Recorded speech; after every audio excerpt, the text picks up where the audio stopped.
You are now entering a dangerous liberty zone where God-given natural rights are held sacred and exercised. This is your warning. Tyranny, fascism, and censorship will not be tolerated. Ideas will be exchanged freely. Rigorous debate and open discourse is encouraged. If you are weak and your beliefs are fragile, you should leave now. Prepare yourself. We are now live on the Dangerous Liberty Podcast.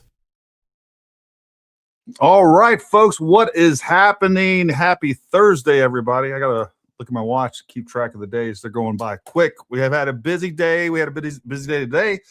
We had a busy day yesterday. We knocked out, I don't know, like 5.5 hours of podcasting yesterday. Man, I thoroughly enjoyed having Timothy Alberino on last night. If you guys didn't catch that podcast, I suggest that you go watch it. I think you'll find it educational, informative. Man, we covered a gambit of topics, everything from giants to UFOs to the Book of Enoch to the Bible, get into theology. I thought it was a lot of fun.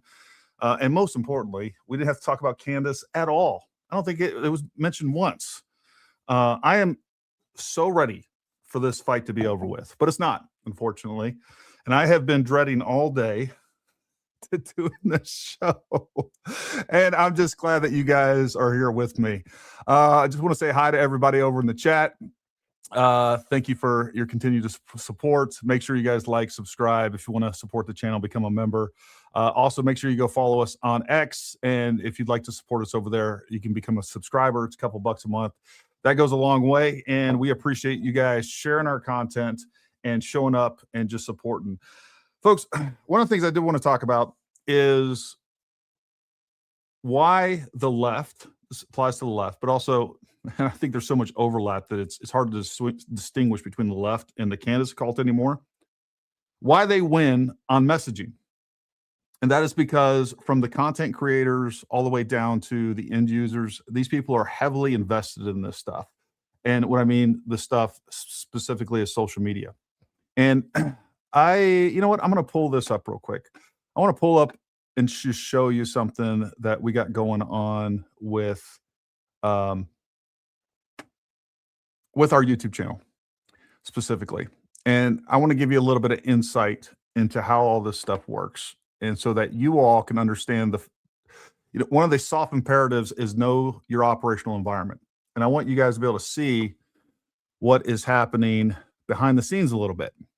And I want to show this to you so that, again, you guys know what's happening. Let me scroll over here real quick, and I'm going to share this in just a second so that you guys can see this. Let me share this page. Boom.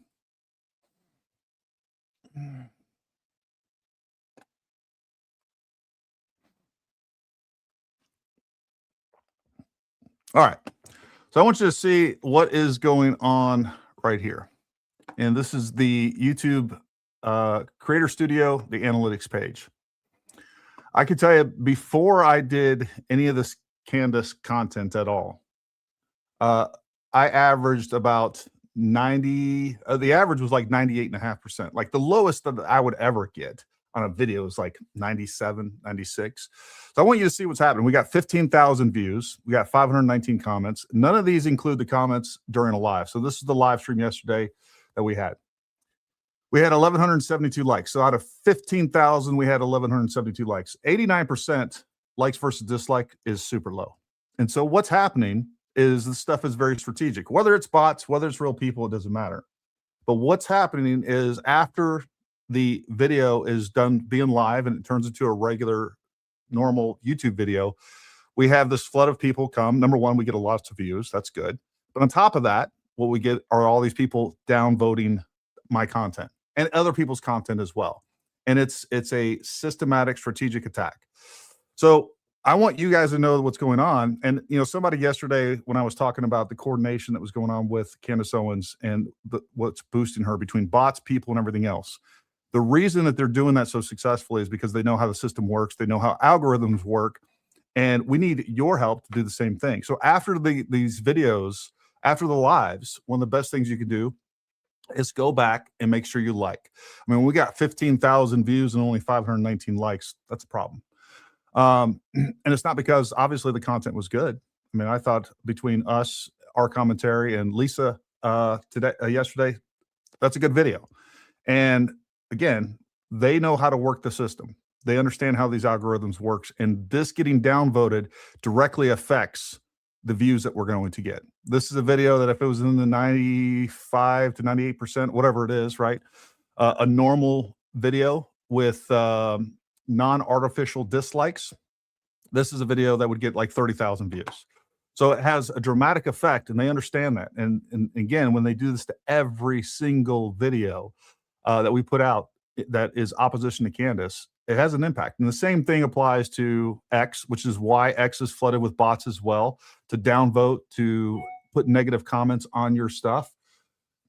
You know, they know how to work the system, and people need to be aware of that. Tonight, obviously, we're waiting for Candace Owens to bring her thing up. We still don't know when that's going to happen. I don't know if you guys, I'm not looking at the comments right now, but if you guys have any information, whether she canceled or anything like that, put that on the comments as well. But tonight, we'll be going through, we'll watch part 2 of this. I was not prepared for yesterday. I mean, she took a week off to film what is a normal podcast. I mean, I was expecting like an actual documentary. I was expecting some field work, some cameras out in the field, Candace out there asking hard questions, finding new sources, being right there and actually interviewing these people and just digging up some dirt. I mean, if this continues and all we have is some genealogical nonsense that she spewed over today and tomorrow, I mean, my God, if she can't find the least amount of dirt on Erika, and she has to go back and pulling out news articles on her great grandparents, and she never even proves, other than she suggests that it's an ancestral name. We never actually have any proof that even these news clippings are actually her direct relatives, but the Candace crowd never needs any proof. So that's the way that works. I want to talk a little bit about this too. You guys, for those of you on X, you've definitely seen this. So I want to show you what we have here. So there's this email that's being leaked. Let me pause this. There's this email that's going around, alleged email that's going around, and they're saying, hey, this email is from TPUSA. That's the allegation, essentially. And it's coordinating messaging with all these different creators all over social media, telling them what to say, things like that.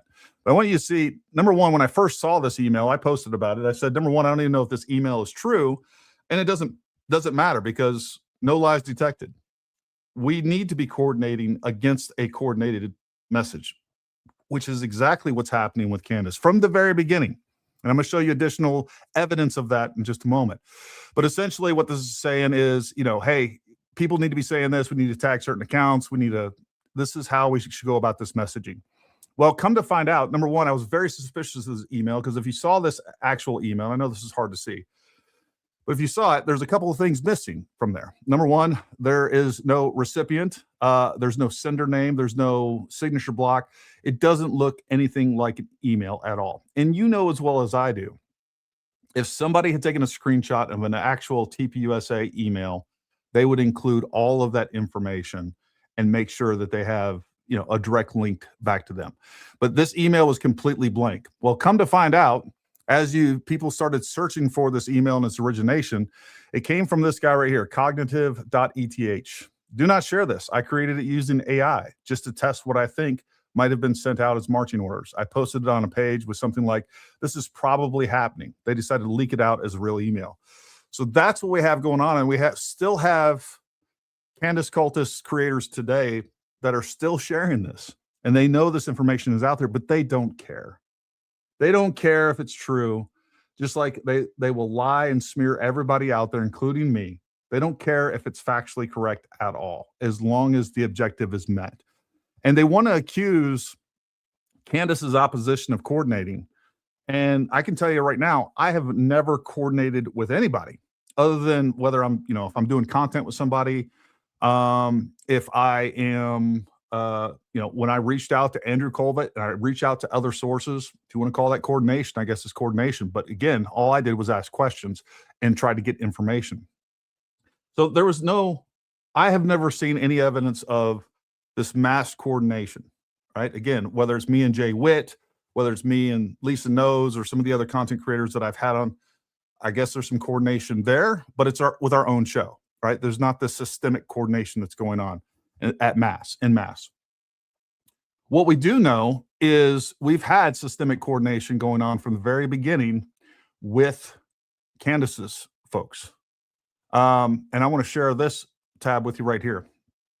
So this guy was bringing this up, and he basically said, well, you know what? Let's go to the original question and comment. There we go.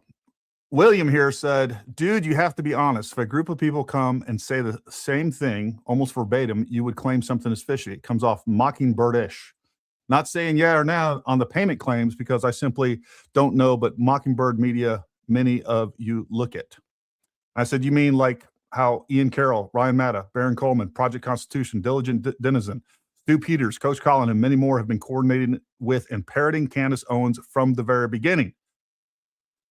Let's see what Grok says. At Grok, does there seem to be a coordinated and parroting of conspiracy theories surrounding Charlie Kirk's assassination, along with the attacks on TPUSA, Erika Kirk, by and with Candace Owens and a multitude of other accounts since September 2025? If so, please list those accounts. So Grok's response was yes. Public X activity since September 2025 shows a clear pattern of alignment. Accounts frequently cross-reference, quote, and expand on similar questions about inconsistencies in the Kirk assassination evidence, e.g. ballistics, scene handling, and Erika Kirk TPUSA leadership, often starting from and or amplifying real Candace Owens points. Listed accounts with a repeated overlap: Ian Carroll Show, Ryan Matta, Project Constitution, Stu Peters, Coach Colin, Baron Coleman, Diligent Denizen, and allies. This reflects a mutual amplification common in skeptical circles, not proven centralized coordination. Mainstream sources maintain lone gunman narrative with Tyler Robinson charge. Now, what I will also say with that is we know there's direct coordination on a couple of issues. Number one, Ian Carroll is regularly hosted Candace Owens' show. We've also had Baron Coleman on her show. I also know that originally Candace Owens had the copy of the illegally recorded phone call with me and Mitch Snow. She actually passed that off to Stu Peters. And I know that for a fact. And then he released it. And this is what we see. And I'm going to talk to you a little bit here in just a second about some of the other trends that we're seeing. And I think that we're going to end up possibly seeing Candace Owens float later on. But what happens is some of this more salacious material that Candace Owens doesn't want to be caught putting out, she puts it down to her downstreamers. And there is direct coordination. I guarantee it. And you see it time and time again. So right now, what's being floated around, and I showed this to you a little bit yesterday, is the fact that there are several folks out there talking about trying to push the narrative that Erika was really a man. And here's just one, and their Project Constitution was the origination of this. Erika really is a man. They're going with this now. Erika was born a male and is a groomer. What that really means, Charlie Kirk was a fraud. His kids were fake. His life was fake.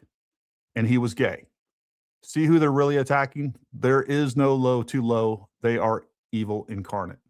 And this was originally Project Constitution floating this out. He's done several more posts since then. By the way, his original post got 1.3, and that was last night. It's probably over 2 million, but it was 1.3 million views.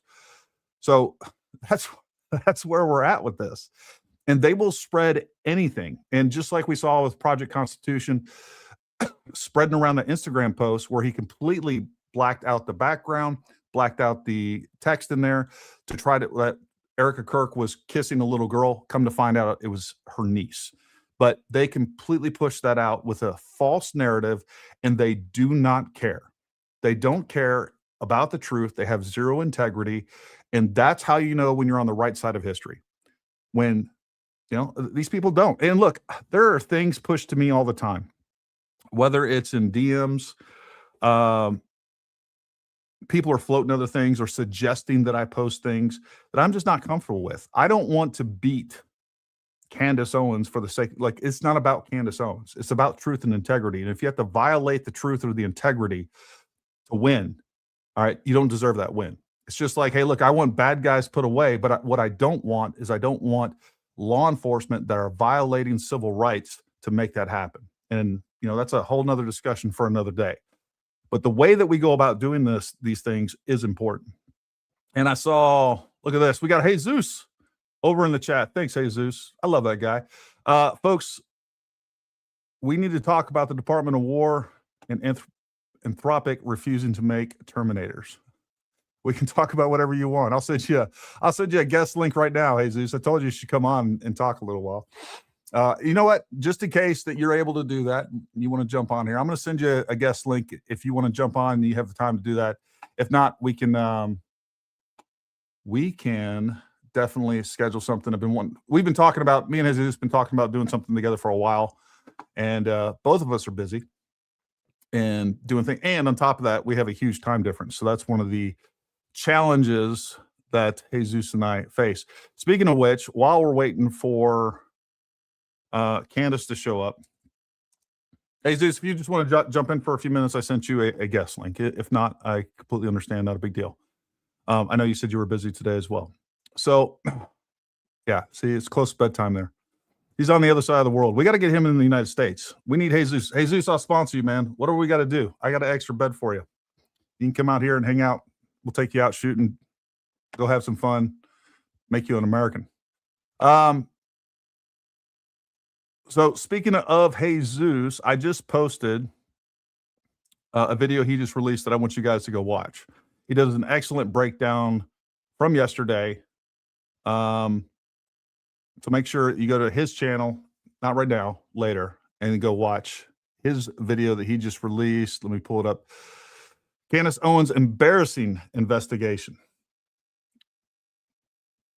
I love Jesus' delivery. I mean, he's extremely funny, and on top of that, extremely factual. And that's something that we try to maintain here. Facts are important, right, folks? Not just for the sake of winning, like I said. What I do want to do while we're still waiting on Erika, while we're still waiting on the Erika series, everybody loves a little bit of drama. I do want to show you this real fast. All right. So, I sent a reply. I don't know what I did yesterday, but suddenly I started getting hit from all the candy haters. They've been flooding in left and right. And I do want to show you this real quick because I thought it was a little bit funny. Ian Carroll decided to jump in. Gary, you're a funny man. If you did any research of your own, you would know that it takes time, but you don't, do you? That's a question mark that you should have thrown in there, Ian. But besides that, my reply is, unlike your lazy dipshit cult leader who never gets her elitist ass out of the studio. Not even once. I do plenty of research. My God, man, quit being such a bitch-ass simp. It's effing embarrassing. We all know the answer at the end of the day of your research, the Jews. Just start with that and save us all some time. Because that is Ian Carroll's message time and time again, is no matter what he's covering, at the end of it, we're going to do some Jew smuggling in there, and the Jews are the problem. And look, I haven't thrown a lot of shade at Ian Carroll or attacked him. I like Ian Carroll. I think he's wrong on everything. There's been a couple of times at the beginning of all this where he was very honest. That being said, I do think, you know what? I don't know what his motivations are. I have his phone number, and I've talked to him, and I've sent him texts early on. I was like, hey, man, I'd like to get you on and just hear your worldview. I am curious where all of this, and I've watched lots of his stuff, so I understand what he presents, but I want to get to the bottom of, like, it makes zero sense at the end of the day, where the Jews are the problems for everything. And now we have Candace Owens. And I called Ian Carroll Candace Owens' sim, because he does come to her defense more often than not. To be honest, though, I think that Candace Owens is influenced more by Ian Carroll than the other way around. And I do think Ian Carroll actually leads the way and has helped spread this. You can call it anti-Semitic or whatever you want. But it's clearly like it is prejudiced to believe that the Jews in Israel are behind all the bad things that are happening in the United States. No matter what it is, it's the Jews, it's Israel. They're in control of everything. And it is such a, I don't know, nihilistic and black pill attempt. Because that's what it is. It's meant to discourage you. Of course, I wasn't showing that the whole time. I apologize. But here's the actual tweet. So, that's what's going on with this. And these people do want to, the message here is don't vote, and the Jews are the problem behind everything. That's what they want you to believe. And that is so antithetical to what Charlie Kirk was saying, was doing. And just like here on this tweet that I have up here, hate the Jews and don't vote. My reply to Ian Carroll is upsetting all the Candace cult leftists pretending to be conservatives while telling you not to vote, for Charlie's sake. That's what he would want. Candace is sitting in her head simp, so I must be over the target. I do think it's odd that I got such a huge amount of folks coming after me yesterday, but that means I did something right yesterday. So we'll take that as a badge of honor. Let me just see if we got Candace doing anything. I don't see what's going on here. Let me check the chat real quick. If there's any super chats, I will cover those real quick. And like always, we will prioritize the super chats and try to get to as many of your live questions as possible. MJM, is it just me, or is anyone just tired of all this? I don't mean Gary. I mean the truly evil work, Candy. These demons are spreading day after day. I am tired of it. I am so fatigued mentally and physically over all of this stuff. I wish that we didn't have to address any of this stuff and could just move on. There's two things that I kind of want you guys to understand a little bit where I'm coming from. After the Mitch Snow thing, I was planning on just dropping it and going back to doing what I need to do because I needed to pay attention and put more time into my business and other things. But then they came after me. They tried to smear me in completely dishonest ways. And I was like, nope, you're not winning. You're not winning. And then it was at the same time that I was actually going to SHOT Show. So my wife's father died one week. The next week we were at SHOT Show. So there was like this big attack campaign right after the Mitch Snow thing. And then I was basically offline for a week. And they thought they had finished me off as I realized later on. I kind of realized at the time, just kind of briefly paying attention. I wasn't getting wrapped up in it or fighting in. But at that point, I was just resolved, like, you're not going to beat me. I don't care what you say, and I'm coming after you, and I'm not going to stop. So that's where I'm at. We're not going to let them win. And the only thing that we have to do to not let them win is just stay in the fight. And that's what we're going to do. And they're ramping it up because they know how effective I have been at dismantling their BS, as well as so many other people are jumping on board now. And I would like to think, and I'm going to give myself a little bit of credit here. I do think that getting out there and being as vocal as I was and putting myself out there at risk, because it was a big risk and it still is. Courage is correct. Courage is contagious. And all of a sudden people realize that they could speak out against Candace. And yeah, people are going to come after them, but at the end of the day, it's going to be all right.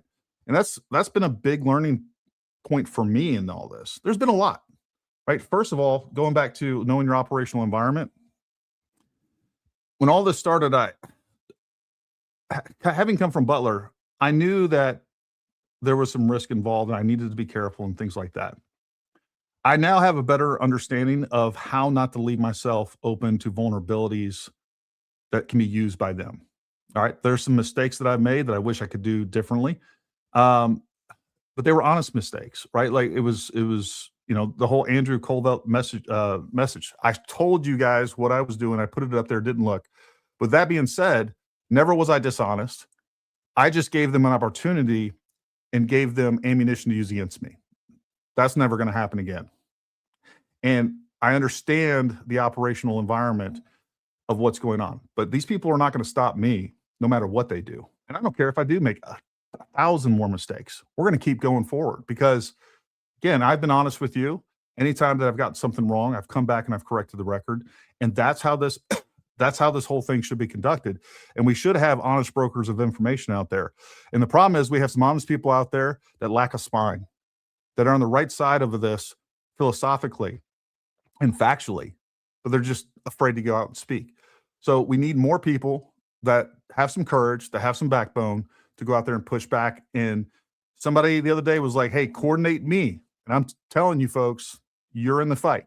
And I just gave you some key information, whether it's my videos or other people's videos. Go back and make sure you like those videos, upvote those things, understand how these algorithms work. That's the first step. And then if you want to get more involved in the social media and you want to get your voice out there, come talk to me. I bet you can talk to Jesus. I bet you can talk to many people out there that will help you get started and will, brain dump all the experience, all the information that we have and try to get you started in the right way so that you don't make some of the mistakes that we've made, whether that's, I don't know, buying the wrong camera or saying the wrong thing, and just having an understanding of how the opposition is going to attack you and being prepared and guarded for that. So, that's where it is. Truth Rising, you're not blocked. I just happened to look up and see this. All right, let's hit a couple of super chats, and then I got a video that I want to play, and then we'll check in on Candace one more time. So there's that. I was able to sub, but not able to super chat. Trying again. We got you. We got you. I should just hey, no, didn't super chat. Try one more time. Double the super chat. Am I the only one that finds it ironic that Candace will completely disregard Mitch's background, stating it does not matter, but is digging so deeply into Erika's, even her parents' wedding date? Look, there's nothing that makes sense about the way that she's defended Mitch Snow and what's going on with, and more importantly, I get it if she's look, I think Candace Owens,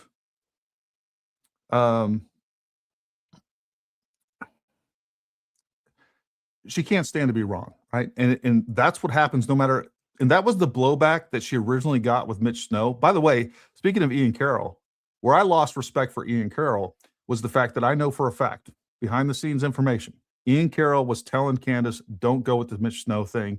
He's a liar. He's trash. This is bad. This is a bad thing to do. And she got pissed at Ian Carroll. And he's been out there silent for a long time, hasn't said anything.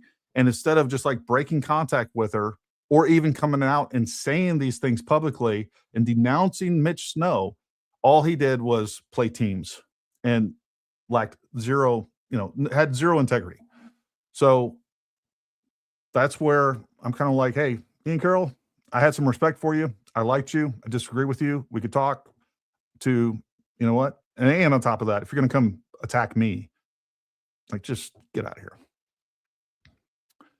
Thank you, Andrea, for becoming a YouTube member. We appreciate you. I think in the next couple of days, we're going to do another member show. So you guys get some topics that you'd like to discuss, whether it's Candace, whether it's politics, whether it's guns, gear. I don't care. Whatever you want. We're going to do another member show, and you guys will have my undivided attention. And I will offer you guys links so that you can jump in. You can talk to me either just audio or come on the video as well. Air Jeff, number one, I appreciate seeing you in the comments. You had some really good takes yesterday that I enjoyed, that kept things light. You got a good sense of humor, dude. Couldn't chat at all yesterday. By the way, fantastic Temu investigation yesterday. More far. I did a poll yesterday on X, and I said, what is the furthest? Far or more far? More far. You guys go check that out. Oh, Tammy McDonald. Love to see you, girl. My friends who's heavy into politics pulled Candace Owens record, and she discovered Candace Owens hasn't voted in the past 3 elections. My friend worked for Trump's 3 campaigns. Doesn't surprise me. Look, I'm just telling you right now, everybody keeps saying she was a leftist. She's not a leftist. She's not ideological at all. She is a self-centered narcissist, and which, by the way, later on in the show, folks, we're going to have Jeanette Garibian come on. She is a clinical therapist. She's going to give you her take on Candace's mental state. And I don't want to put words in her mouth, and I don't want to frame it incorrectly to get her in trouble. I know she has to say things and do things in a certain way so that professionally she doesn't get in trouble. You've got more fortitude to watch her than I do. Thanks for doing what you were doing. I can't express to you how much, and that's why I don't do these watch parties very often. I can only take so much, folks. I sit there, and this is an emotional issue for me for a couple things. Number one, the fact that she's just sitting there lying, and I know she's lying. And it's just all the little things that I pick up, the little twists, the little erosions of truth, the little omissions of truth that just offend me to my core. And then on top of that, what you have is the other thing that just drives me nuts and gets me genuinely angry is the fact that so many people are buying it. Like, it is so disappointing to realize that we have such dumb people out there and will support this nonsense to no end. Like, there's no low that Candace will go to where she will lose support.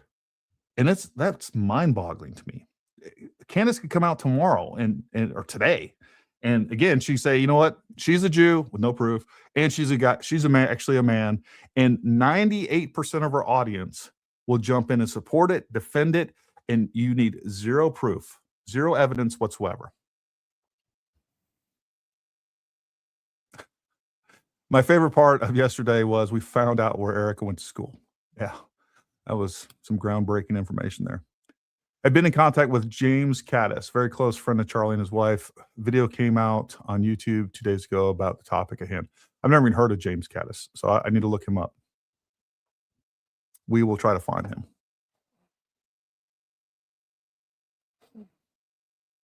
All right, folks, again, if you haven't done so already, make sure you like and subscribe. And again, we want you to become a member. Go down the links below. All right, down in the description, there's some links. If you're not following me on X, and you're not following me on Instagram and the other socials, make sure you go do that. All right, the other thing that we're going to do while we're waiting for Candace to show up, like, not that hard. Why can't you just show up on time there, Candace? Yeah, so many people waiting for you. Hear what you have to, oh, here we go. It just popped in and refreshed the page. It's in 26 minutes. So it's basically going to air at 6 o'clock. Let's look at this. Let's just, for giggles, let's check out her comment section. This is always fun. All right. Let's go up here. More far, me far. Yeah. I wonder how many hate watchers are here. I'll raise my hand.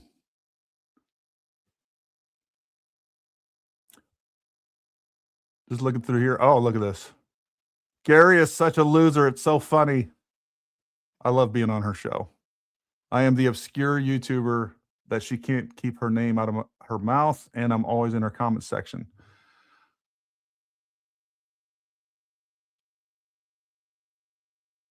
So speaking of the comment section over here, let's take a look at this.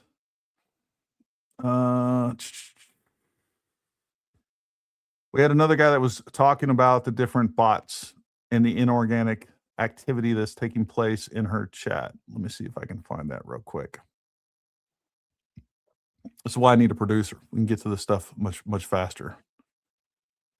Piper, if you're in the crowd, we need you, girl.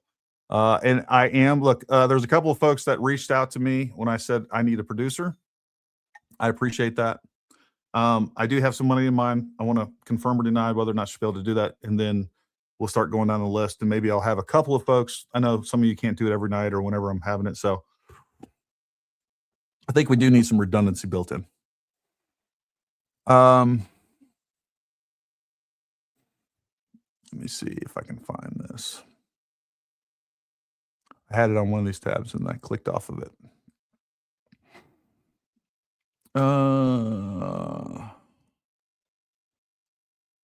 All right, here's what we're going to do. One of the things that I want to pull up real quick is I want to show you guys or share with you this Matt Walsh video. We're not going to get to all of it, but he does a really good job. And the main thing that I want to cover is at least the first portion of this, because I think it brings a lot of sanity to this discussion and a little perspective of what's going on. So let's go ahead and let me share that there, and let's play this. And what I was doing when I heard about the massacre at Sandy Hook almost 14 years ago. It was the second national tragedy in my lifetime after 9/11 that left an indelible and permanent mark on the conscience, something you remember for the rest of your days. Now, the two events are not the same in terms of their scale, severity, geopolitical importance, or death toll, obviously, but they were so shocking, so morally outrageous that they imprint themselves somewhere deep in your soul, like a kind of psychological impact crater. I also remember just as vividly the conspiracy. Just want to address this real quick from Silverback. Look, you got to get with the times, man. So Silverback, I'm no longer getting $7,000 a post or a video. First of all, for videos, I've been upgraded, bro. All right, I got a promotion. I'm getting $28,000 for video, $14,000 for a post, and a $20,000 bonus anytime that I show an idiot's comment. So I appreciate the $20,000 you just hooked me up with. Thank you. Theories that almost immediately sprouted up like weeds around the Sandy Hook shooting. Within days of the attack, if not hours, it had been decided by legions of internet commenters and a few prominent right-wing personalities, Alex Jones most famously, that the attack never actually happened. It was staged. It was a hoax. The government had perpetrated an elaborate ruse, one that apparently involved hundreds of people, including not just government officials, but members of the media and so on. The dead children were not actually dead, or maybe not. Folks, hopefully you remember, like I do, the Sandy Hook shooting. And Matt is exactly right. And we're going to talk through the normal evolution and progression of how these conspiracies come to play. And what it is, it's always a bunch of people outside looking in with very limited information, and then coming to a conclusion very quickly, and then constantly looking for ways to support that conclusion, as opposed to objectively analyzing what's happening and then waiting for more information to come out to fill those information gaps. And this is such a great example, because we know, for the most part, all right, I know there's a lot of people out there that are still hanging on to the Sandy Hook conspiracies, but for the most part, I think most of us agree that a lot of the assumptions at the beginning of Sandy Hook were just completely false. And Matt goes through this, and then he talks about how this applies to the Charlie Kirk assassination. Ever existed. The grieving parents were frauds, crisis actors, playing a role. Now, none of this was true, of course. There was no evidence to support any of it, but many people apparently believed it anyway. They pointed to weird details surrounding the event, and from those data points, if we can call them that, they constructed an entire cinematic universe. The conspiracy theorists said that the initial reports out of the school were inconsistent and contradictory. There was talk of a second shooter, but then it turned out that it was only one shooter. They pointed to other things like news articles about the shooting with timestamps appearing to show that the articles were published before the event occurred. And most of all, they pointed to the mannerisms of the parents. They circulated clips of the parents smiling or appearing to chuckle or behaving in other ways that were deemed strange and inappropriate. Now, rather than conclude that people respond to grief differently, especially when there are cameras pointed at their faces, the theorists decided that an inappropriately timed smile must be evidence that everything we think we know about the crime isn't true, and instead, their wild competing narrative, for which there was no actual evidence, is true. In reality, there were reasonable explanations for all of the weird details. Early reports out of mass casualty events are almost always inconsistent. Reports of phantom second shooters are extremely common. Timestamp news articles can be wrong. And people who are grieving sometimes smile. Anyone who's ever been to a funeral knows that. At any rate, even if these little tidbits were unexplained, even if we all agreed that they were somehow bizarre and troubling, they still wouldn't prove the conspiracy theory. Indeed, if Sandy Hook was all a highly coordinated government ruse, then why would they post news articles about it ahead of time? Why would they put out inconsistent information? Why would their paid crisis actors be smiling? As is often the case, the conspiracy theory makes less sense of these points than the so-called official narrative does. The conspiracy theory does not do the single thing that a legitimate theory is supposed to do, which is to make sense of the facts on the ground. It makes less sense of them. It introduces even more unexplained and unexplainable variables. It takes a well-supported narrative with maybe a few holes and replaces it with a new narrative that has 10,000 more holes. Now, in the case of Sandy Hook, this wild and baseless theorizing was not just an academic exercise. Real children actually died. Real parents were dealing with a trauma beyond comprehension. And now, thanks to the Sandy Hook truthers, they found themselves cast as the villains of the story. It wasn't enough to suffer the worst tragedy of their lives. Now they also had to deal with being demonized and defamed for no good reason. I bring all this up because it reminds me very much, to an almost eerie degree, of the third national tragedy that impacted me and many millions of Americans so deeply that we'll never forget where we were when we heard about it. That would be the assassination of Charlie Kirk. Just like Sandy Hook, Charlie Kirk assassination has become the subject of wild and baseless conspiracy theories. And just like Sandy Hook, one of the living victims of this tragedy, in this case, Erika Kirk, has become, for no good reason, a target. She's been demonized and defamed, and on the exact same basis. Let me throw this comment up here. I want to address kind of the overall thing. Zoshi Blue says, "Are you calling us dumb, Gary? I'm going to be as kind and as charitable and more kind and more charitable than the conspiracy theory Candace Owens side has ever been to us or to me." You have a couple of options here. Either you're completely illogical, you're ignorant of so many things that force you to come to bad conclusions. When you believe bad information and you use that to see a larger picture, you're going to come to the wrong conclusions. Or you're dishonest, or you're delusional. Those are pretty much the only options.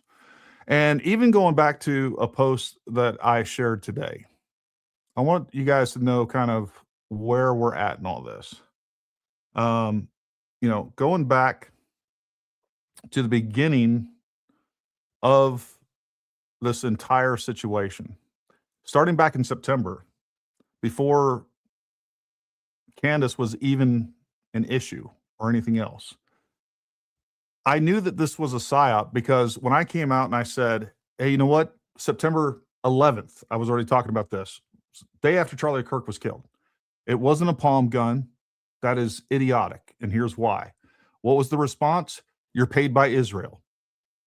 I was like, what are you talking about? And then we had the camera gun that came out. A few days later, I was on making videos. Hey, this is dumb. Doesn't make sense. And here's why. There's no recoil. We don't see any flash. We see that Charlie Kirk was obviously shot from the front. Like, the physics of it doesn't make sense. What was the response? You're paid by Israel. What? You're a Fed. That's what the two responses. Like, you take the most ridiculous thing, you push back on it, and now you're attacked for it. As someone that actually knows what the F he's talking about when it comes to firearms and ballistics. Like, I don't care about all these other folks that are out there claiming to be ballistics experts. They do not teach long range. They have not been doing long range for over 20 years. They do not study long range. They do not load. They do not have the terminal ballistic. There's hardly anyone out there with the terminal ballistic testing that I have done with multiple different rounds. I have companies that send me firearms to test. I have companies that send me ammunition to test. I don't care if somebody else says they're a Green Beret, especially when they're an 18 Echo, a comms guy. That means nothing to me. I'll just tell you, VFT, I hear this all the time. Hey, Nate over at Valhalla, he's the same as you. No, he's not. He's an 18 Echo. He's a comms guy. He's not a sniper. He hasn't been teaching long range professionally. He doesn't have companies sending him guns and ammunition to test. He doesn't have his own line. We have our very own line of custom rifles. Like, I do, and I was doing this long before I was on YouTube. So just stop. I understand the variability of firearms and ammunition better than 99.99% of the people out there. That's just a fact. And so again, when I say, hey, you know what? It's not a palm gun. It's not a camera gun. There was no tunnels because, by the way, the two hatches there, which are to control the water on the water feature that I've seen personally, number one, they were exposed the entire time. So there's no way for someone to be underneath the table out of a secret hatch or a secret tunnel shooting Charlie. It's just dumb. So when I said that, you're paid by Israel, you're a Fed. Like, no, like, and that is like a month. I didn't come out directly against Candace until like mid to late November. And I was already getting all these attacks because people were so sucked into a narrative and they wanted to believe it so bad. And on top of that, I do think that there was an artificial psyop already taking place. That from like September 11th, I think that this entire situation was being hijacked by political and foreign actors. The first thing that they started to try to do was to deflect away from the idea that a trans-loving, furry, gay kid killed Charlie Kirk. The left celebrated it. They predicted it online before it happened. There's tons of evidence that says it actually took place. We have DNA evidence. We have surveillance footage evidence. We have his own parents. We have his parents that have never come out and said he wasn't guilty. We have so much evidence. There's literally never been a case that you can find where we have the public has had access to more definitive information and evidence than we've had with Tyler Robinson. That's a fact. And when you're talking day 2, day 3, day 4, a week into it, I'm being accused of taking money that, like, all of this is funded by Gary. Notice I don't have any sponsors. You know what sponsors all of this? Paramount Tactical Solutions. That's what sponsors this. And I lose money doing this. I could be making 3 times as much money doing something else. I am putting my reputation, my time, my business, my family, all on the line because I think this is so important, because I see what's taking place. And we have never had a psychological operation that is so pervasive, so effective, and so obvious to me than what we're seeing right now. And it is to destroy the left. It is to destroy Charlie Kirk's legacy. It's to destroy his company that got Donald Trump hired and elected. It is to destroy Erika Kirk. I think that's mostly just a woman scorned, that portion of it. But the political, and you can think about all the people that would have a stake in jumping onto this and using it for their own advantage. Every other nation, there's not a nation out there that wants to see Donald Trump or number one, they don't want to see Donald Trump win the midterms, because if the Democrats win the midterms, like, we're done. He is a lame duck. We're not going to see anything else accomplished in the last 2 years of his presidency. And by the way, on top of that, what the Democrats know they can do, if they win the midterms and Donald Trump gets nothing done, they're going to use that as a political bludgeon the entire time. Say, look, Republicans didn't get anything done. And all of us are going to be so discouraged and disillusioned that a lot of people are going to stay home. Definitely the moderates, definitely the independents, and some of the lukewarm Republicans that sat through 2 years seeing nothing done. They're going to stay home. And then there's other people that are like, you know what? We got to vote for change. We got to vote for Democrats. That's what this psyop is about. And I'm telling you, folks, you got to wake up to what's going on here, because what's happening is not good. And so that's my answer to you, Xochitl Blue. We have so much evidence that you all are just going to reject outright. There could be, somebody said it on X today, there could be a video, a 4K video that comes out tomorrow that shows Tyler Robinson himself squeezing the trigger, and people will just reject it outright. No matter how much proof that you put in front of them at this point, it is now a cult, it is now a religion, and you're believing it without any evidence. And you're not only believing all of these other things, they're willing to believe anything else. If it's drones, if it's an exploding microphone, they'll believe it all with zero evidence, in spite of all the evidence that says that's not true. And that is a deluded person. That is an illogical person. That is a person that believes in fantasy and will put fantasy in a narrative over truth and evidence every single time. That's where we're at. So hopefully that answers your question. And like I said, I was trying to be as kind as possible there, Xochitl Blue. The Internet Peanut Gallery has decided that She smiles at inappropriate times. She rubs them the wrong way. They don't like her vibes. And for that reason, she must be the villain of the story rather than the victim. Now, we're finding out that the internet is like the Matrix. It allows you to construct whatever reality you want for yourself. That's how the trans craze took hold. That's every weird subreddit full of bizarre perverts living out their fetishes in the company of other perverts who share the same interests. And it's what conspiracy theorists do. They marinate in a selectively curated assortment of facts that stitch together whatever story they're telling themselves. The earth is flat, Sandy Hook was staged, Erika Kirk conspired with a half dozen foreign intelligence agencies to murder her husband and frame a gay furry, etc. And this time around, the chief media personality promoting the alternative version of events is, of course, Candace Owens. Now, as you may remember, a couple of months ago, I laid out the reasons why, contrary to claims by Candace, it's clear that Tyler Robinson killed Charlie Kirk. To the extent there was any evidence of a potential conspiracy, it involved the several trans activists who posted messages online that appeared to indicate, at a minimum, that they may have had advanced knowledge of the assassination plot. And of course, there were the strange text messages between Robinson and his roommate, in which Robinson stated that his roommate had seen him engraving bullets. But there was no evidence whatsoever to suggest that Charlie Kirk's associates, or Erika Kirk, or Turning Point USA, or the French government, or the Israeli government, or the US military had anything to do with Charlie's murder. Now, for months, Candace has stated otherwise. In October, she wrote this message on X, quote, "With all we've crowdsourced, it looks like a decision to murder Charlie Kirk in Utah was made around July 18th. A military meeting with foreign leaders took place on July 20th on U.S. soil. The plane flew into Provo, direct from France, on September 4th, and stayed until just after Charlie was assassinated, flying out to Wilmington on that day. The plane returned home to Egypt the following day." I also want to point out that during this exact same time, she was also stating that they hadn't even planned that event until like a couple days, 2 or 3 days into September. That was the lie that she was pushing. And the point of that was to limit the amount of time that's allegedly Tyler Robinson had to plan that. But we also found out, and I showed you guys this in a couple different videos, we knew that it had actually been announced at least a week before that. So the late August. So this is actually contradicting a lot of the information that she's putting out to begin with, because according to her, TPUSA hadn't even started the planning for this till much, basically early September, late August. And we know that's not true. So this is just one more thing that kind of goes against her. I recommend that you guys watch that in its entirety.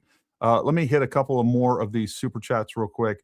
We got about 6 or 7 minutes before Candace Owens going live.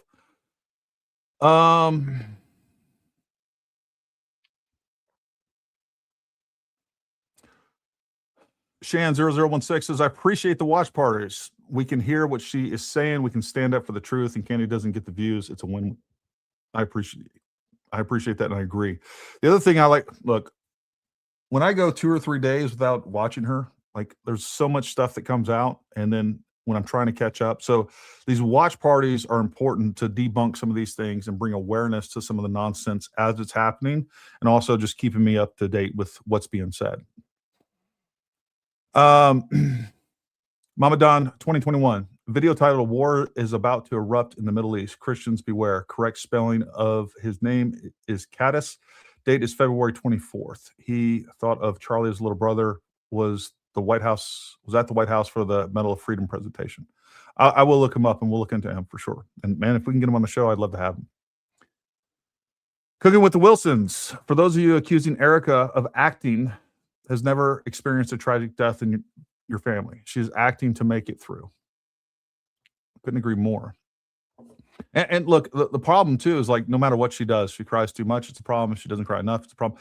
Point is you have a bunch of bad faith actors sitting there picking her apart, and there's nothing that she could have done differently that would have led those people to a different conclusion after whatever it is they're interpreting is done. And that's just the truth. The first thing that was said, it was a sniper. It was a professional shooter because a 150-yard shot, like, dude, a 10-year-old kid can make that shot. I released a video shooting a much smaller target at the same distance standing up. I can get anybody. My 8-year-old son was shooting 1,200 yards when he was 8. All right, he's older now, 12, but still, nothing hard about it. I'm calling Candy fans dumb, just like the wicked witch herself. I think the truth is just like what Trump was saying at the State of the Union. All I can do is point to the candy cult and say, you are evil. Because what you're doing is evil. Whether you are doing it wittingly or unwittingly, you are engaged in extremely evil, disgusting, despicable behavior. You don't have to like it. You can get mad at me for saying it, but it is the truth. Like, I don't know what to tell you.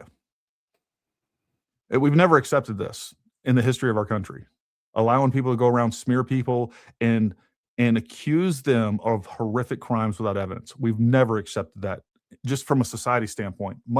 And also on top of that, that's why we have defamation, slander, and libel laws, so that people can be held accountable for those things. Thank you, Gary. Say it louder for those in the back. Respect, sir. Thank you very much. What a very generous person you are, and we appreciate all the super chats from all of you, but thank you very much, Tony Morrow. And we got Diane, you know, I'm just going to stick to Diane. Diane, thank you for the $3 super sticker. We appreciate that as well. The other thing that I want to talk about too and bring up is the fact that this entire discussion is reduced to this. What we are saying, and I see all these people out there saying that we're trying to shut Candace down and we're violating her First Amendment or like whatever, like free speech. Nobody's trying to shut her down. Our argument from the very beginning is show us the evidence. And then their response to the lack of evidence is prove her wrong. It is illogical, doesn't make sense. I can't debunk evidence that's not presented. Can't do it. And I'll use the same analogy I've used 100 times. I can go out there and I can say, I've seen Bigfoot. And I come back in here and I convince you all that I've seen Bigfoot. And then when somebody's like, well, we need some evidence for that. No. Just prove me wrong. Prove me wrong. If you can't prove me wrong and you can't prove that I didn't see Bigfoot, then I saw Bigfoot, and you just have to accept it. And if you say that I didn't see Bigfoot and that the idea that I need to provide you some sort of evidence, well, you're just trying to shut me down. All right, I'm clearly over the target. That just proves I saw Bigfoot. I mean, that's the logic of this lady, and that's the lunacy of this entire argument.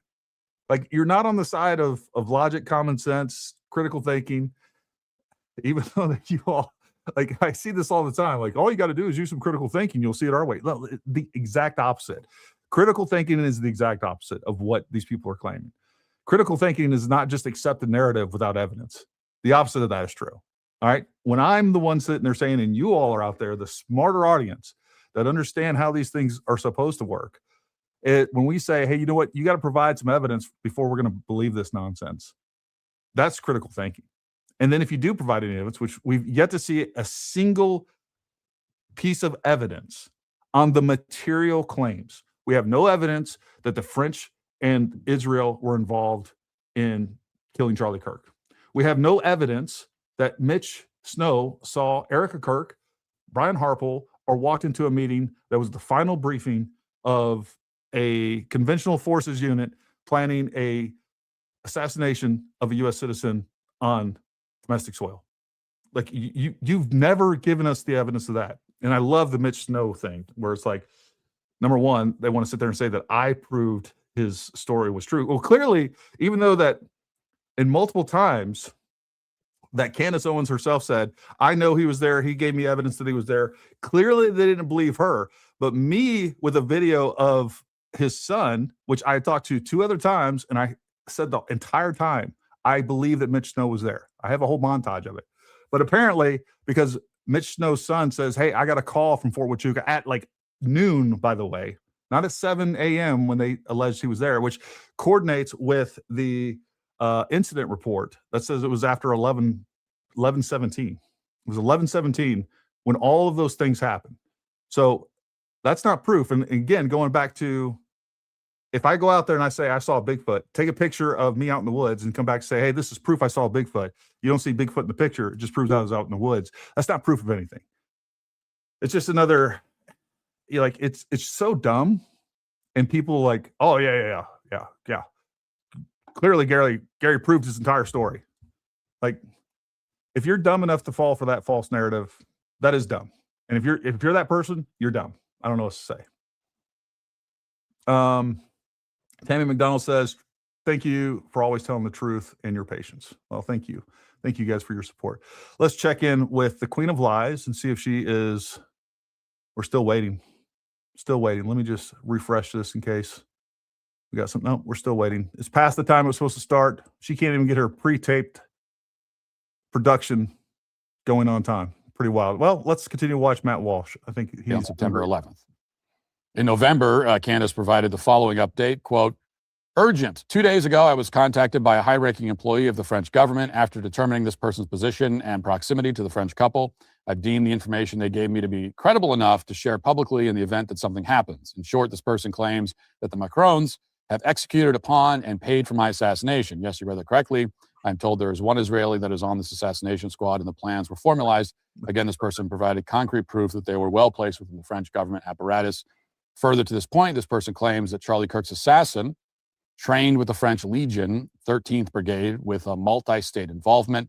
I have more specific information, which is definitively verifiable, should they care to reach out to me. That same month, she posted this message, quote, today is going to be a big day. What we will present in the Charlie Kirk investigation is going to change everything. That is not an exaggeration. Nothing will be the same. In December, Candace followed up with this message on Instagram, quote, it feels like today will be the day that the government can no longer deny it. Charlie Kirk was assassinated and our military was involved. I can't wait to share this information with you guys today. She also wrote the following on X, quote, I received information last night that put the final pieces together for me. I can now say with full confidence that I believe Charlie Kirk was betrayed by the leadership of Turning Point USA and some of the very people who eulogized him on stage. Yes, I'll be naming names, providing evidence for my claims. You were lied to and leadership knew. Now, around the same time, Candace interviewed a guy named Mitch Snow, who she says she was connected with via email. And Mitch Snow claimed with 95% certainty that he saw Charlie Kirk's head of security, along with Erika Kirk, at a military installation in Arizona right before Charlie was murdered. Watch. Mitch, welcome to my podcast. It's so great to have you here. Yeah, it's wonderful to be here, Candace. How are you doing? I'm doing very well. I obviously, you know the story of how I instantly got the email from one of your friends that just said, you should call Mitch, after I prayed and said, I'm missing a piece of this. Please, God, give me a piece of the story. And the first email I see when I get back from church on a day of holy obligation is this email. And so, Mitch, my audience is. All right. I hear this trope all the time.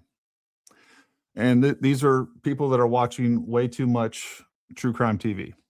For any homicide or kidnapping, you suspect the closest relative, friend, business partner. So widow or widower are first suspect because they can hire hitmen, and there are life insurances too.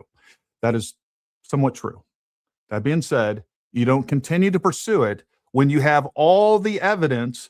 You have video evidence of somebody on the roof taking a shot. You have DNA evidence of somebody taking a shot. You have that same person that has actually, I got Candace in my ear. Hold on.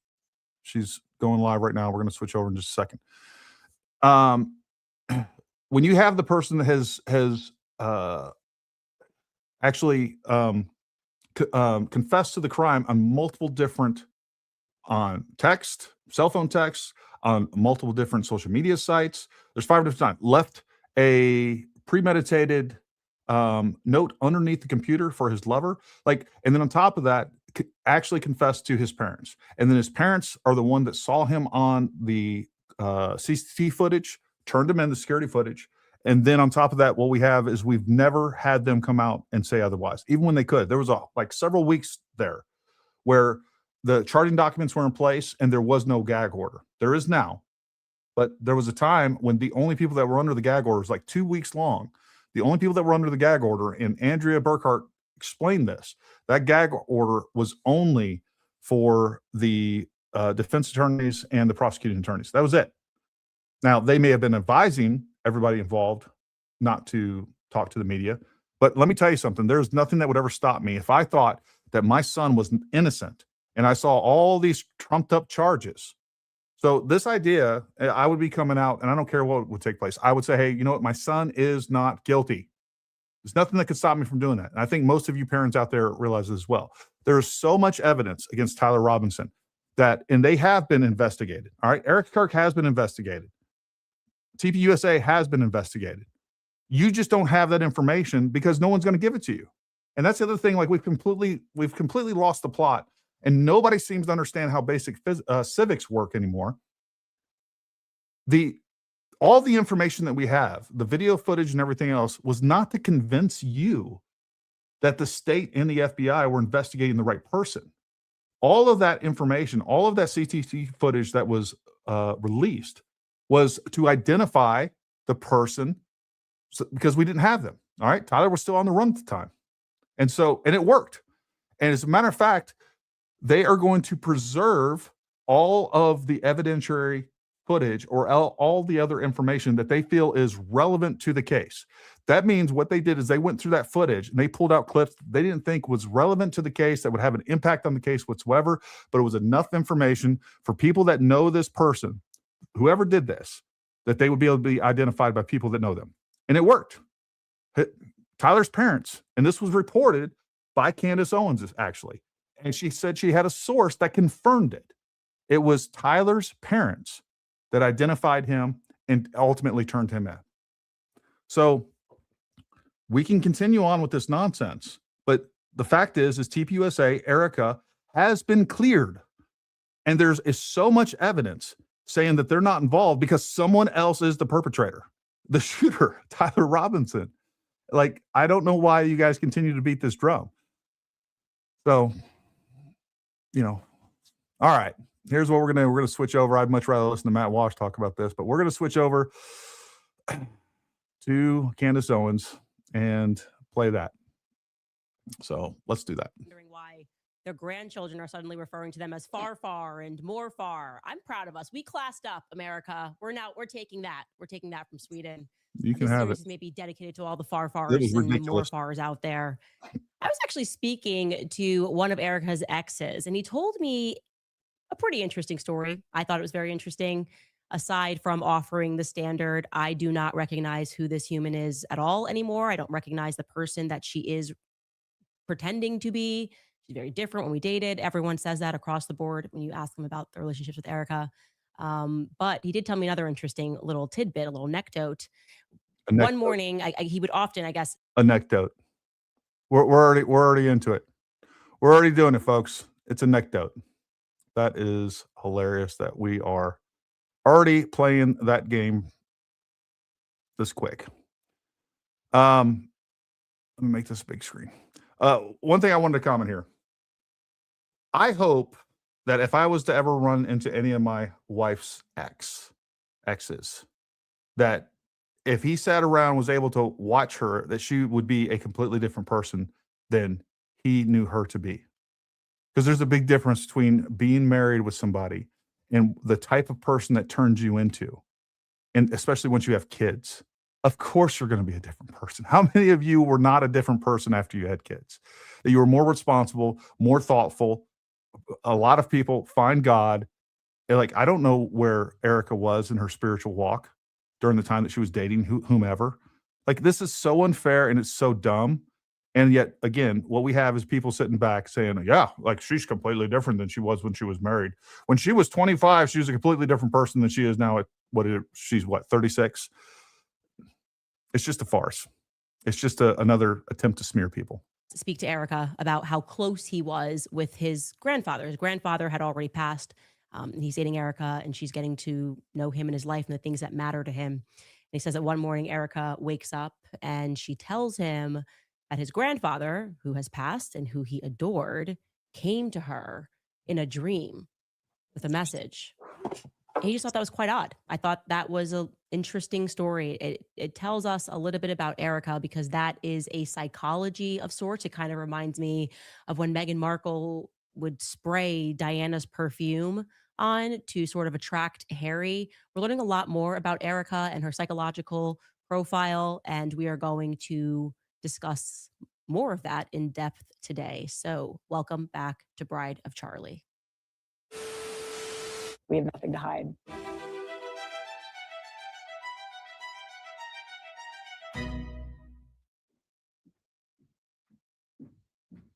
Okay, so on background, I don't know how far down various rabbit holes you have gone, but if you are a regular viewer of the show, then you are very familiar with the name Aleister Crowley. If you are not, please, in your spare time, hit Wikipedia, read maybe Hollywood Babylon, Chaos. Look, the short and the thick of it is the elites practice occult sex magic. You just got to accept that that is a I love how she's suddenly all into psychology when she has rejected psychology time and time again and said that it was evil. Even yesterday, when she's reading the psychobabble nonsense of a tweet from Elizabeth, whatever her name was, she like confirms it, like, oh yeah, she's definitely right. This is a great psychological analysis. And then she goes into this diatribe of nonsense and just like, it didn't even make sense. She was saying, but she went through Sigmund Freud, she went through this. She basically downplays, oh, and by the way, the Jews created psychology. We always got to throw the Jews under the bus somewhere. But now she's all in. She's like, all right, we're gonna psychologically analyze, which, by the way, that's exactly what we're gonna do to Candace Owens, because tonight I won't want to say that, Jeanette is going to be on here and she's going to talk about her field of expertise when it comes to psychology and apply that to Candace Owens and however that she would like to do that. I don't want to get her in trouble or speak for her. circumstance at the top. They've been doing that for a long time. They get together and they have these satanic sex parties where they try to summon various demons. That sounds crazy, I know, but it's real. It's right there in your face if you just look into history a tiny bit. And Aleister Crowley, who was once termed the world's wickedest man, would host these parties all across the world. And he even created his own religion around it, science of Thelema, black magic. Like, even if all of this stuff is true, and this is what she does, she paints with such broad brushes that she's talking about all these evil things.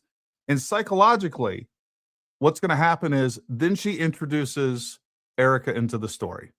And just psychologically, her weak-minded followers are going to overlay those things. And now they're going to walk away with at least the mental impression that Erika Kirk is involved in these demonic sex parties, whatever that she's talking about here. Yes, and she jumped from subject to subject. There are so many stories out there regarding Aleister Crowley attempting to summon various demons. Every single episode drives me crazy because it's so incoherent. That's one of the problems with every single one of her episodes. She jumped from subject to subject to subject to subject. Like, yesterday was the craziest thing I've ever watched.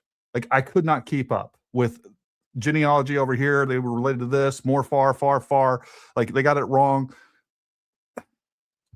Clippings of alleged relatives from the 1930s and 40s of them going to jail and being involved in lottery and printing lottery tickets and Jewish schools, Project Looking Glass, MK Ultra. Like, she just threw everything that she's ever talked about into one episode and didn't do anything to undermine Erika's credibility or her as a person for the average reasonable-minded person. But yet she continues to speak, and all of her followers just thought it was just a masterpiece. In France, he tried to summon Pan, I think in Paris, and many times people would end up in the hospital. But probably the one story that ranks supreme is something that happened in 1923 in Sicily with one of his acolytes. Aleister Crowley was sort of grooming a young Oxford student to become his magical heir. He saw this young Oxford student and said, "You've got it. You're amazing. Come down to Sicily and let's, try to do some spells together." This was a 23-year-old student, okay? Aleister Crowley thinks he has the it factor. They go down to Sicily and the kid ends up dead. I'm actually going to bring on my producer, Ashley, to explain to you a little further what happened. Look, can we just go back to the fact Like, why did she take a week off? What is she doing here? Like, I was expecting, again, some sort of pre-taped, hard-hitting expose, some field interview. I don't know, but like, why did she take a week and a half off to do the exact same podcast that she does every single day? There is nothing different than what she's done in the past. Like, I don't understand. When they were working on an invisibility charm. Take a listen. Yeah, so basically, Aleister Crowley was convinced that he was able to make himself invisible, and he was trying to bestow that power upon his little magical heir, Raoul Loveday. This was during one of his infamous ceremonies at his abbey in Sicily. But during the experiment, they both got really sick. Aleister survived, he was fine. But the nurse that was helping them said that Raoul became slowly fainter and fainter until he just completely disappeared. And so Aleister buried him in a quote unquote empty coffin, like there was absolutely nothing in it. And later, Raoul's wife, who was there, she was present for all of this. She blames Aleister Crowley for this, or Crowley for this. But just a few years later, in 1929, they came out and said, oh no, actually, he just died from inflammation of the intestines. Nothing to see here. So I'll tell you why this is important, why Aleister Crowley is so significant to the things that are happening today. Okay. I would love to know why this is important, because some guy somewhere decided that he was going to trick people and tell people that he was becoming invisible. How does this apply? What does this have to do with Erika Kirk? Please fill us in. What ended up happening was Mussolini, the evil fascist, kicked here we him go. out of the country for being a Satanist. Fortunately for Aleister Crowley, this didn't actually matter because he was friends with the elites all over the world, including, and this is just a historical fact, a woman by the name of I agree. Pauline Robinson, who would eventually, after spending time with her friend Aleister Crowley, 8.5 months later, she gives birth to Barbara Bush. Okay. This is just, again, a little over 8.5 months after hanging out with Aleister Crowley. Obviously, you know who Barbara Bush is, the mother of George Bush. Now, Okay, so I guess Barbara Bush's father is Aleister Crowley. That's where we're going with this, and somehow we're going to link this to Erika Kirk. this is the source of the rumors that Barbara Bush is actually the child of Aleister Crowley. Now, why am I telling you that? Why am I starting this episode speaking about these occult rituals and the idea that the elites are practicing occult magic? It's because it's important that as we begin to connect dots throughout this series, that you fully digest, as I told you yesterday, that Operation Paperclip was not about rescuing brilliant Jewish scientists who were being persecuted from Germany. It was about rescuing wealthy occult perverts like Sigmund Freud and his boys, referring. No, it was about rescuing, in spite the fact that some of them were Nazis, rescuing freaking some of the best and most brilliant minds out there. That's what Operation Paperclip was about, amongst other things. to them as scientists, saying that they had scientific breakthroughs so they could go on doing perverted things and go on being the elites. The same families have been in power for a very long time. Everything else is just an illusion, okay? I don't know. Courtney, for what it's worth, we actually have 1,558, now 1,560 people watching, because we are simulcasting on YouTube, X, Rumble, and Instagram and Facebook. But I agree with you. We should have a lot more. Who cares? How some people don't recognize that. Just looking around at who they keep Want the trying right to tell viewers. us is a genius. How is it always the rich people? Do you guys really think that every offensively wealthy kid who makes his butler do his homework grows up and becomes a tech genius? That's just the story that we keep being told. Jack Parsons, unbelievably wealthy kid who created the Jet Propulsion Laboratory. That's the precursor to NASA's Apollo program. Oh, he was such a genius. He was trying to literally summon demons. He was Aleister Crowley's protege. He was doing the exact same thing that Aleister Crowley was doing, throwing elite sex parties, saying, we're going to create a moon child, everyone, sex, drugs. Look, Elon Musk seems like a nice guy, but do I believe he's running 17 trillionaire dollar companies at the same time while also having 49 baby mamas? No, I don't. I don't accept that. Bill Gates, that one bothers me the most. Oh my God, shocker. He's in the Epstein files. Look at him, people. Look at him. Look at his face. Of course, he's in the Epstein files. You really think this guy is just such a genius? He went from computers to pharmaceuticals to poisoning African kids. He's just so genius. Yeah, I'm troubled the most by people who ever bought that man was smart. Poor and middle class people know we can never go on to become geniuses. It doesn't work like that. Now I want Poor middle class. Like, is this not the same leftist message that we always hear? All right, she's demonizing the wealthy in multiple ways, and then she wants to sit there and pretend that she's not an elite wealthy person. Her husband's worth hundreds of millions of dollars. She's worth at least dozens of millions of dollars. She's made that much money just off of this series, between what she's gotten in views, what she's gotten in sponsorships, what she's gotten in super chats, what she's gotten in merch, what she's gotten in different memberships, her book clubs, like millions upon millions. I'm sure it's well over $10 million that she's made since September. And she's going to sit there and she's going to demonize the white rich people. I mean, it's ironic. Kind of want everyone to just wake up from this occult spell of thinking that these people are smarter than you. They are not. Natural geniuses, which do exist, like Charlie Kirk, you have to either play ball with the elites, meaning hand over whatever it is that you have built to fulfill our ends. Let us be in control of the message. What you're doing is big. We want in. Or if you say no, you wind up dead. That's how the world works. And the military is responsible for keeping particular families in power. This is exactly right. She throws in some basic facts. She interprets them for you, interpretations that are completely subjective, that there's no way for her to definitively say. And then she moves forward with that new set of facts. And that you, if you're a weak-minded moron, you believe it. Like, yep, that's the conclusion. That's the conclusion. So now we can move to the next conclusion. And now we can move to the next conclusion. None of which is supported by truth, evidence, or anything else. It's somebody's opinion, hers, that brings you to the ultimately whatever narrative that she wants you to believe, without supporting any of this stuff, other than throwing a bunch of facts at you, interpret them for you, completely subjective, her own opinion. And by the way, a very ignorant opinion. We talked about that the other day when we were talking about the bomb dogs. Bomb dogs are not gun dogs. We don't even know if the bomb dog story is true, but even if the bomb dog story is true, it makes no sense because bomb dogs are not gun dogs. Bomb dogs are not typically used and often miss guns. That's just a fact. We showed the expert. It was a great show. If you haven't seen that show, Debunking 10 Lies of Candace Owens with me, Artie Trolls, and Edie Lowe, you need to go check that out. Great show. It's pretty much eugenics at the top and social engineering at the bottom. And we have proven over and over again as a society that we are subject to psychology. Our minds are malleable.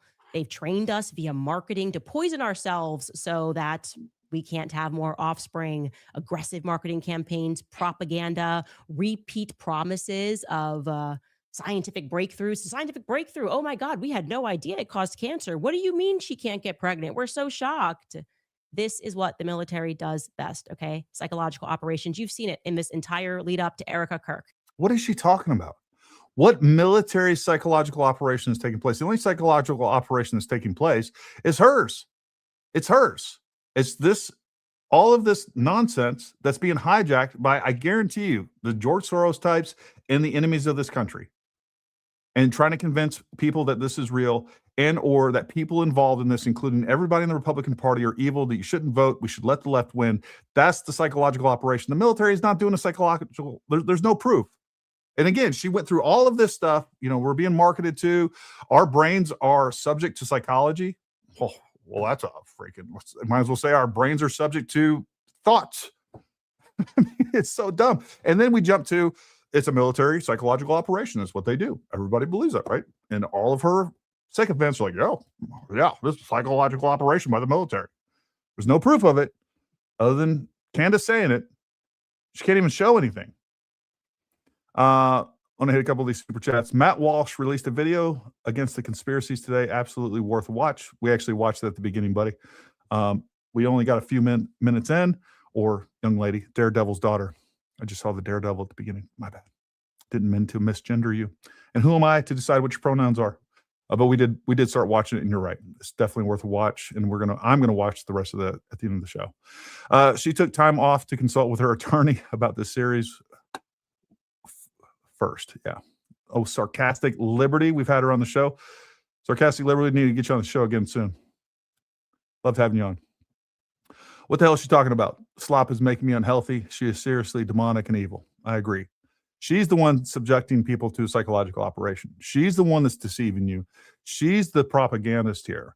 She's the one twisting the truth, omitting the truth, and just telling you lies and stating them all as fact. Her opinion is fact. It is part of the reason I believe, I don't know if you thought about this a lot like I have, why did the military choose to have us all watch Charlie's execution? Think about that. They could have just like, Well, where are we going with this? How did the military decide that we were going to watch Charlie's execution? And this goes back to all the other things that we've said before. If you are going to kill Charlie Kirk, there's so many easier ways. And again, what she's doing, she's taking the spotlight off the left, off the furry, trans, gay kid that actually killed Charlie Kirk, and pointing it somewhere else. And now we're at the military. What happened to the French? What happened to Israel? Now it's 100% apparently on the U.S. military. That's what we're going with. poisoned his drink or something, done their standard, mess with the brakes and get into a car accident. I don't know. But no, they wanted us to watch it. They wanted to make sure that we all watched it and we had an emotional reaction Watch it. and that they could sort of harness our emotions to get behind Erika, right? Erika, that was where it was supposed to go. You watched it. Where's the evidence, Candace? Where's the evidence that says the military was involved? Where's the evidence that says they planned this so that we get behind Erika? the widow. That's why they just keep saying the thing. She's the grieving widow. She's a grieving widow. I mean, how psychotic and sociopathic and just non-human do you have to be to so loosely talk about Erika Kirk the way that she does? Oh, the widow. Oh, she's such a grieving widow. You wanted us to pray for her, for Erika Kirk, the widow, and pray for the kids. Like, it's such a slap in the face. Like, if you can sit here and watch this and your conscience and your soul not be disturbed, you need God, you need prayer, you need possibly medication, because you do not have a soul. You do not have all the same feelings that an average human does. You just don't. There's something wrong with you. And there's clearly something wrong with her. It's evil. It is some of the most evil thing I've ever seen on display. I've never seen such inhumane behavior on open display the way that Candace Owens does. Oh, never mind everything that she's doing right now. Never mind the lack of concern that she seems to have for this investigation. Me sitting down with her and her speaking about Charlie, and never is emotion coming up. And she's like, yeah, I like to work. But then when I see the first trace of emotion, it's about her mother who's alive, but Charlie's dead. Charlie's dead. Everyone recognized something was off about that. The way that they are defending her is crazy. I've never seen anything like it. I could do 27,000 series, like I said, about Hillary Clinton. They wouldn't care. They wouldn't care at all. But Erika, my goodness, there is something there. You cannot touch or speak about it because, well, they cast a spell. What's wrong with you guys? Well, anyway, let's quickly recap the military connections that we've already established in the Erika Kirk story, right? She's already established. You guys see how she's seeding these people's minds? We've already established it. This is why these morons walk out of these watching this nonsense. And like she gave us receipts, because now she's reaffirming. She is using psychological warfare. She is using information operations tactics like I've never seen anybody use it.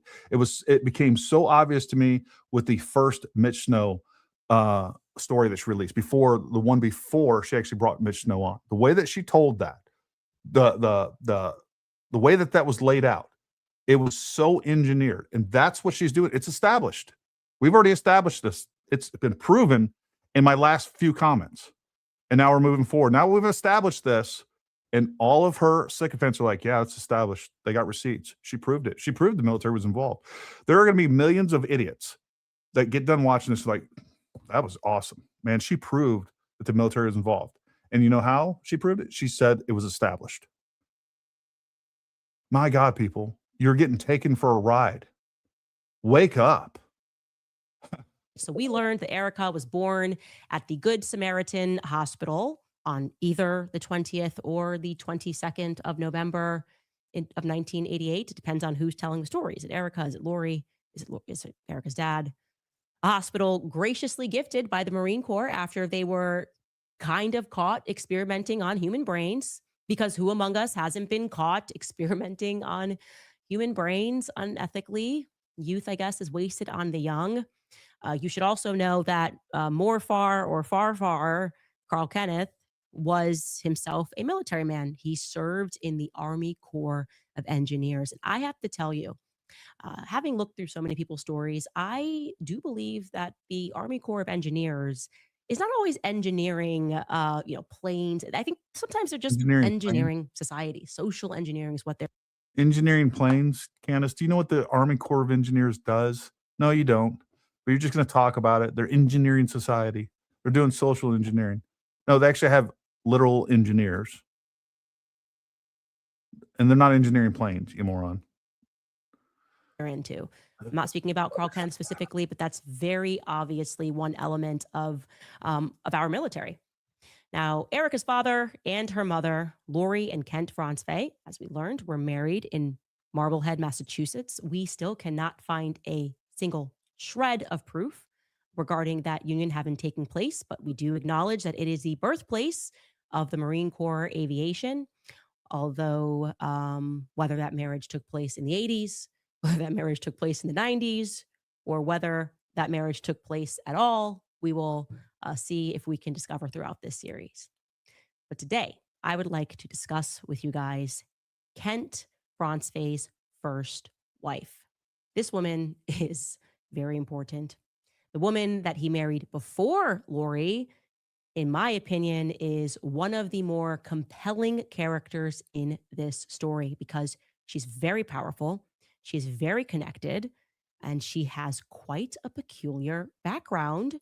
And ultimately, her life, despite the fact that she married Kent first, is going to plug right into Erika's life.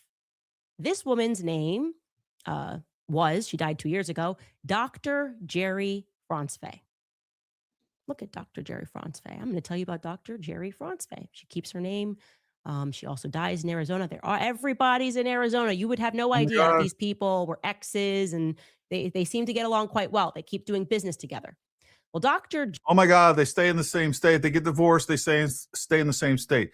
Man, I have family in Michigan that even though it's they're in the Detroit area, I can't get them to move out. I'm like, look, I've been all over the world. I've been to Baghdad. I'm telling you, Baghdad is a nice place in Detroit and Dearborn Heights and all the other places. And I'm like, you guys got to get out of here. Like, move to everywhere is better. And they won't leave. And same thing happens. Like, we have generations of families that stay in the same state, but she will take even that and turn it into something suspicious. It's unbelievable. Jerry was born Jerry Pitts in 1943. She was born into a very strict Mormon household. Yeah, fun fact. Erika's father was at first married to a Mormon before he got together with Lori. Jerry's Mormon family is from Arizona, a very powerful Mormon family, but she herself was raised in Indianapolis, Indiana. Jerry also happens to be a victim of child rape. Okay. Now she's going to tell the story in a different way. She's almost going to, when she retells the story, make it sound like a love story. It's weird to me. I don't think a person should be trying to normalize child rape, or if they do, they probably shouldn't hold any future positions of power over children. Wouldn't you agree? Well, I'll let Jerry tell it. Let's read a bit of this article from 1981 where she recounts her own history. It tells us that at 14, she ran away from a strict Mormon upbringing in Indianapolis to get married. She says, quote, "I was a straight A student and was about to get the worst mark of my life, a C in algebra," Fronsfay said in an interview. "I couldn't face my parents. I loved my boyfriend. We saw an opportunity and we took it. I lied about my age. I altered my birth certificate. I then smeared it with Clarisol to make it look older. 6 months later, we asked to come home and we were welcomed." She was a mother before her peers graduated high school and divorced before she was old enough to vote. Okay, so just to recap, she gets married at 14. Not mentioned is the fact that she's already pregnant. Okay. She then runs away for 6 months to the other side of Indianapolis, uses Claricel so she can get married at 14, has this little shotgun wedding. She gets married to a guy named Carl Pangirl. Carl Pangirl, spelled Pangerl, is 5 or 6 years her senior. I can't really tell. Look, she's already telling us she's forging docs, so he could be 5 or 6 years her. So, look, I mean, going back to I don't even know where we're at this point, whether in the 60s, 70s, 80s. I don't know. The point is, like, we have a long history of people getting married a lot younger than they used to. And yeah, they did forge documents and everybody, like, everybody's family is full of this stuff. And she's going to pretend. And I would love to go back into Candace's family. I wouldn't actually. I'm not interested in that. I know there's a lot of people that are interested in that. They want to go back and I've had I bet you I've had 500 comments either on X, YouTube, and other places, at least 500 comments where they've said, Gary, you got to create a docuseries like Candace do it on Candace, like she's doing to Erika. And I'm not interested in it. I really ain't. I do actually hope somebody does it, but I'm not personally interested in it. I want to hit this comment because this is the question of the week, the month, the year, and until this is all over. Weak ostracism confused about why Candace is even important enough for Americans to worry about. All sounds like middle school drama that does nothing for Americans. She's important. Look, she is swaying millions of people. I think there's a lot of bot activity. It does not take much. It does not take much to sway an election. I wish she was not as relevant as she was. And I've studied this. And before I got into this, I wanted to look at what her real impact is and what's going on. The impact is real. It's important. And you need to recognize it for the threat that it is. And, you know, when you got people like Michael Knowles talking about how we shouldn't even give her any air, like, I don't even understand. Like, his entire show is pointing out what the left is doing. So under the same rationale, he should just shut up and let the left do whatever they want. And he should, like, all he's doing is bringing attention to the left or whatever it is the issue. And then he has the audacity to go on and say, we should do like Trump. He doesn't ever do that. Are you kidding me? That's all Trump does. Trump is the guy that calls people out. He is the one that points like, hey, you're evil. You're stupid. The Congress is trying to destroy this, all the Democrats. And he calls people out by name constantly on tweets, on True Social, in person. Like, that's all he does. And that's why he's been so effective. And that's where the right, we have never been good at this. We've never understood the human terrain and how to negotiate it. We believe that if we just sit back, we stay quiet, we do what we're supposed to, lead by example, the left is going to follow us. That's not how it works, folks. You got to face evil head on, and you got to call it out. And that's why the left is winning. The left understands social media. Most of the people, and even in the comments section right now, and I'm even behind a lot of these other folks out there, they understand social media. We don't. We're just like, oh, you know, I don't want to get into these squabbles because we don't have time for this. I don't have time for this either, but it's important. We don't have time for wars sometimes, but guess what? When you got a war and you got people that are coming to your shores or whatever else is going on, whether we're talking about I'm not talking about global war on terror, I'm talking about, you know, the Civil War or the revolution, real wars that matter, right? When you have troops on your shore, ignoring them doesn't make them go away. You got to go meet them head on and drive them out and make sure that we bring the fight to them. That's what we got to do. Let me hit a couple of these other super chats and we'll carry on.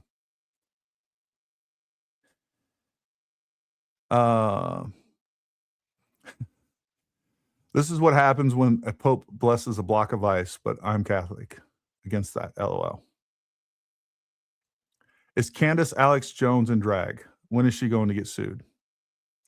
I mean, look, I love Alex. I've been on Alex's show a couple times. Alex gets things wrong, but let me tell you something. He has more facts and evidence backing anything that he says, more so than Candace. Candace is like the Jerry Springer, the National Enquirer of news, facts, or even conspiracy theories. She gives conspiracy theories a bad name. She really does.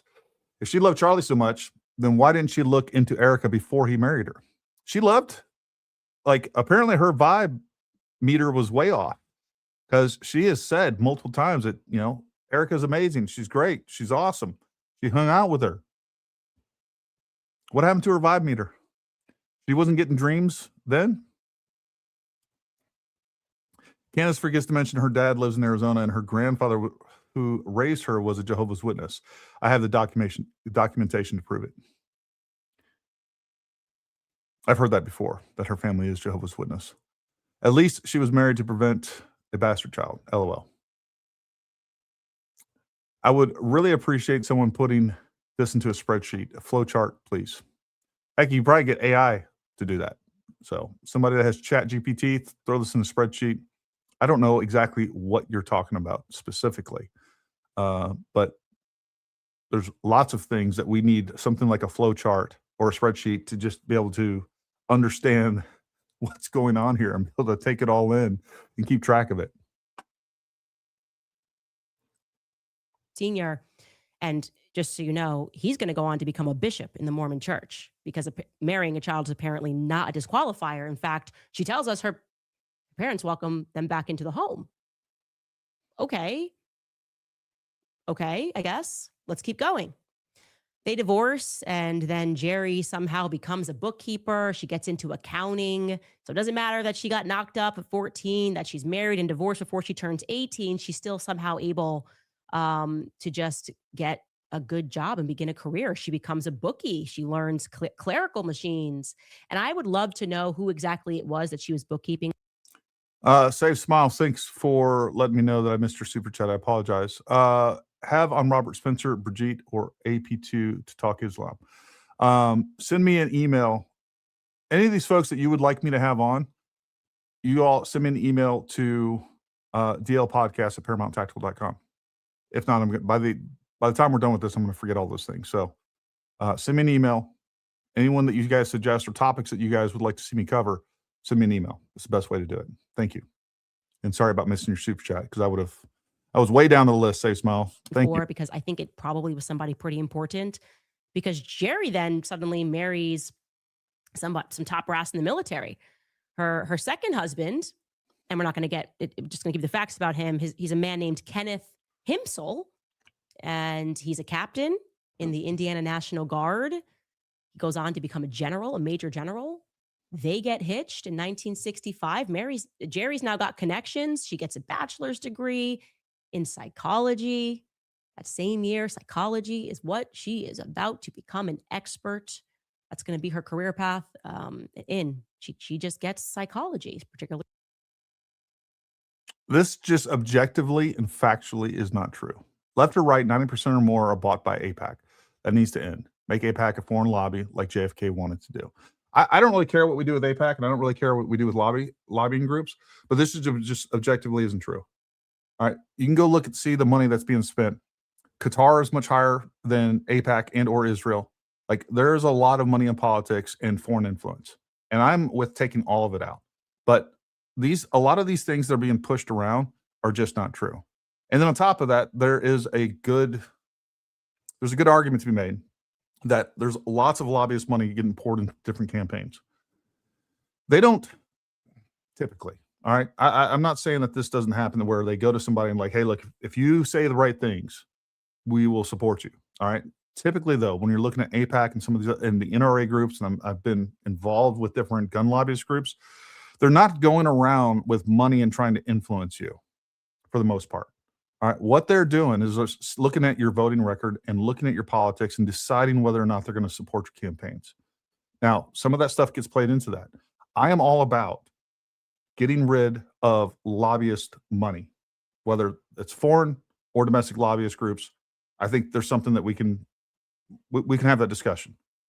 I am sick. And again, even now, I am so indifferent to Israel and AIPAC and everything else. I'm more on their side now for all the things I talked about the other day, because all of these idiots attacking me and being on the side of evil are all anti-Semitic. So that tells me I don't want to be on your team. These people must be doing things right. or they're less evil. The lesser of the evils for sure. And I've looked into AIPAC. I've looked into all the different money that has influenced the United States in our politics. There's a problem with all of it. That being said, 90% of what's being said about AIPAC, I haven't found the evidence of that. I haven't found the evidence. So I'm fine. Let's get rid of all the money out of politics. I don't think that's constitutionally going to be accepted. I mean, at the end of the day, one of the things I always talk about is, I think capitalism is the truest form of democracy. Where we can put our money, that's what really matters, right? That is an expression. That's how we get things done here in this country. So I don't know how that you're going to be able to get rid of all that stuff. But the fact is like there's a lot of other lobbyist groups that are much more influential and are spending more money than AIPAC and or the Israel Foreign Lobby either. With the psychology of children. It's now 1970. She's 27 and she becomes a social worker in Indiana. And instantly in my mind, and I get it, I'm a conspiracy theorist, but I pretty obsessed with MK Ultra. You're just dumb. I don't love anybody that was a psychologist in the 70s, especially one that's connected to the military, especially someone that's connected to the military in Indiana who happens to be a victim of child rape herself. I'm not loving it. A lot of red flags here. It's immediately suspicious because MK Ultra was in full swing. And if you did not know, Indiana was a major hub for MK Ultra action. The universities in Indiana were factually involved in experimentation. In fact, Indiana was actually the place that the government manufactured the LSD to drug people with for their experiments. You can thank Indiana for the hippies movement. Thank you, Indiana. Anyway, suddenly Jerry's big time, okay? In 1971, she heads out to Chicago and she begins working for Quaker Oats for 3 years. Now, if you're like me, I was like, well, at least Quaker Oats, we know, hired a psychologist for what? She says she was helping them with marketing. What kind of marketing? No, I didn't catch that. I don't think she said that Erika was married before. I mean, yeah, who cares? That's between her and Charlie. But I don't think that was said, and I don't think that's factual.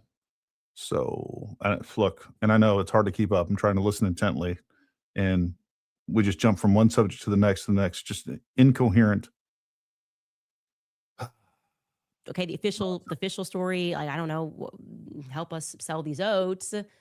And if you're like me, I was literally thinking in my head, well, at least Quaker Oats was never involved in any weird MK Ultra type experimentation or anything.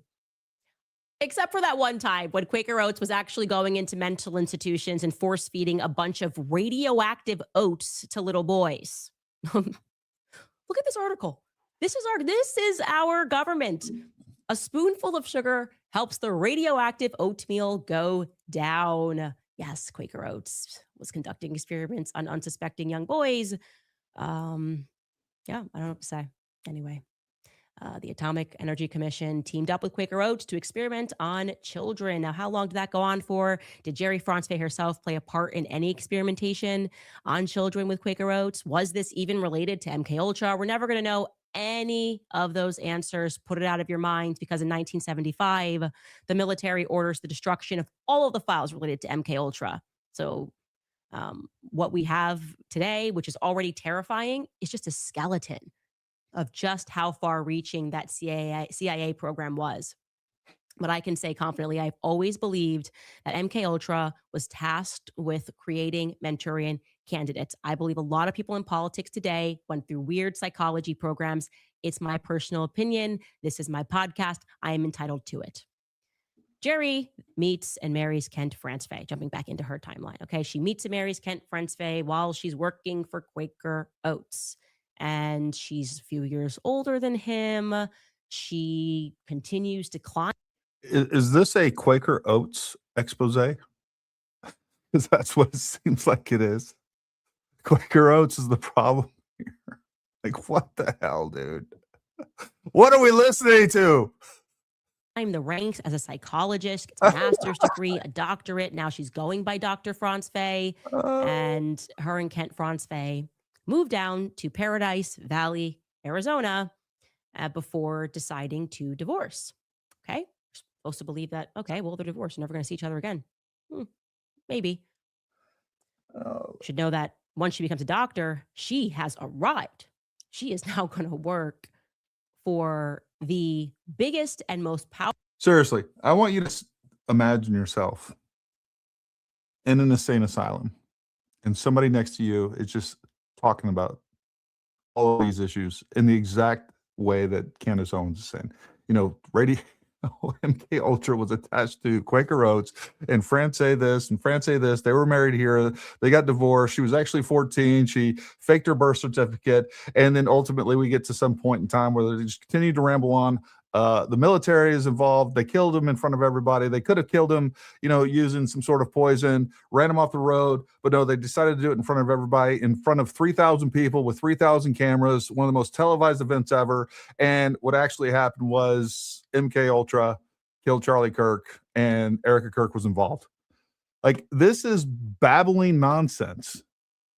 Powerful families in the world. Okay. This is where it's going to get really fun, because she begins working for, I mean, not even just one of the most powerful families in the world, but it also happens to be a French family. Ah, France. I could never do a series where you're not there, France. The DuPonts. I kid you not. She starts working for the DuPont family, becoming the director of employee relations for DuPont because she's so good at psychology. She gets into organizing. DuPont. Tammy, I didn't miss your super chat. I just hadn't got to it yet, but I'll hit them. What the hell is she talking about? The slop is making me unhealthy. She's seriously demonic and evil. I couldn't agree more. Somebody else said she's literally making my head hurt, and I can't agree more. Like, just trying to keep up with this, I'm losing brain cells, jumping from one subject to the next, to the next, to the next. And then we bring back in these people, and then now we're attaching them to DuPont. After we went on this diatribe, this like incoherent babble speech of oatmeal and radioactive. It's crazy. It's crazy. My kids are military brats. My son is currently serving. It makes my blood boil the way she demonizes our military. I'm so angry. I love our military. I agree. And look, this is something that her entire audience now has become anti-military. And I see it in my comments all the time. I don't even bring it up. But it's like, oh, you're in the military, so your opinion doesn't count. You're evil. You're attached to whatever. All you do is follow orders. You know, she is completely prejudiced half the conservative party against the military. It is an honor to serve this country. And I don't care what administration. You don't go in under an administration. You don't go to serve under an administration. You go to serve this country.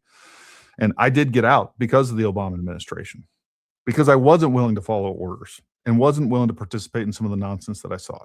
And the correct thing to do is, if you don't like the mission, you freaking leave under honorable circumstances, which is exactly what I did. This is what happens when the Pope, yeah, I guess I did miss yours completely earlier. Sorry. We had a couple more.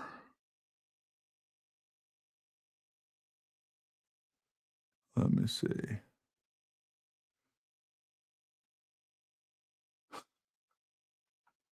I don't know if I hit this one or not, so I'm going to hit it. Alex said Candace is jealous not being the CEO. I already don't care about the story. I agree. It's hard to pay attention to what's going on. On top of that, it's just boring. I think your family tree grows straight up. Is she Somali by any chance?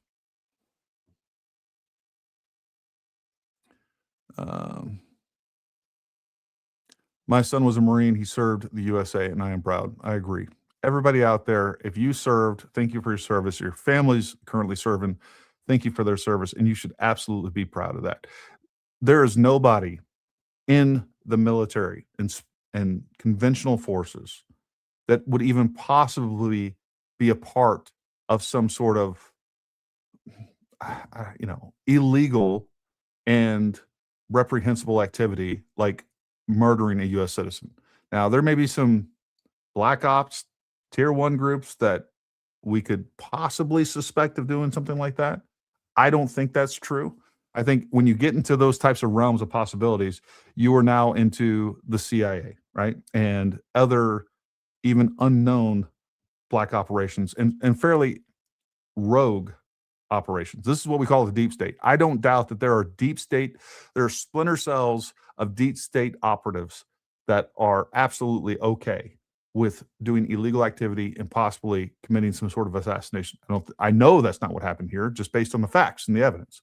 But the idea that she's just smearing the military nonstop and is so suspicious of the military without any just cause, it is infuriating. Love you, Gary, and your admins. I'm not a Candace fan, but I haven't felt settled since Charlie was murdered. Perhaps Tyler is in fact guilty, but there could still be more to it, and we don't know yet. That's not a conspiracy. I agree with you, Lynn. I've said this from the beginning, and this is why, look, I think there is possibly something going on when we see these mass shootings and we see a link between transgenderism and other mental disabilities. We'll just say it like that. I think they can be easily targeted, easily weaponized, and easily directed at targets like Charlie Kirk, like we saw with Tyler Robinson, like we saw with Thomas Crooks, and like we've seen with other shooters. I think it's easy to find these people. I think it's very easy. I did a full interview just recently with, oh God, I'm having a brain fart. All this stuff has scrambled my brain. Chase. You guys, if you haven't seen it, you need to go watch it. I'm sure somebody's already catching it down there.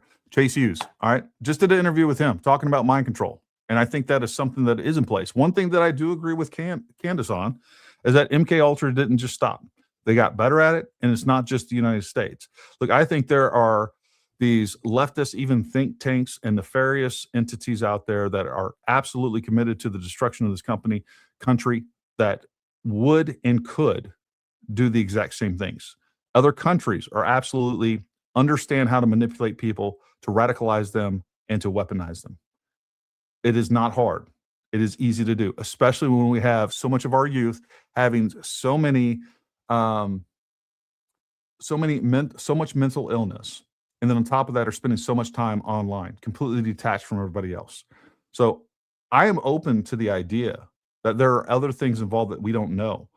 What you have to give me a lot of evidence to convince me of is that Tyler Robinson didn't do it. I don't think he did it alone. I think Lance Twiggs was involved. I think there's probably people online. And some of those people online could have been somebody that was radicalizing him and weaponizing him. And I think that needs to be looked into. And as far as I know, that could be being investigated right now, but we don't know. And that's just what we have to go through with these types of investigations, folks. The investigation has not ended. They're still investigating a lot of things when it comes to Tyler Robinson. So anybody out there saying, oh, the investigation was over 33 hours, I hear that all the time. You're dumb. You don't know what you're talking about. Go listen to my original interview with Andrea Burkhart. We talked about all that.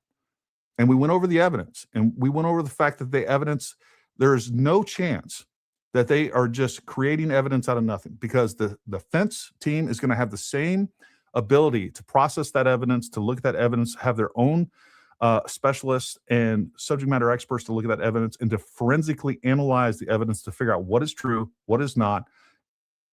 So, and look, we know what the defense team is trying to do. They're trying to get things thrown out. They're trying to get the prosecuting attorneys changed.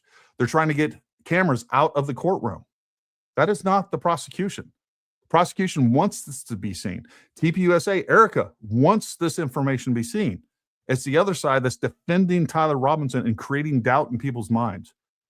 The reason there's so much doubt in people's minds with all this is just like I said at the beginning of the show, because everything that they put out to begin with, they said it was a palm gun. They said it was a camera gun. They were diverting from the original story what the facts said, what your eyes said. They said it's not a gunshot. It's an exploding microphone, that he's being electrocuted. They're creating doubt where there shouldn't be. And we do have to wait. We're at a point where we're going to have to wait until the trial to see the evidence to where we can make our final decision on whether or not this is a legitimate prosecution. I think it is. And you have to give me some evidence that it's not. We don't just get to dismiss and say, no, I'm not accepting these. He talks differently than I do, so these text messages aren't real. Like, that's not how this works. There's lots of people out there that speak completely different than we do. And especially when you're telling me he doesn't say vehicle, and then 30 seconds later in the same video, he does say vehicle. Also, you're trying to throw me off, and you're trying to undermine this investigation and confuse people when you say stupid things intentionally. Like, Oh, you expect me to believe that Tyler Robinson was going to scale the roofs like Spider-Man when you can walk up there? Like, there has been an intentional information operation that's been taking place, and Candace has led that charge from the beginning and is trying to confuse people.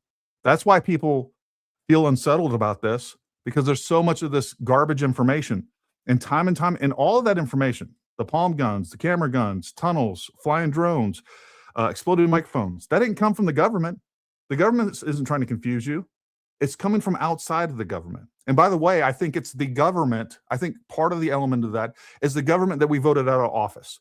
You know, that same government that committed lawfare, lied, and smeared Donald Trump. They're out of office, and they're over here doing it again. Now they're just taking a different approach, and they're trying to convince the American people not to vote for Donald Trump. That's what this is all about. Hopefully you can see it. Psychology. She is tasked effectively, I would say, with finding the psychopaths I love you too. that should head up the corporations that are run by the elite bloodlines. She goes into partnership working for the DuPonts. Now, in case you forgot, they're also just mass poisoning people. That's what they've done for a very long time. If the lawsuits are telling us anything about, they have innumerable lawsuits related to them poisoning the population, giving people cancer. Jerry's apparently a good fit.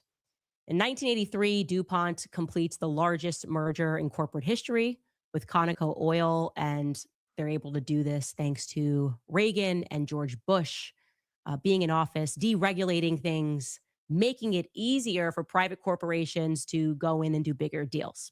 Of course, we know DuPont then moves those headquarters to Wilmington, Delaware. I just loved looking into her and just seeing that she's the DuPont woman, because I like to pause and reflect on past episodes when I don't know why everybody's freaking out about things. And I just like to consider how terrified they must have been when I'm looking into the Charlie Egyptian planes and I'm like, what's going on in Wilmington, Delaware? And I instantly hit the DuPont family. And then Erika's out there nervously at AmFest cracking like not funny jokes about Egyptian planes. Like, do you guys not see the liberal policy smuggling into this narrative that's taking place? Big business is bad. Deregulation is bad. DuPont is bad. DuPont probably hired more. Like, I'm sure they've done a lot of terrible things. Don't get me wrong. As every big corporation did. All right. Between hiding the fact that things were poisonous to us and not knowing, like, I'm all on board on all those things. And the U.S. government. I mean, one of the worst atrocities that the U.S. government has ever afflicted upon the American people is the food pyramid. The food pyramid, telling you since like the late 70s that you need to eat nothing but carbs, getting people addicted to carbs. They have caused millions of people's deaths. They have caused millions of people to suffer through life with unbearable disease. And we're just now like, and they knew that back then. So I'm on board with some of these things, but I just want you to notice how she's smuggling in so many of these liberal policies and the fear mongering that the left uses time and time again against big business, against Republican presidents. I haven't heard anything about George Bush. I mean, Bill Clinton. I haven't heard anything about Carter. I haven't heard anything about Obama, but she's dragging the Bushes through the mud. I'm sure we'll have some Donald Trump at some point. Like, this woman is, I don't think she's a liberal, but what I do think is she wants to destroy the right. And you can, reconcile that however you want. Thank you, Mama Owlbear, for your support. We appreciate you. Candace Owens equals low max energy. She pronounced anecdote in under 2 minutes, a new record. Illiterate, underachiever, maxed out. Yep, neckdote. She said neckdote right out of the gate. Like, how? Like, is she not watching her own collages of mispronunciations? Can't she fix that? Why are her producers not fixing that? Neckdote, compartmentalize, architecture. I mean, I don't know how someone in the business of talking can get so many basic words wrong. I love your channel. I joined to watch the crazy Cantifa portion, also because I just heard when I hopped on the military, actually, you got better when Obama left office and Trump came in for the first time. I agree. As a matter of fact, when Trump first came in, I was seriously considering going. My friends were in Syria, wrecking shop, killing ISIS left and right. They were sending me pictures, videos. I was like, I'm going back into the military. And my wife was like, no, you're not. That's not the real reason. you know, it's easy to get sucked in because those like, it's easy to remember the good times and the things that you want to do in the military. What you forget is on these long deployments, all the bad times, right? Between you missing your family, having to deal with the death and injuries of friends. There's a lot, right? There's a lot of baggage you come home with every deployment for sure. But yeah, it got a lot better. My grandfather fought in World War I and II, the Australian Army. I love my military family. F.U. Candace. I've actually been to the Australian Military Museum there in Canberra. One of the coolest museums I've ever been to. Probably the best experience I had in Australia. For a while, I thought this was a spiritual warfare, but I don't even know what this is anymore. I don't understand how her followers believe anything she says. Proud USAF mom here. It's both. It is a political war. It is indefinitely a spiritual war. When you can reduce people to where they have no conscience, the way that her content has done, this is a spiritual war, without a doubt. And it all plays into one another, right? If we have a country that continues to go in the direction of the left, it is going to get worse and worse and worse, both spiritually and economically and your everyday living. Like, we know if we go in the direction of socialism and the ultimate goal is communism, like, religion isn't even a thing. And they've done a really good job over the last 50 years convincing people that being religious is dumb, it's illogical, doesn't make sense, there's no evidence for it. It's both. Lord, bear me strength with Candace. Thank you, Gary, and all military members for your service. Jerry Francois's gender studies research. This was her father's first wife before Erika was born. Zero connection. Found their research and paid ancestry site.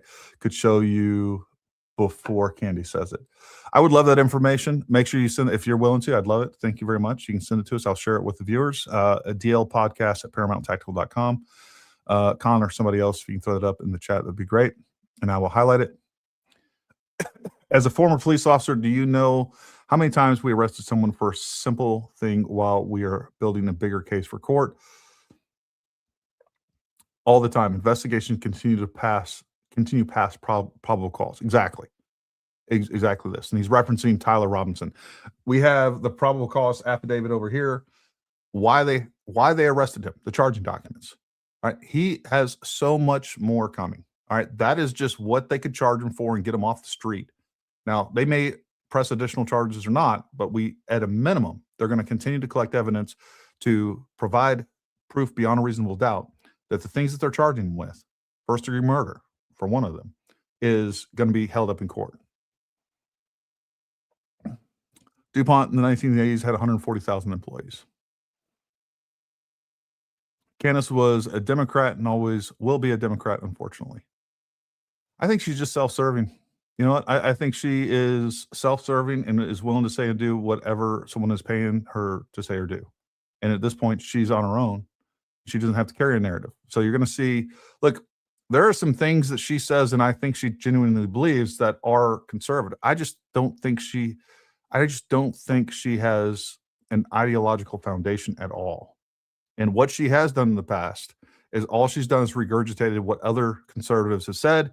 She being a black female, it was much more marketable, and she became popular because of that.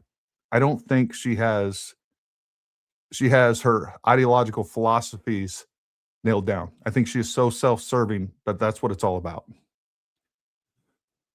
And maybe maybe those are semantics. I don't know. I've noticed when Candace is being deceitful, her voice changes to how someone with a cold would sound stuffy and nasally while she smiles and fake laughs. There's definitely lots of tells there where she starts, the more animated that she's get, the more she's selling.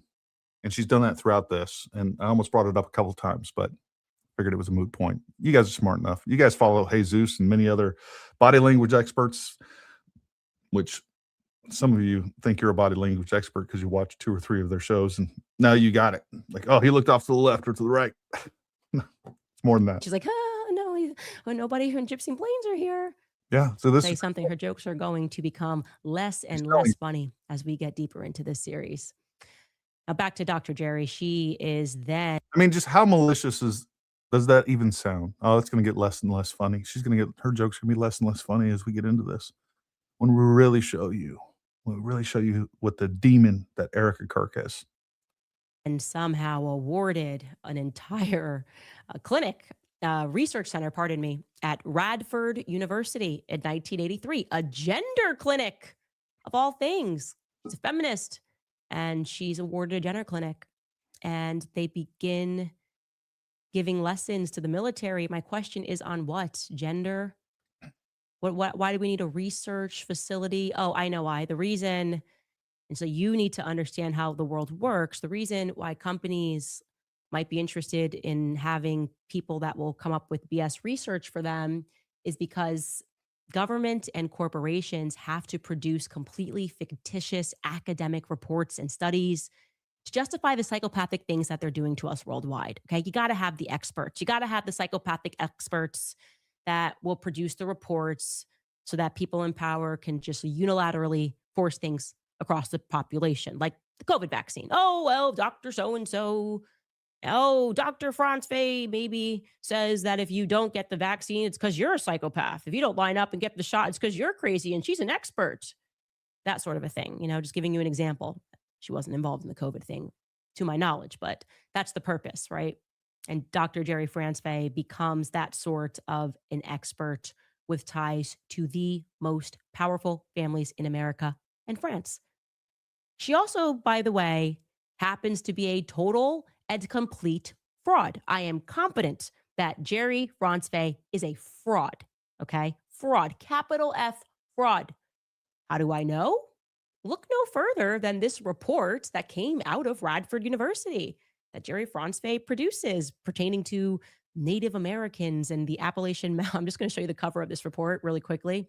So it says that who's putting together this report? The Center for Gender Studies, and it lists 5 names: Marjorie Wayland, George Bourne, Richard Castor, Susan Friedman, Jerry Franz Fay. Well, not what she doesn't communicate in this report is that that's her family. Marjorie Wayland is her mom. Richard Castor is her nephew, her sister's son. This is why they just get married so much, because, and I didn't even look into the other two. I just couldn't, once I realized that the 2 of these people were her family and they're going to produce a report, I just went, oh, she's like a whole fraud. That's just effectively Mormon mafia, right? We've done a report. I guess we can go into Native American. They need feminism or something. We can go right onto the reservation. These women want to be free, something like that. But I want you to.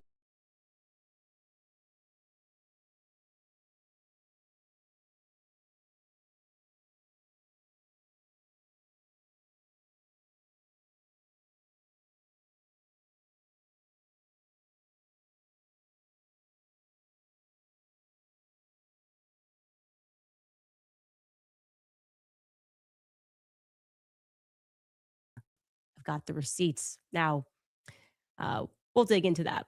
But the reason that I wanted to give you the background of Jerry Franz Fay is because after this, heading into the 90s, the next thing she does in life is she gets involved with charter schools. She gets into the charter school business, particularly helping them to develop psychological methods with students.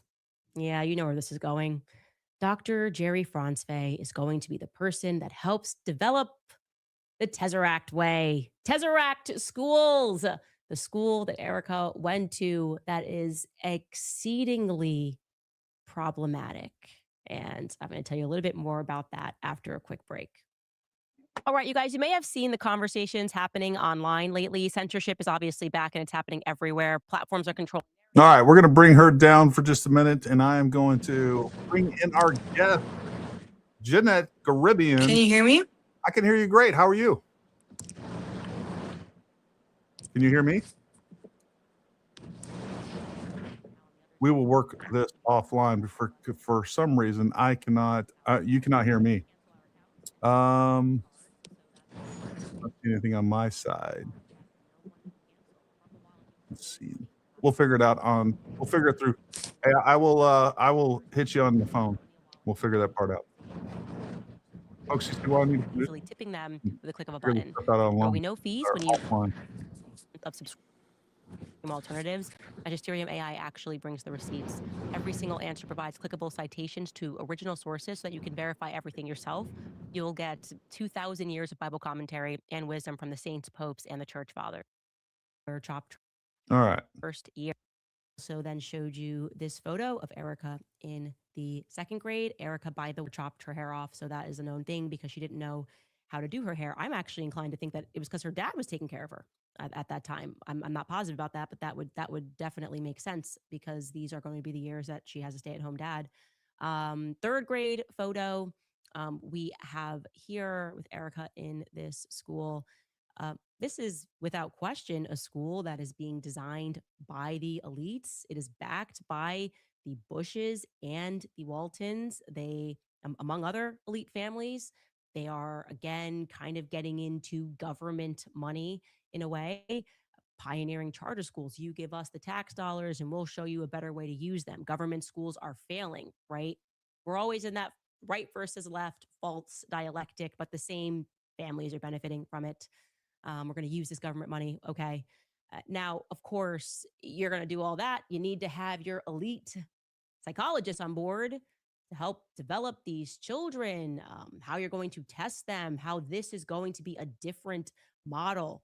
And that is why it makes perfect sense that Dr. Jerry Franzfey, who conveniently is her entire Mormon family is from Arizona. Her and Kent had a home together in Arizona and in Paradise Valley, which is exactly where this particular school was. This was the first school, and this one is going to fail very quickly. But yeah, of course, she's going to help them draft those psychological models that at the school that Erika attends. Now, Erika might not know this woman. She may not have met her. I would definitely be shocked if she didn't know about Dr. Franzfey. Is she just doing the models? Did she sit down with the kids? I don't know.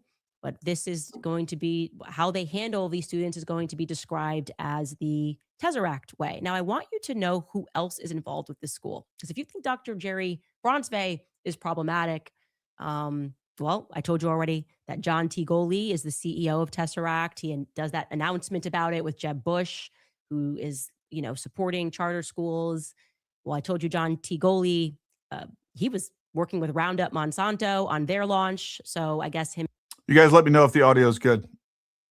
And Jerry's with DuPont. That's a natural alliance, poisoning the population and getting away with it. But there's some other key players here. I really want you to know about this guy named Phil Bliss, who joins the board of Tesseract. Here we go. We're introducing a whole nother character and to take you down some other winding path to confuse you even further. Okay. Phil Bliss here over there in the corner. God. Phil Bliss, the board member, was involved with Stanford University in the 70s. Oh my God, I'm not going to Stanford. yes, I am MK Ultra. Okay. He was known widely during that time as a drug counselor. Okay, everyone's taking LSD. You got the drug counselors, and he is also working with Stanford's Hospital for Addiction Research, right? He then co-founds a school in Palo Alto, which is called Mid-Peninsula High School. He installs himself as the principal of that school, and that school then has a shooting. In 1996, it turns out that the student that committed the shooting had been working with Philip Bliss through his depression. Okay, fantastic candidate. I don't know. I got a lot of questions about these psychologists. As I said in the first episode, when you look at all these things that are happening, school shootings, behind everything is a psychologist and a prescription counter, truly. He also, on that same campus, by the way, he was on the board of a French-American school, so he also has French connections, but that's just kind of implied now in my life. The person who is going to be running the school as the executive director is a woman named Jill Kessler. She's the executive director, and she says that she moved to Arizona for her husband's job. and he is a pediatric developmental behavioral pediatrician, whatever that means. He specializes in children and behavior, essentially. So she is well suited. Above her is Susan B. Silverstein, who is the vice president of development. I have a very strong indication of who Susan B. Silverstein is, but unless I'm certain, I'm not going to show the face. Oh, unless she's certain. She's never had a problem showing stuff that she's not certain about. I guess she's talking about a picture here. But let's hit a couple of these super chats real quick. Tammy McDonald, thank you. People forget TR hasn't even entered a plea yet. Yeah, and look, he's going to enter a not guilty plea. Almost guaranteed. Almost guaranteed. So that he can actually go to trial and hopefully get the death penalty taken off. I hope that they do not plead this out. I hope that the prosecution pushes for the death penalty and accepts nothing less. I hope that's what's going to take place. We'll see. But he will definitely, if this goes to trial, he will definitely plead not guilty. And when he does, all the Candace cults not understand that that's basic procedure. They're all going to say, see, it proves it. It proves he wasn't guilty. Proves he wasn't guilty. No. That's not what it does at all. Even if everybody knows he's guilty, they're going to go to trial. They're going to attempt to undermine the case, and they're going to at least attempt to get the death penalty taken off. That's how this works. But people are going to play ignorant. No, they're not going to play ignorant. They're going to be ignorant about basic processes that we see every day in a courtroom. How did Erika become responsible for every bad or questionable deed of every member of her family and anyone she's ever met? Well, she's Erika Kirk. So she's got to prove her innocence. That's all she's got to do. I really think she was in love with Charlie. Now she needs money to pay for her multiple lawsuits and wants to burn the women that Charlie chose, not her. Unfortunately, I've seen this personality and professionally, personally and professionally. Yeah, I've seen the same thing. Not sure if y'all saw the vid circulating Candace past when she is messed up. Not sure what you mean exactly by that. There's a couple of old videos, her in a rap video, among other things. Candace is a puppet of foreign interference. What she's doing for money and power, satanic. I agree with that. I'm still not certain that she's definitely being used for foreign interference. Wittingly or unwittingly, I don't know. I am very suspicious. There's more and more information that's coming out. Number one of her producers is definitely a Scientologist. We found that out. All right. So one of her producers is a Scientologist. We kind of called that. I've been saying for a long time that Candace is nothing she does sounds like a Christian or a Catholic. And I constantly talk about mysticism. She constantly talks about mysticism. I constantly highlight the fact that she's talking about mysticism. And the more I thought about it, I'm like, and knowing what I know about Scientology, it's like, this sounds more and more and more like a Scientologist.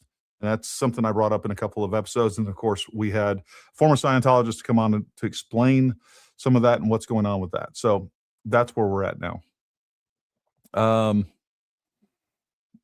Thanks for what you do. I can't listen to her anymore. I'll come back later. I get it, Deb. Trust me, I get it. I get it 100%. And tell you the backgrounds, but yeah, we're just going to pause on that. But we had a strong suspicion about who Susan B. Silverstein is. Like I said, they have done a very good job of wiping anything and everything about this particular Tesseract in Paradise Valley, which eventually shuttered in 2000 from history. I mean, even books. They're like, this person wrote a book on the collapse of it. The book is just gone. You cannot find this book anywhere. I told you already that John Walton, obviously the son of Walmart founder Sam Walton, is a major investor, and he also sits on the board. And my viewpoint is that it is fair to suggest that the school, in and of itself, was a psychological experiment, and the school completely falls apart. There's accusations of financial impropriety, as well as the method which they used to track the success of the students. People said this is a complete scam. The way that you're doing the studies doesn't have any control. There's no control. And that would track with anything Dr. Jerry Franzway had her hands in, because she's a whole fraud. She's just, you can't just have your mommy doing experiments. Like, come on, man. You can't do this. You just can't do that. I also want to say this, and this I'm going to say without any names here, but The family that I received these yearbooks from, they had a child, multiple children actually at the school, and obviously the child is an adult today and has always maintained that he was sexually abused by very specific people at the top of this school. Obviously, I'm not going to name those people. I have no evidence of this, but I was very compelled to listen and also to believe that individual because, well, child abuse and psychology go. Telling you folks, throughout this, and this is one of the things I first picked up on, she's constantly smuggling in Democrat talking points, accusing people that Democrats already hate. This is like this weird leftist populist attempt. And again, it's an attack on MAGA. That's what it's an attack on. Hand in hand. So even if I didn't have his account, I would not have doubted it. Dr. Jerry Franzfey herself, by the way, was friends and colleagues with Dr. John Money, the notorious psychologist who was one of the fathers of transgenderism, who then it turned out notoriously abused children. If you guys don't know who I'm speaking about, as soon as Jerry Franzfey opens the gender clinic at Radford University, or heads up the gender research center at Radford University, she brings over Dr. John Money. This is who Dr. John Money is. Take a listen. John Money, he's one of the greatest villains in history, and he is the father of gender ideology. And he became that by abusing two twin boys, one of whom had his genitalia basically destroyed in a botched circumcision. Money believed that sexuality was fluid, convinced these parents that he could raise that boy as a girl and it would be fine. Long story short, that didn't work out. That boy was every bit a boy. When he was told what had been done to him, it destroyed him, and he eventually ended up committing suicide. Money was a hero because he told the world that his experiment succeeded, and it wasn't until the young man comes out and tells his story that people realize not only did it not succeed, but he abused those boys horribly. People needed to know where this ideology came from. This guy who abused these boys made them perform sex acts on each other. Yeah, just a colleague of Dr. Jerry Franzfey. I am telling you, all of the psychologists are perverted. They are, I mean, I'm not saying like every psychologist that you know is perverted, but these people with the power and that are within close proximity to the elites, any incursion into history, any incursion into what happened and what went wrong into America begins and ends with these scientists, quote unquote scientists, that we rescued from Germany. And a lot of what we know and heard about World War II obviously is a lie, and many things have been covered up. The fact that we still celebrate these people in school, like Sigmund Freud, is your biggest clue that something is wrong. Something is very wrong and rotten at the top. I want to add this across the board. Everyone that I have spoken to says that Lori, Erika's mother, is exceedingly problematic. Exceedingly problematic. They acknowledge that Erika lies about a lot of details. Her mother that's dying is exceedingly problematic. We're not going to get any facts on any of that, but she's going to make the accusations, and she probably won't even get specific. Like, how is she problematic? I can't wait to hear that. Real quick, what I do want to do is I want to bring in Jeanette Garibian, real quick, if you will. Jeanette, you've been listening. You've been seeing what's going on. Yes, sir. Hi. Thanks for having me.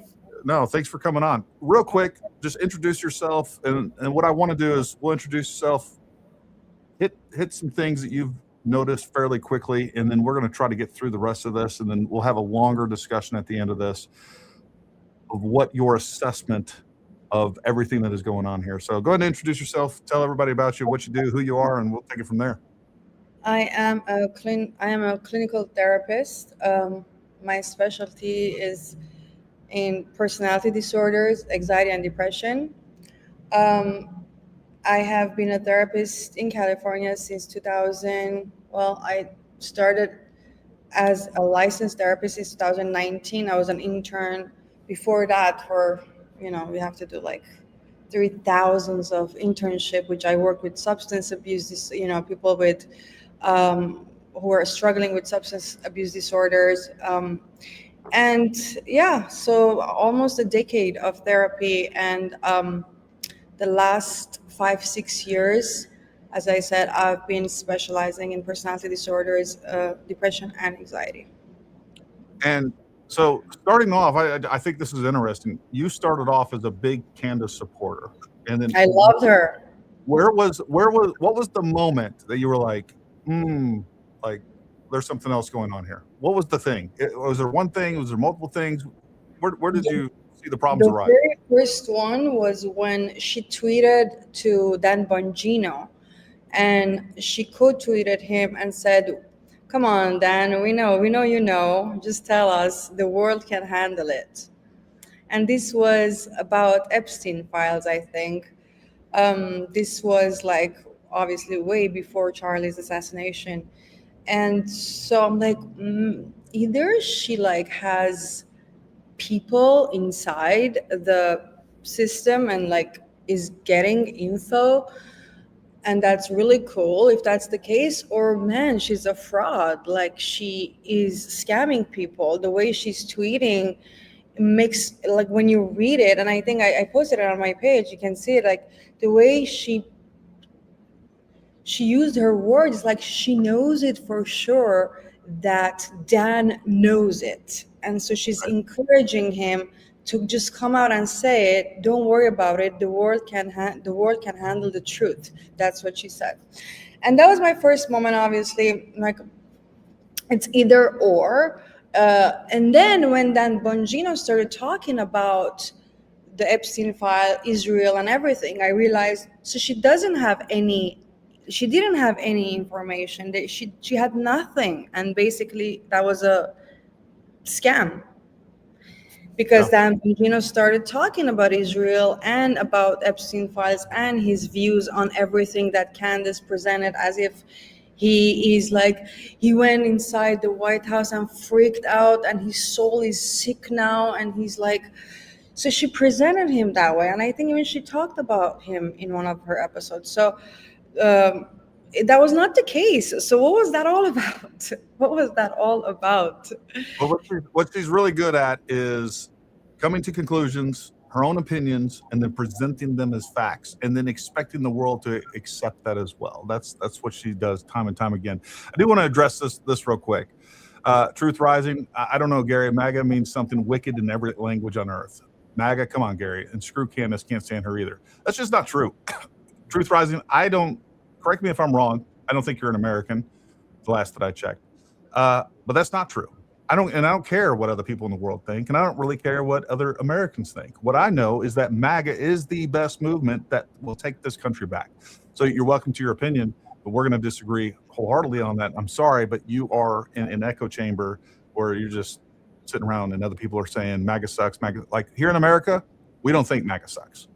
Most of us voted for MAGA. Most of us know that MAGA is the best chance for our country to continue forward. There's lots of things to criticize. Trump's not perfect. His administration's not perfect, but MAGA is our best option by far and by a long shot. It is so much better than what we have on the left. And that's the problem. We have so many people outside of this country and inside of this country trying to destroy MAGA and trying to convince people to stay home, not vote in the midterms and not vote in 2028. And we're not going to allow it to happen. And we're not going to let lies go unopposed.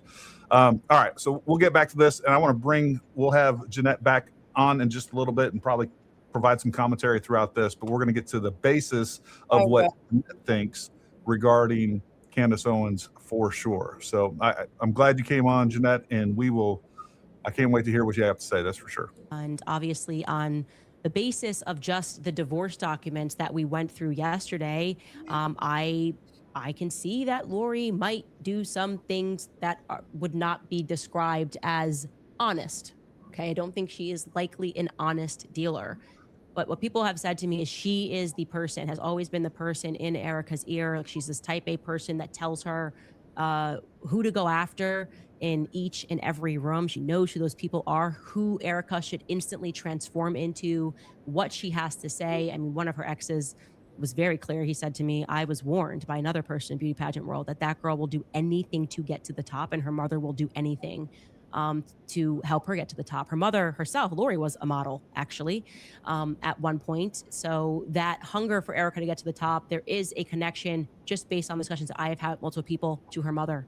And I know that's an untouchable subject because there's always this, I want to address this real quick. I'm not firing shots at Valhalla. All right. All I'm just telling you is that there's a difference between what a lot of people are claiming to be gun experts. All right, this is just factually true. I like Nate. I don't know if we're friends anymore, but I like Nate. I'm not going to say anything bad about him. I would not argue with Nate when it came to communications and probably many other things that he has additional subject matter expertise than I do. All right. But with that being said, like, I get that thrown at me all the time. I'm just telling you, there is a difference, and I do this for a living. He doesn't shoot long range for a living. He doesn't teach long range for a living. He doesn't reload. He doesn't do all the things that I do, like, and study long range at a very high level. Like, there is a difference. It's not an insult, and I know he's actually taken umbrage with me saying that in the past. It's just a fact. If he wants to talk about, look, there's a lot of things that he probably knows much more than I do that I have some tangential experience on. I'm just stating facts. All right. And it's not meant to, it's just like, it is what it is. It's not meant to be, talking shit. It's not. It's just facts. She's sick now. You can't talk about her mother at all. But to get into the Erika story, you have to know who Lori Franzfey is, and you have to know who this cast of character is around her. And Erika is, without question, a climber. Okay. She is also, without question, willing to lie to make her mother look better. I mean, to say I grew up with a single mother is not true. So why is she saying it? Well, people suspect probably Lori is the person in her ear getting her to say that because it makes Lori look good.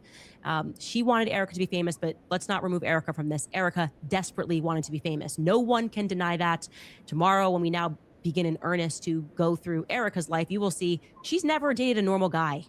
She's never dated a guy with a 9-to-5 job. And that's what Elizabeth Lane was hitting at when she was speaking about. Let me tell you something. Erika was less desperate to be famous than Candace Owens. Erika, being the Miss Arizona, among other things, has always traveled in elite circles. And that's just a fact. She's been on television. I mean, look at her. She's a model. She is gorgeous. She has talents. She's accomplished a lot. She's accomplished a lot more than Candace Owens. And the only one out of the two that I see desperate for attention is Candace Owens. You guys tell me what you think over there. Erika Kirk, while she was married to Charlie, she was very happy to stay in the background. You rarely saw her. And honestly, you rarely see her now. You rarely see her now. Out going through her exes, you can see like she was going to be with somebody. She was, okay, you're going to the NFL, you're going to the MLB, we can be on The Amazing Race together. You will see very clearly she is not dating a regular guy ever, okay? Her goal was to make it. And I suffice to say that Elizabeth Lane was very much on the money when she suggested that that she would have done anything to be famous. And like I said, you simply will not be able to deny that when you see the stuff that we have uncovered about her and the missing years, I'll say plural, of Erika's life. Very weird. Where was Erika? She even admits she's missing. There's so much there. Anyway, we'll take a brief break before I just show you a clip of Erika just lying casually. All right, you guys, let's talk about something. All right, so while she's making her money on this, and I'll fast forward just a little bit. Jeanette, give us a 30, 40 breakdown of what you've seen so far and anything that you want to comment on specifically before we get into the deeper analysis. Yeah, quick note on what she said. Laura Loomer announced, and I'm not even a fan of Laura Loomer. I am really not. I don't know her, but I do believe it because of the exchange tweets that I saw. I believe because Candace responded to her that look, Candace had a boyfriend the guy was not rich, was not famous. She broke up with the boyfriend to be with George Farmer. When she wanted to change, when she wanted to become a conservative, she literally asked Laura Loomer, "What can I do?" Like she had all those articles and opinions. It was all over she asked Laura, "How can I rebrand myself?" And then Laura even, posted that Candace broke up with that boyfriend to be with Farmer because he was richer. It's so yucky to see what she's doing, especially like if you had even a similar, just a little bit of the same maybe background in terms of like your ambition and why you chose the person you married to. Like, stay quiet. I mean, it's disgusting. I can't even, but that I wanted to share about what Laura Loomer said about her, that she actually broke up with her normie boyfriend to be with George Farmer because George Farmer was richer. And also she asked Laura Loomer, oh my God, like, what can I do? Like, teach me the techniques, how I can rebrand myself now that I am a conservative. So can you hear me, Gary? Yep, I can hear you. I'm listening.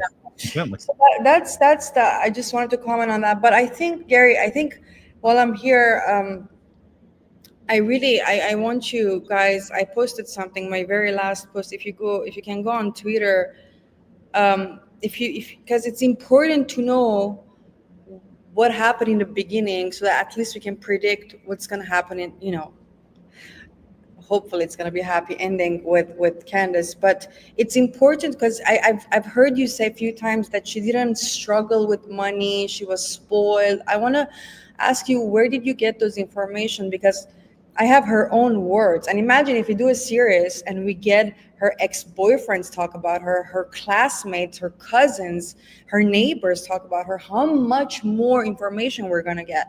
But just her own words on a video that I sent on, I shared on X. If you can please play it. I want you to pay attention to a few things whenever you want to do it, but this is like very important for me. I want you to pay attention to few factors when you're playing. It's only 6 minutes. I promise you it's worth it. It's worth everyone watch it. I want everyone to pay attention to few things. When you're listening to this 6 minutes of her talking to Russell Brand 7 years ago, I want you to notice the genetic factors playing, okay? If you see any red flag in terms of genetic factors playing into how her brain functions. 2, how her home looked like in terms of, financially and like, did she have a comfortable life? That's very important. Did she have a comfortable, safe home financially? 3, how defiant was she when she was a kid? It's very important. And how can you notice that? You're going to hear it yourself, how defiant she was and why. You will understand she was defiant. Obviously, she says, when Russell asks, oh yeah, why did your teachers hate you? She says, because I was very assertive. Gary, do you think a 14 years old knows how to be assertive? Probably not. Probably not diplomatically or in a way that's not caustic, to say the least. I have almost 99% of my clients are learning right now how to be assertive, and they're in their 30s or 40s or 50s. Yeah. I've never met any 14 or 15 or 16. I have been with teenagers too, assertive. They literally only the last 10 years, people even like, anyways. But I want you guys to focus on genetic factors, financial struggles, how defiant she was as a kid, what the teachers hating and parents kicking her out. And you will see if you, I think I'll remember if after like her whole fiction book, but it's only 6 minutes. Please play it. And there's a reason why, because I am not diagnosing her, but in order for someone to be diagnosed with antisocial personality disorder, they have to be diagnosed with conduct disorder. What's a conduct disorder? It's everything Candace described in 6 minutes. By the way, she stole. Stealing is also a behavior of a conduct disorder. She stole Charlie's credit card to book a flight to UK. She says that. These are her words. So stealing, running away, being defiant, getting kicked out, teachers, cousins, uncles, 7 uncles out of 9 uncles, 7 uncles criminals. Well, let's do this, because if I play your video now, our brains are going to get jumbled up by the rest of her show. So let's get through the rest of her show real quick, and then we will play that and be able to focus on that, because all we're in the middle of is this like brain blender of information that Yeah, go on. I just can't stop listening to her. but we will definitely play that. I can't wait to play it. Again, I don't want to get ahead of myself, so we're going to get into this tomorrow, but the most important relationship that Erika had at Turning Point USA is Tyler Boyer. You will recall that when I sat down with her, and I want to let you know that ahead of today's episode and yesterday, one of the questions that we keep asking that we can't get an answer is, how does Erika Kirk know Tyler Boyer? She couldn't recall that in person. We can't get an answer. That seems to be something that she doesn't want to answer, right? But Tyler's a very significant person because he introduced her to Charlie. He set that up, right? Not a good guy, Tyler Boyer. And there was a rumor, which I will tell you what Turning Point's response was, but it was stronger than a rumor. It was somebody very much in Charlie's life who said, had reached out to me and said that Charlie told this individual that he was establishing Doge because $10 million was missing. Okay. Heard that.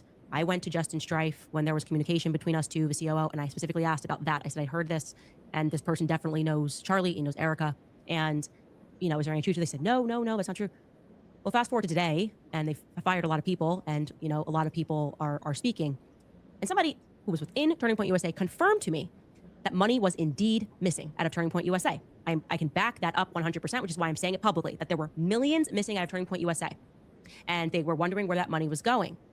And they specifically said that the money was missing out of Turning Point Action, which is headed up by Tyler Boyer. The reason why I'm bringing that up, and the reason why it's coming to my mind, is because Tyler Boyer... If you can confirm it, confirm it. We're not going to see, all we're going to hear is an allegation. We're not going to see any proof. We're not going to see any evidence. We're just poisoning the well more and more, a little drop at a time, a little drop at a time. We already established that the military was involved, and we're just going to keep poisoning the well, dropping little tidbits, and people are going to leave her watching this show, and they're going to say, she proved that there was millions of dollars missing. I bet right now, already on Twitter, on X, people are spreading that around. Candace proved that there were $10 million missing from Turning Point USA. And that's what's going to be the alleged motive for taking Charlie out, which is still ridiculous. He's worth so much more than that. Has a relationship with Lori. And Lori was put on the board of what's that company, whatever it's called, that collects data and nobody really kind of knows what it does. Was it like AZ Tech or something like that? And I remember when I was sitting with Erika, she kind of brought this up, and she's like, a lot of people want to know why my mother was put on that board, but it was just because we needed a familiar name. That's what she said. Lori was put on the board because they needed a familiar name. I guess there's just not enough billionaires that donate to Turning Point USA for them to have put someone other than Lori, who we are told is very sick, by the way, and is very sick, but they put her on the board of that company. It makes me wonder if that is true, and also why Justin Strife has a different version of events than somebody else at the company regarding whether or not money was missing. There's a lot there that I feel needs to come out. I do not believe for a single second their version of events that Charlie established Doge 7 days before he died because he just wanted to feel like Elon Musk and use an expression. I don't buy that for even 1 second. So I do want to say that. And there is something casual about the way that Erika lies, and how she lies about her background, how she lies about whether or not she's had boyfriends, didn't date for 5 years. That's not true. It's almost like she glitches and she doesn't remember. And there's an element of that to me feels like information is being downloaded, like she's remembering things and can't quite remember it. And I'm going to show you this clip because tomorrow we're obviously going to get into her pageant days and how she meets Tyler Boyer and the connections in Romania. But I do want to show you this clip of her just kind of lying very casually about how she got into the pageant world. This is her discussing that back in 2020. Take a listen. Was it after that? That's when you started pageants, or when did that come about? Right. So the pageant world to me is something that it was an interesting season of life. It was nothing that I was ever groomed for. It was nothing that was ever on my radar. I just yeah, I wanted to play professional You're a basketball. tomboy. That was my thing ever since I was 5. Like that was I wanted to play, and that was all I wanted to do. I was a gym rat, for lack of a better term. And I remember getting something in the mail when I had come home from school one summer, and it was like, hey, you should compete at Miss Arizona USA. Someone nominated you. And I was like, I don't know who would nominate me for that, but okay. So I shared it with my mom, and I was reviewing all the different things that you have to go through. And I thought to myself, if I were to ever win this, the most important thing out of it would be to be able to make a difference with the title. Nice. I don't care about the photo shoots. I just want to be able to overbook myself, being able to get involved with the local communities, with the local organizations that are actually making a difference. So the pageant world for me was something that was not a form of narcissism. It was more along the terms of being a steward for my state, especially as it hit our 100th year celebration. Yeah, that's not right. Oh my It's not God. true. Erika's been involved in pageants from the very beginning. Her mother is definitely the person who pushed that. I actually do believe that Erika loves basketball. There's no question she plays basketball. But this idea that she didn't want it is just not true. It's so objectively not true. Erika, without question, and anybody who's being objective and honest and looking at her history of the people that she dated and the people that she wanted to be in close proximity to, can guarantee to you that this girl wanted to be famous, like very badly wanted to be famous one way or the other. Don't want to get ahead of ourselves. Obviously, we unpacked a lot, but I just wanted to introduce you to Dr. Jerry Franzfe and that Tesseract School. And tomorrow we're going to really jump into Erika's pageant years and when she kind of, I would say, hits the map. I'm going to answer some of your comments when we come back after a short break. All right, you guys, between groceries, travel, and higher prices, it's easy to feel All right, I'm overwhelmed. gonna hit some super chats. We're behind on those. Thank you guys for all your super chats. We appreciate you so much. All right, I don't know if I hit this one or not. Walton's and DuPont should sue her. I agree. Candace is just a panderer. She found a ready and willing audience of anti-Semitic Horus worshipping, history revisioning, gossip flat earthers. Then, like any good salesman, she cast in. I agree, and she's taking advantage. Look, they're exploiting this whole group. They're exploiting us on the right, being traumatized by the government lies of what we saw with COVID, what we saw with January 6th, what we saw with the election of 2020. And again, like the reason we had an election, we won, folks. We won. Those people are out of office. I'm not saying that the Trump administration, and I know there's still bad apples left over, and it takes a long time to clean out. There's no doubt about that. There's still some funny business to be had. But for the most part, we got what we asked for. We won the election. What you need to understand is those people that are out of office now are still at the same tricks and things that they were doing before.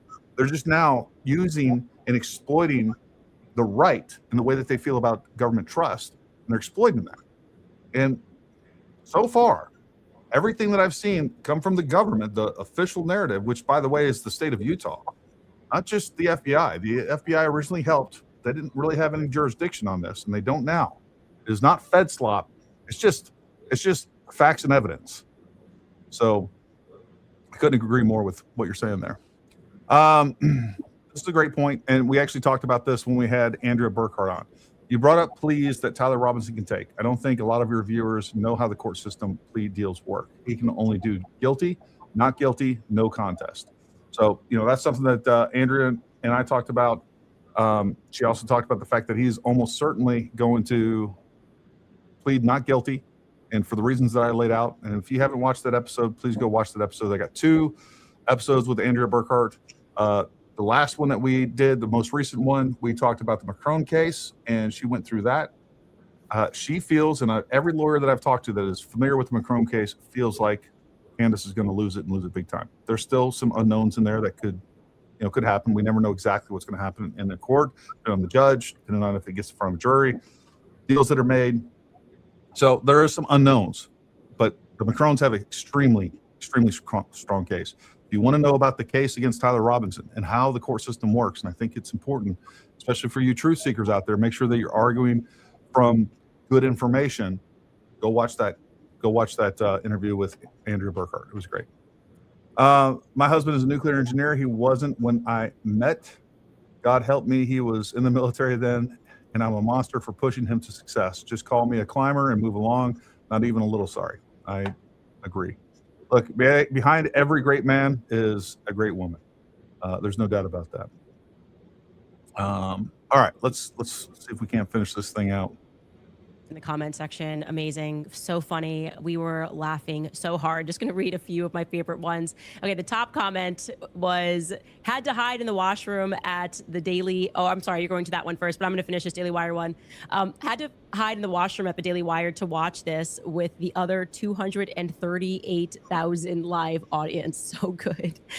Angel of Remedy writes, I want to piss off Candace so that she will investigate my family roots because I want to know where I come from. Tanner Wolf wrote, everything they have been telling us is far, far from the truth. I mean, loving the Scandinavians in the comment section. It was fantastic. We really enjoyed it. And you guys just make everything worth it because it's so fun, even though the media absolutely hates us. And I mean, it's crazy. The talk about a psychological campaign to try to get us not to do the series. You guys have no idea what they were doing. Just no idea. They were beyond. Charlie writes, we all feel what is happening instinctively, Candace. I feel you are the one who was sent to pull down the veil and unite us all against the elite global machine. They try to divide us, but together we are strong in God and truth. You know what? I used to play that game too. I didn't even realize it. That's how good their psychological campaigns are. Like, they really do make you think you figured it out if you've picked either the left or the right. And no, they are benefiting on both sides of that machine. And it is the same families that are benefiting at the very top. All of it would have seemed so crazy to me if you had said to me, even 5 years ago, that, you know, the elites are practicing occult magic. And now I'm going, why are we even in school? We're just literally sitting in a classroom talking about the public school system so they can just work a number on your children and make them think that they're educated and that they should pursue working for one of these companies with the elites. That's the most aspirational thing that they can do. It's so backward. It is just so backward. Intuition Jen writes, it seems really weird and now a bit suspicious that there are so many Mormons involved with Turning Point USA. And Erika, thank you for continuing to go, Max. The Mormon thread will continue to happen. I do want to say this first and foremost. So many Mormons helped me in the Charlie Kirk investigation, and I could not have done a lot of that early research into UVU campus or people that were pressuring Charlie. She's like, give them main stage. These are my allies. My allies are Charlie's enemies. I don't know. None of that's normal. None of that is normal. And if I find we're recognizing the influencer campaigns, the screaming, the theatrics, you cannot watch this series. Candace is a demon. Oh my. Nobody was saying that. Nobody was saying you cannot watch this series. What everybody was saying was exactly that she is a demon, that she is evil, that this series is evil to go after Erika Kirk the way that they did, that she is. And what's even worse, whatever she's saying, it is 10 times worse by her followers. That's the problem with that. That's what we were saying. And there is no influencer campaign. It's people that are outraged by what's taking place because they have a conscience. Gosh, how dare she look into what school Erika went into? How dare she notice that she's lying? Would naturally have failed if we did, in fact, live in a free market society. Nobody a PR campaign to help the masses believe that Charlie had like a Superman act on the day that he was slated to be buried. I guess he wasn't buried. We don't know whether or not he was ever buried, but that's wild. All right. So now she's just regurgitating the stuff she said before. Before I get to Jeanette, I wanted to show you guys. She was bringing up the fact that there were so many thousands of people watching. Look, without a doubt, a lot of this is bot activity. And I just want to show you real quick. We are going to remove the demon there, and we are going to share this tab instead. And I want to make sure that you guys can see this. I'm going to add this to the stage. This was Blue Sky Lips. A bunch of people have put out this content, and I think it's really important for all. Another content watching. Look at this. Look at my chat. Look at my chat versus Candace Owens's. Nah, slow mode or not, doesn't matter. Is that this was done? Dude, come on, after my the fact. fucking chatters Maybe are someone had typing a friend fought down in at the her county chat. clerk who was responsible for scanning those docs in the system. Look, her entire chat is my fucking chatters. Her entire chat is my chatters. Do you think a 36,000 person live viewership channel would be capable of raiding another content creator's live chat when they have 213,000 viewers, it's completely fake. It's just my chat in there. Look at this. Everyone's typing FA. 36,000 viewers in this community. 200,000 viewers watching her right now. And her entire chat. There's not a single fucking chatter amongst 213,000. That's like, what's going on with this chat right now? Not a single person is replying to anything Candace Owens is saying. Everyone is spamming FA. All right. So he's picking up on some of the things that we've noticed. And if you're paying attention to this, there's something extremely odd that's taking place. And it is clear to me that there's bots, sock puppet accounts that are boosting Candace. No doubt she's extremely popular. No doubt that she has a lot of viewers and a lot of followers. I'm not saying that. What I'm saying is that there is something going on with this where her signal is being boosted. And they are intentionally going around and downvoting and trying to suppress any sort of opposition. We see it on YouTube. We see it on Spotify.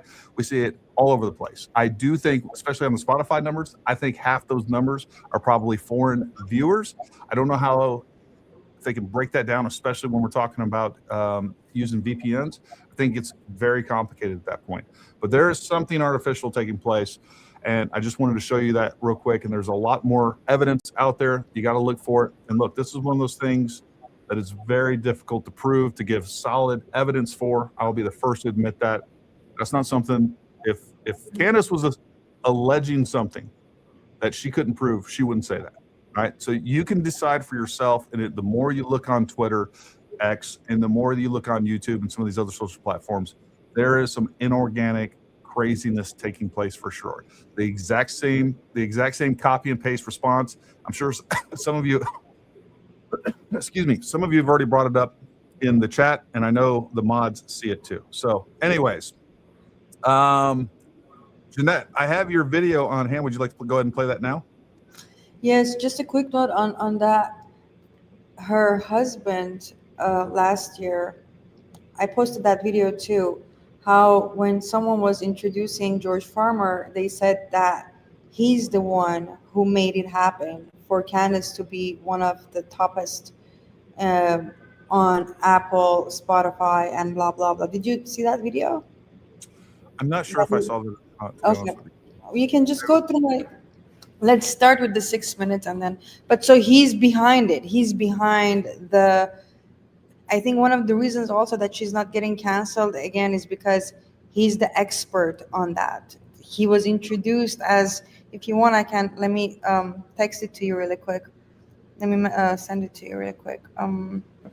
While you're doing that, yeah. And we will throw that up there. Perfect. I sent it to you.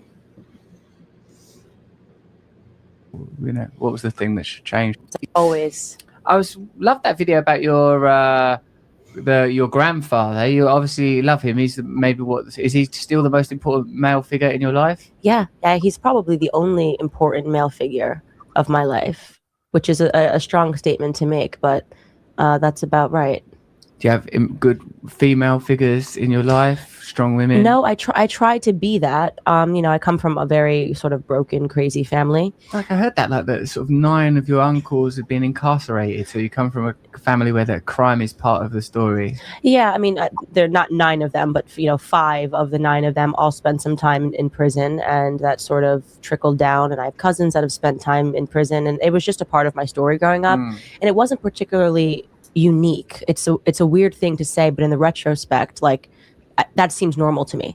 We're going to go see your uncle in prison. Okay, sure, that's what you do. I think that's normal for a lot of people. Right. From other people, it's not extraordinary. Yeah, which really lets you know that you can create different simulations in different pockets of society, and until you travel outside of it to have a different experience, you think it's just the norm. When did that happen for you? When did your life transition from what was, your early determining context to, what was the thing that should change first for you, Candace? Well, I think I was always sort of an alien child. Like my mother says all the time when I was a kid, they were just weirded out by me. Like I never cried. They always thought I could like understand them as a baby in the crib, which is really bizarre.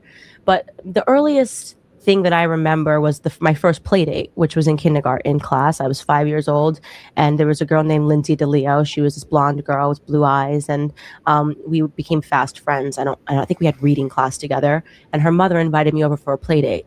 And I went to her house, and I was just shocked that people lived in the way that she lived. She lived in the suburbs. She had a massive house. She had this Victorian concept room. She had a nanny. She had a playroom.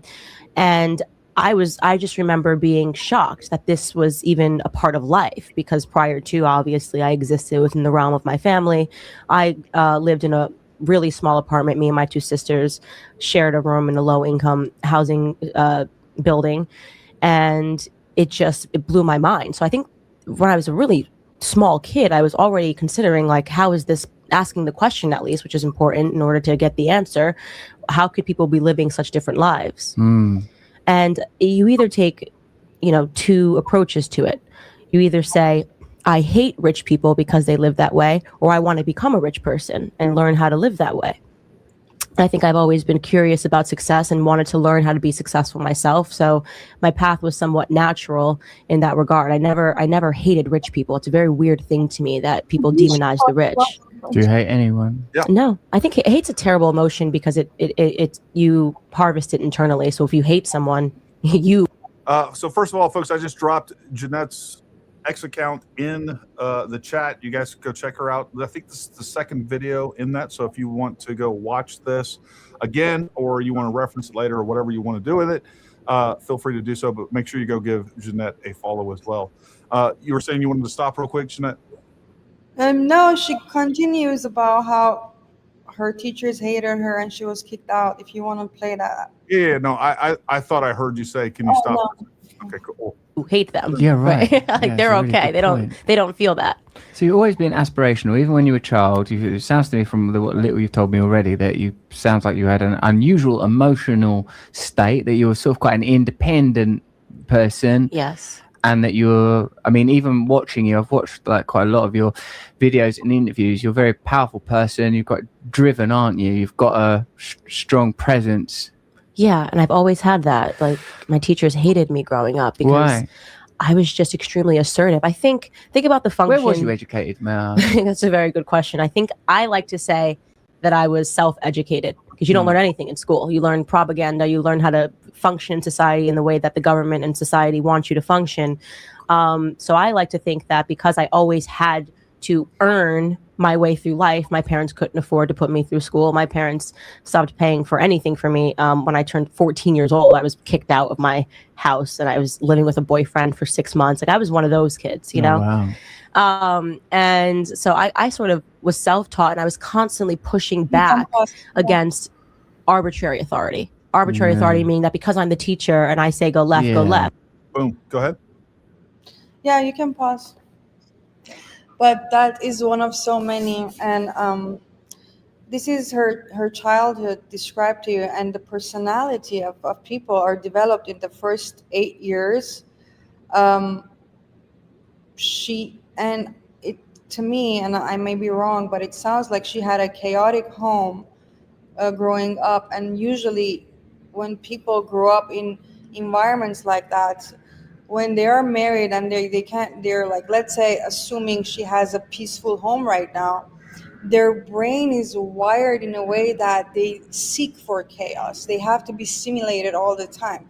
They cannot feel okay with being okay, with things being okay, because for all she knows, there was chaos, I don't know, divorce, poverty, getting kicked out, I don't know what happens after. I can dig in the future, but when someone all the way to 14 lived like that, and then with boyfriends, and then probably around 16, 17, I guess, she started living with her grandparents. I'm not sure. You would know that maybe, but it's already, the damage is done is what I'm trying to say. I think when you talk about her being spoiled and having a good life, maybe you're referring to when she was a teenager, or like maybe after 16, 17. No, what I said specifically is that living with a grandparents, typically what happens is specifically what I've said is that I don't think she is someone that has had to face consequences. I don't think that she is someone that's ever been held accountable for anything. That's what I see. Now, whether or not she grew up in poverty or whatever else, like I don't know. But that's one of the consequences was that she was kicked out of the house. Like her parents kicked her out of the house because, again, I don't think because she was so assertive, like she said she was assertive with the teachers. I think because she was very defiant. Why would someone's parents kick a 14-year-old girl out? And if that was a lie, that's a big lie. That's crazy if someone's gonna talk about her parents and lie like that. If it was the truth, let's say that was the truth, then how bad can you get where your parents kick you out? And you're a girl. Most of the time 14-year-olds, if they're not assertive, they're just assholes. Like, and you see this, I see this on videos of kids, and a lot of times girls and by the way, minority girls especially, it seems to be the trend that I've seen where like this girl in this classroom is just yelling at the teacher and telling them what they're going to do or whatever else is going. And I'm sure it happens across all races. There's assholes out there. What your point is, and I agree with it, is it's like, no, you're not assertive. You're just completely defiant. You refuse to play by the rules. And that's not good growing up, period. Like there's a reason that why we have certain norms within society. And I think that's kind of the point that you're making as well. Absolutely. I sent you 2 videos about her husband. If you can play while I am going to turn off my camera really quick, I'll be right back. Yep. I will shoot this over. Actually, no.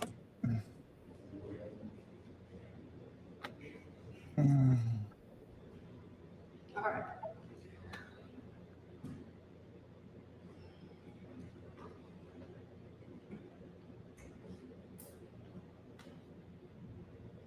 You guys tell me what you think. Number one, what I'm gonna have Jeanette do when she comes back here in just a minute is kind of jump to the end of this, and that is talk a little bit about what she thinks is going on with Candace Owens specifically. And then what I'd like to see is her make a case for those points. While I'm waiting on these videos to upload over here. They're on my X too. You can just go on my X page and it's right. Yeah. Let's do that. Which video are they? If you go on my X here,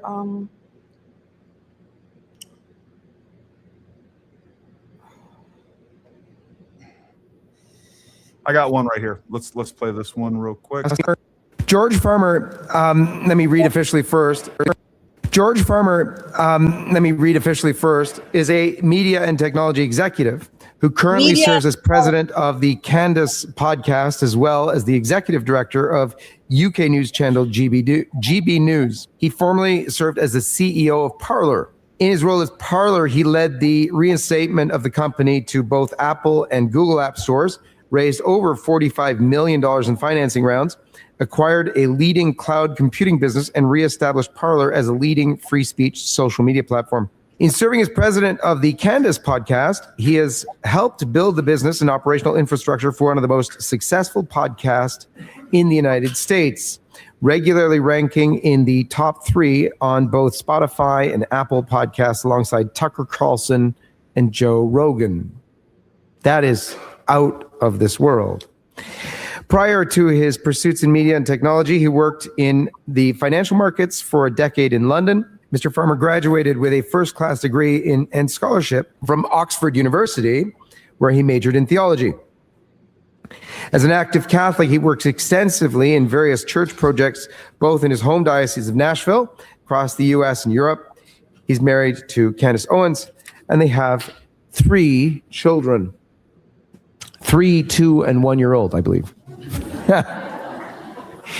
So I had the great grace of getting to interview George. Did you hear the very first part, Gary? The very first part? like literally the first. He was the internet and technology expert. Media technology, yes. Play that real quick. George Farmer, let me read officially first, is a media and technology executive. So media and technology executive. So that's who he is. Mm-hmm. And this was last year after Candace was fired from Daily Wire. And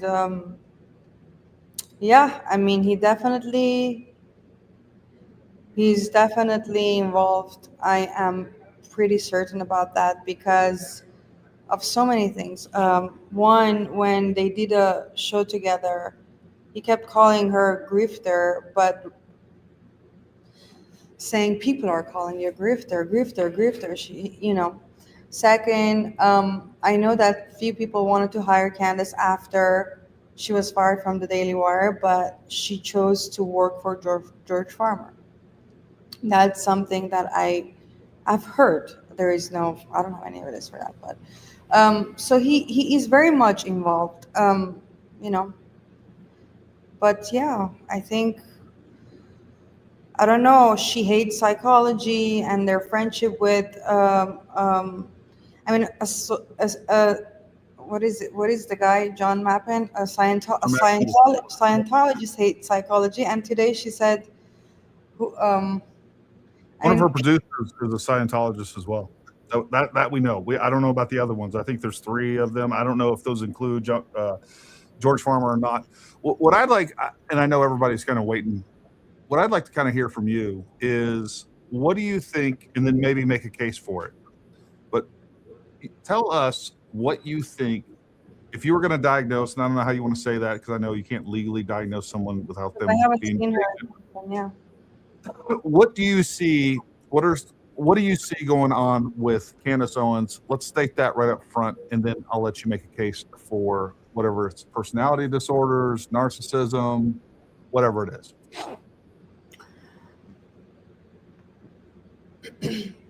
Again, like you said, legally, ethically, I'm not allowed to diagnose, but I definitely see a lot of symptoms, behavior, characteristics that are indicators of someone who could possibly have antisocial personality disorder, which can coexist with narcissistic personality disorder and borderline personality disorder.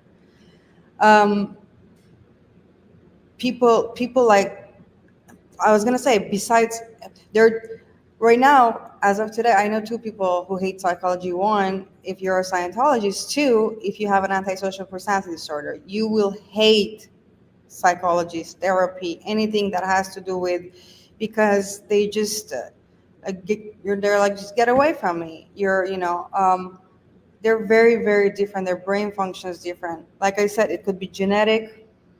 It could be, here, I'll read it for you. It could be genetic, a predisposition inherited from parents who may have similar personality traits, or parental neglect or absence, lack of consistent care, emotional support or guidance, children who are left alone or abandoned in developmental years, severe or inconsistent parental punishment, like you were talking about. Yeah, I don't think she had that. And obviously she didn't have that to a point where parents gave up. They're like, just leave, right?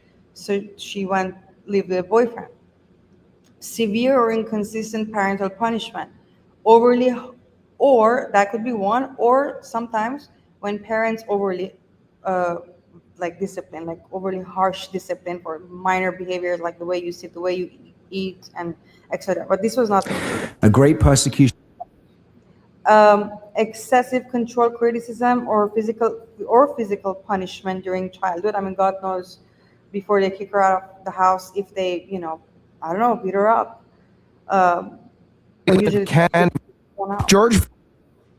Sorry, I was trying to get the other video queued up for you, real quick. So, look, I am very skeptical as well of the entire study of psychology. I think many of us would agree that I like SSRIs are overprescribed, and I do think we should be a little bit, I don't know, skeptical, suspicious, whatever you want to call it. I think there are a lot of people out there, just like doctors. Like, there's a lot of doctors out there that are overprescribing opiates, and they cover up symptoms as opposed to addressing the underlying. And I think that is something that is in the public eye, and a lot of people feel that way when it comes to psychiatry. Talk to us a little bit about that. As someone that is a professional in the field, what are your thoughts on some of the criticisms of psychiatry and psychology? A lot. I mean, for me, when clients ask me what prescription, I'm being honest. I tell them the only and only good one I heard and I know, and my family members I know that took it, was like the only SSRI that I know is Prozac, 20 milligram, not even 40 milligram. Besides that, there's no medication that I ever promoted in my life, or I said or I even took, or even Prozac I never took. But if I ever have to deal with severe depression, that's going to be my go-to. But I want you to know, Gary, personality disorders like ASPD, NPD, or BPD, these are not disorders where medication is going to fix you or help you right away. It needs a lot of therapy, going back to the childhood. Why are you extremely fearless, for example, to a point where you're asking TPUSA, how much, give me the price, I'll send it to you, how much?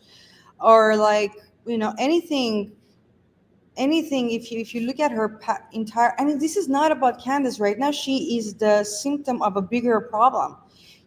They're growing. These people behind the screens are growing, where they're using free speech and they're influencing people. Tyler Robinson was also influenced. And now Erika could be in danger because sociopaths, they come up with justification. Oh, okay, she's a bad person too. Let's get rid of her too. Oh, Tyler Boyer. Oh man, yeah, that dude is.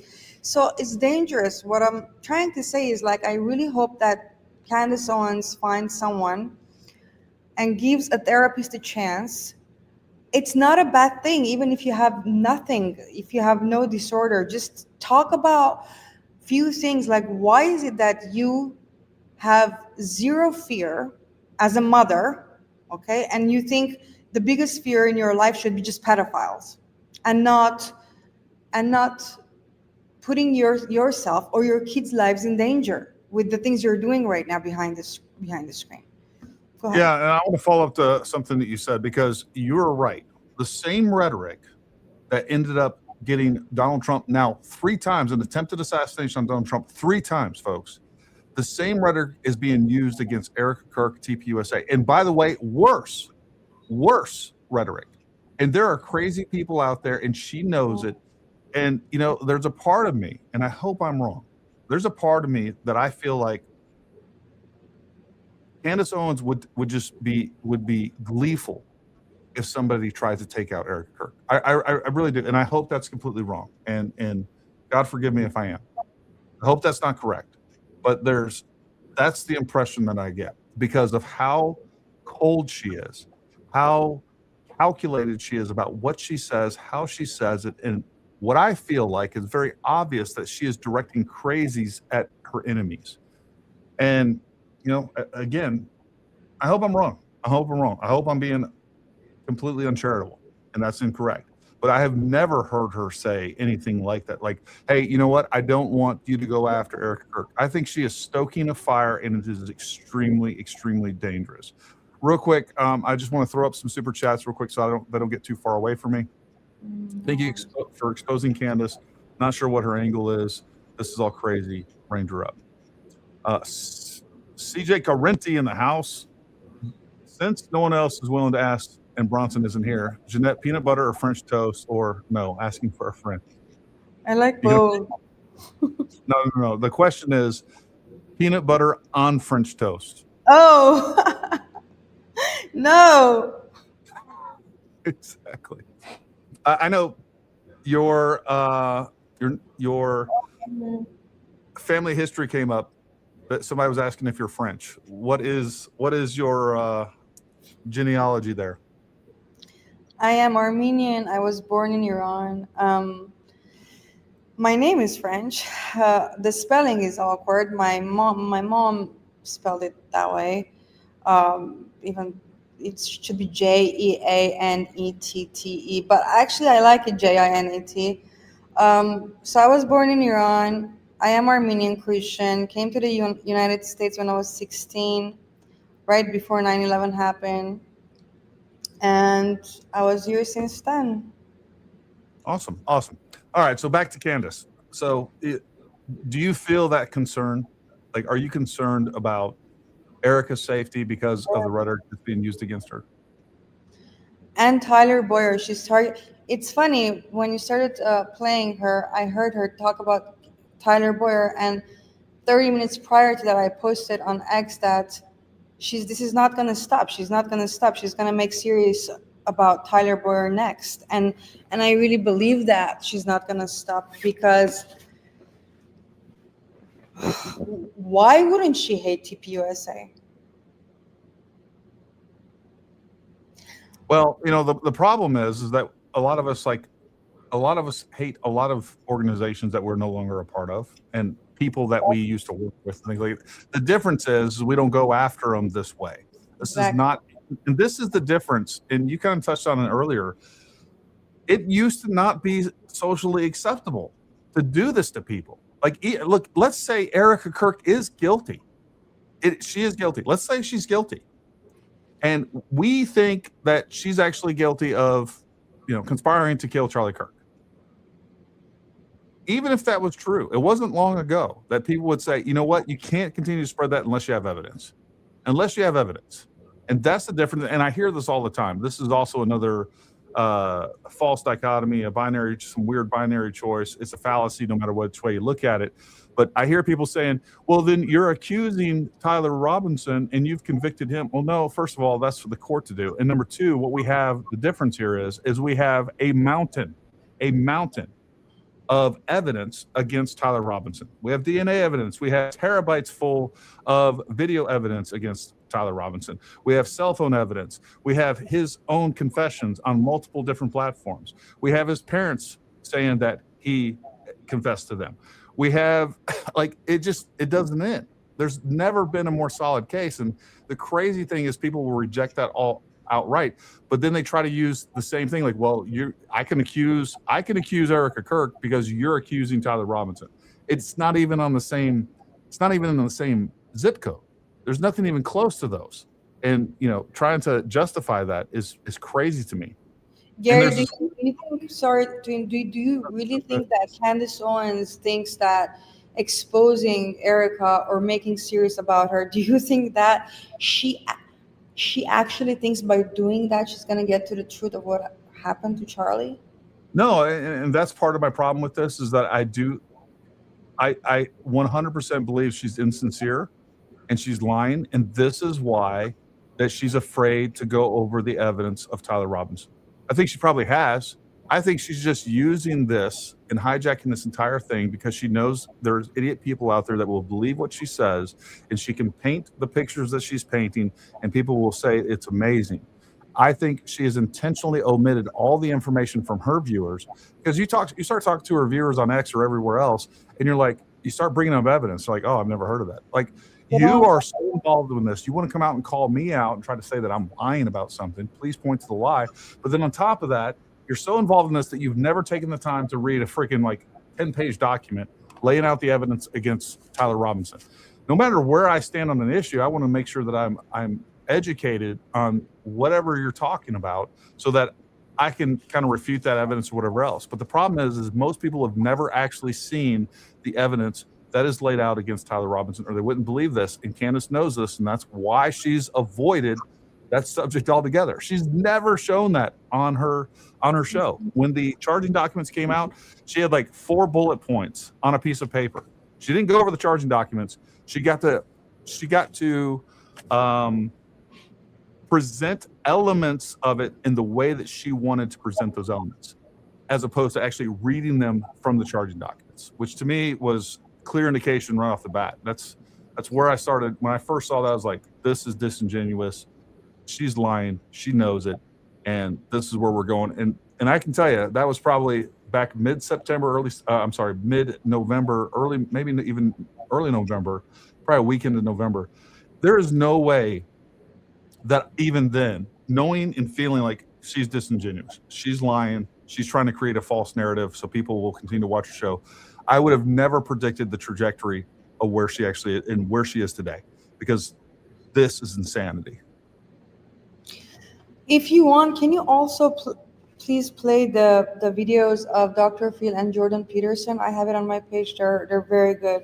Jordan Peterson was literally talking about her when he was saying those things, and they got into like a X fight after that, but for a different reason.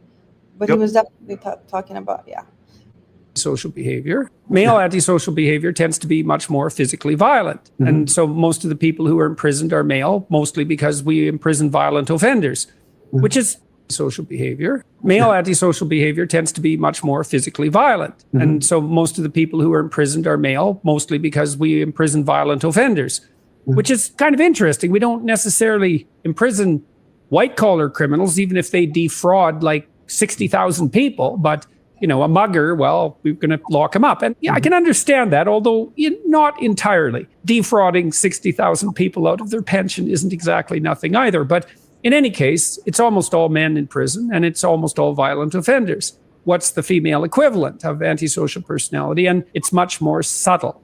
But a lot of it is reputation destruction and exclusion, mean girl syndrome, when social behavior. Male antisocial behavior tends to... Mean girl syndrome. How about that one to play? They use underground strategies like reputation savaging and gossip to, what would you say, promulgate their aggressive behavior. Now, men are much more likely to do that up front, and there's some simplicity in that. They use underground strategies. There's one more.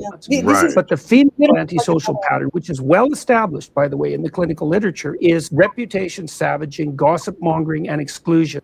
Right. But the female antisocial pattern, which is... So there you have it. And Dr. Phil, Dr. Phil explains how, you know, how a lot of people are saying she's so narcissist. Dr. Phil explained it really well, how people with this kind of disorder also have... Yeah, that one play, please. Instead of me explaining.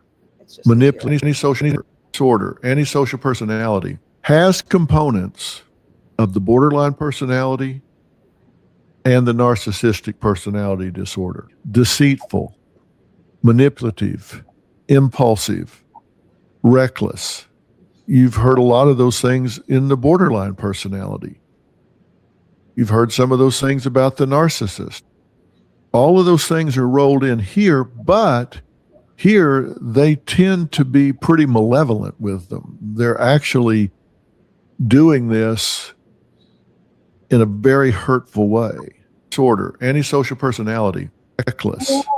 It's getting out of control, honestly. If something happens, God forbid, to any of TPUSA staff members, God forbid, Erika, or...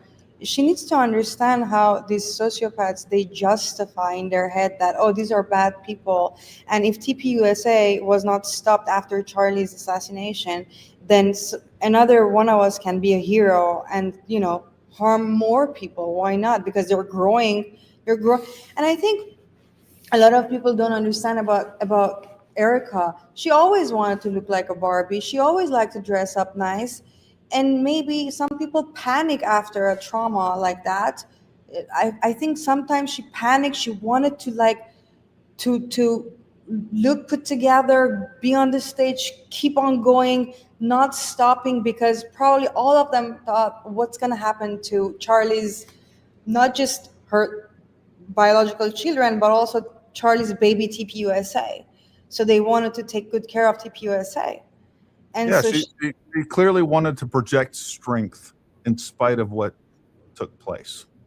And sometimes it's a panic reaction. You know, sometimes because, you know, it's anyhow, people can judge. Like I said, that doesn't mean the first thing I said in one of the spaces, diligent, I'm sure you know him. Mm-hmm. This was like 3 months ago. I said, listen, there's a lot of things that could be perceived as weird, awkward, bizarre, whatever you want to call it. It doesn't mean anything. Here in California, in LA, I went to an event on June 30th Rob McCoy was the pastor and Charlie was the speaker that night.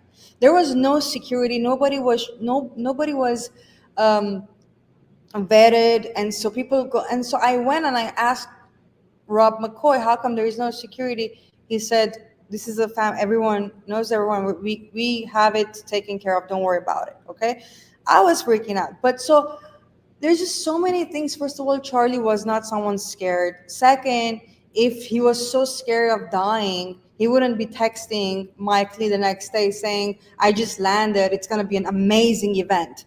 So when Candace talks about, oh my God, he was so scared that he was going to die, and he texted people saying he's going to die, why no one took it seriously? Did Charlie take it seriously? If he did, why did he even go on the stage? If he did, why did he text Mike Lee and say it's going to be a great event? Charlie was saying someone's going to kill me from a long time ago, according to Candace Owens, since 2018. She is like, I am done with Candace Owens. I'm more worried about the bigger picture, how these people, this Project Constitution, Mel, I just yesterday posted something that they're attacking, like, you can't even talk about Candace. Don't talk about Candace. Like, you are either an Israeli agent or you're a Candace hater because you're a woman, you're jealous, she's prettier than come on, I promise you, I used to love her. This is not the case. If anything, I should talk crap about Erika because Erika to me is prettier if it's jealousy.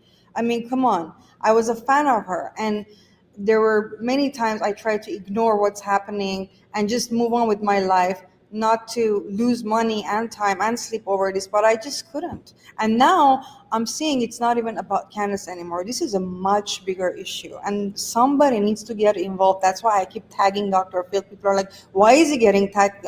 Because this is illness. This is an illness going around in our society, and it's very dangerous. It's clearly a mass psychosis like I've never seen before. And you're right. The problem is you have what Candace Owens is saying, and then all her downstreamers. Not necessarily Ian Carroll, but Baron Coleman, Ryan Matta, Project Constitution, Diligent Denizen, Coach Collins, and so many more. What they're saying is magnified and exaggerated even further down in what they're producing, because they got to outdo Candace. They got to outshock Candace to get any sort of kind of leftover remnants and to get their voices heard. And that's what they're doing. They're willing to forge documents. They're willing to completely alter photos and just make Erika look like the worst. And now what they're pushing, we saw with Project Constitution, now he's trying to say that Erika Kirk was a male. And now that's what we're going with. And I was like, okay, I'm going to go through his comment section and just see people like push back. The lack of pushback, it was like 50 to 1. 50 people to 1 were like, yep, that's right, 100%. And again, I don't know if these are real people or they're bots, because I do think the bot activity is also pushing these downstream, because that's where the real impact is, and where they can really poison people and radicalize people and ultimately weaponize people, because it's the people that are watching the downstreamers that are completely off their rocker. They've abandoned logic and reason, and it's all emotion and like, yes, let's get this person. That's what they're at. They are a fevered pitchfork in Torch's crowd, and they're ready to do a lynching. They would absolutely, without any evidence, if you gave them the power to take a vote, be like, hey, would you condemn Erika to death? I 100% believe that the vast majority of them would vote for that, because that's how evil and destructive and disgusting they are. And this is a problem that is continuing to metastasize. And not only that, we've reestablished societal norms with this. That's what scares me. It is scary. And it's not even them being emotional. They're using people's emotions. And I came to the conclusion that it's just about money and clicks, to be honest with you. Attention, money, clicks. It's not even so much about their believing what they're saying. I have few people that I know for sure, and they don't even believe what they're saying, but they say it just because that's, I guess, saying the craziest, outrageous things gets you clicks and money these days. That's so sad. Yeah, like I said, we saw yesterday. I bet it's over 2 million now. But within a few hours, Project Constitution's allegation that Erika Kirk was a male had 1.3 million views. 1 point for utter trash, utter garbage. Now, some of those people are like me. Now, what I've done, and I recommend this to you folks if you're on Twitter or whatever else, folks, don't share these people's trash. Screenshot it and then make your own post. That's what you need to do. Do not share that stuff. Do not promulgate that stuff. Steal the views from them. And look, I'm a person that is big on, like, I try not to like steal other content creators. Now, if I can't find the original source and I see that you've clipped that video, I'm probably going to clip it too. But if it is a video that was made by a content creator, I try to share that. That being said, like, do not give these evil people additional views. Make it your own views, steal their views, and put whatever comment into the post you plan to do and condemn it. But we got to be careful about that, and it is a larger societal problem, and I don't see it getting better. I don't see it getting better. What do you think about Candace's husband, Gary? Because he I don't know. I am interested to study him a little bit. Whenever you can, if you want, if you feel like it. I like people to see also. I want people to see this. The one that I sent on X saying aggression, manipulation, and deceit, and there are 4 videos attached. If you can play those, I mean the one that the 3 other ones. You already played it with the Russell Brand one, just the other ones. While you're doing that, I'm gonna turn on something really. Yeah, so one of the, let me look this up real quick.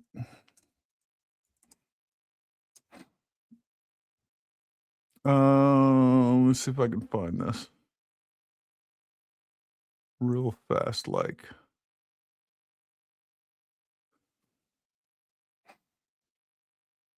Jamie, pull up that video.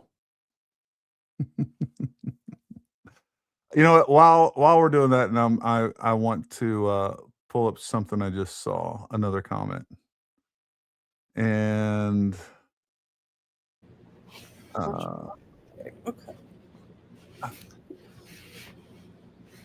somebody asked something to the effect of, "What do you think is behind this in the whole Israel thing?" It's not because TPUSA. Like, what I think, number one thing that the Democrats have always tried to do is blame Israel for everything. So there's elements of that going on.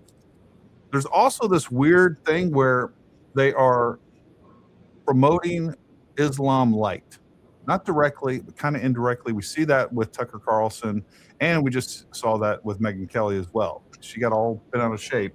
How about the girl with the Palestinian flag? What's her name? Ilhan Omar. The one, she got fired just recently, and you know who I'm talking about. But she was talking to Dr. Phil, and she was in a meeting talking about how us Catholics, we do not support Israel, and she had the Palestinian flag. Prejean. Look, I don't know what's all behind it, but what I can tell you is that there is this movement that is meant to undermine the MAGA conservative movement, and that's what this is all about. And there are elements of anti-Israel stuff in there. And look, I don't care if we as Americans sit down and we have this discussion about our relationship with Israel. Perfectly fine with that. What I don't want, and what I'm not going to allow myself to be subjected to, is propaganda coming from outside this country, which I do think a lot of this is coming from outside the country. And on top of that, the corrupt, disgusting left trying to hijack this and, again, infiltrate and push messaging. That's what's going on as well. So there's just multiple sources. I think you better believe that Qatar is in on this, UAE is in on this. I wouldn't doubt if we have the UK in on this. I think they are all funding bots, and they're signal boosting Candace and her followers. And they would love nothing more than the destruction of the MAGA movement, the conservative right, and TPUSA. TPUSA, folks, don't get it twisted. It is still the most powerful conservative promoting entity in the United States, period. It's what got Donald Trump elected. That's why when this happened, and look, this could be a much larger conspiracy where you had somebody outside of the country or somebody here in the country that targeted Tyler Robinson, that radicalized him, that pushed him to what happened, right? And weaponized him and directed him at Charlie Kirk. And they knew that they were going to come in, because I will tell you, whether they knew it or not, by September 11th, the very next day, we already started hearing about, palm guns. Like, we already started hearing about all the other conspiracies and trying to deflect blame away from the left. That's what took place. And it started seeding doubt in people's mind about this official narrative. They wanted you to distrust the Donald Trump administration and the Donald Trump government. And it's worked. It's worked. Like, I don't think we should ever take the government at their word and not for face value. But I have went there. I've researched this. I've talked to eyewitnesses. I looked at what's going on. I looked at the ballistics of it. There is nothing that is outside of a very good, plausible explanation. There's weird things, and that's what they point to. Like you said, the reaction of Mikey McCoy. It's weird. People act weird in extremely weird and stressful, traumatic events. So, yeah. We've talked about the ballistics 30-06. It's anomalous. It's atypical. Not outside the realm of possibilities. There's plenty of research, plenty of studies. The more I've looked into that, the more I realized how common it actually is for a 30-06 not to exit with something like that. And that's without even understanding. We don't know anything about the ammunition. We still don't know anything about the ammunition. We don't know anything about the rifle other than the caliber. That's it. And you can't come to a foredrawn conclusion or a logical prediction without knowing many key elements of the ballistics. I'll be honest with you, Jeanette, I still haven't found this video. What video was it about? I wanna. You reminded me of something about everything you just said. I forget that one. Let me. Let's do another one. I'm looking for it right now. Where did I? I'm gonna repost it so you can see it on top. The love story. Oh my God! I really want people to, because like she said that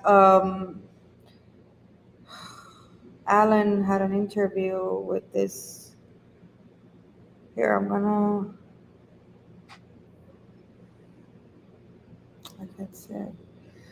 Her love story. How she Talking about makes between her and George. Yes, she says. So whoever Alan interviewed, I think it was Stacy, which is like a mother figure to Erika Kirk. Stacy told Alan Graham that Candace told Stacy she doesn't believe Erika ever loved Charlie. And I want people to listen to Candace Owens when she's asked, how did you guys meet? How did you fall in love? Oh, I went to the dinner. I had the podcast with Russell Brand, that podcast we just showed, by the way. That was right before that dinner. And then I went to this dinner, and then he was sitting there, and I just looked at his face. And just his face told me it's going to be okay. And then in a different show, in a different episode, she talks to someone else saying how she was texting her friend saying, I'm going to marry this guy. So she sees a guy. And then also she mentions, these are her own words. That's why I want you to play. She says, he didn't even talk. We didn't even talk. It was just his face. I just knew it's him. Well, and then in a separate interview, you had George saying that there were never any sort of romantic overtures. And there was nothing even talked about relationship-wise until the day that he decided to propose. Which is completely, you talk about weird. If you want to start prosecuting people. Well, yeah. I pinned it. It's like on top of my page. You can just, I really want people to see this because it's important for us. The only thing we can do right now, Gary, is educate people. Time in London, and then we're engaged. I have a very rare love story, and we met, laid eyes on each other for the first time in London, and then we're engaged 18 days later. Yeah, it's a kind of unbelievable. When people would ask the question of how did you know, I can't explain it. Like I just looked at George and I just knew that it was going to be okay. I didn't know what that thing was that was going to be okay, but I knew that like there was just this spiritual pull in a way that I had never felt it before. And what's so funny is when I met him, he was sitting next to me at dinner and he didn't say a word. It was just his face. Like I looked at him and I was like, this is my person. So there's days where, you know, there's the expression, this is my better half. There are days when he's just the whole, you know, like he's just the whole. And I'm just like, I know I can't. And he in the call, you said something very interesting to me. You said Candace said to you, she didn't believe that Erika ever loved Charlie. Yeah. How does that make you feel when you hear something like that from Candace Owens? I'm there thinking it's a business interview. It started that way. Right. So we sit down and you grill me for what, 3 hours? Yeah. Easily on philosophy, politics, culture, religion, culture, economics, what else? Everything else you can imagine, he grilled me. Anything he talks about on his podcast show, he grilled me on, pretty much. Just didn't record it. And then afterwards, he got finished with his burger and he just sat there and he looked at me and he's like, you know what? I'm not going to hire you. And I was like, that's fine. I don't need this job. I'm doing plenty of other things here in Manhattan. He's like, I'm going to date you. You know, one thing I just want to point out, like everything about this just seems so authentic compared to comparing and contrasting what we saw with George Farmer and all the interviews I've seen them discuss their relationship. Like there's just a coldness there that I find a little jarring, that if I was going to marry somebody, I would want to see what we clearly see between Charlie Kirk and Erika.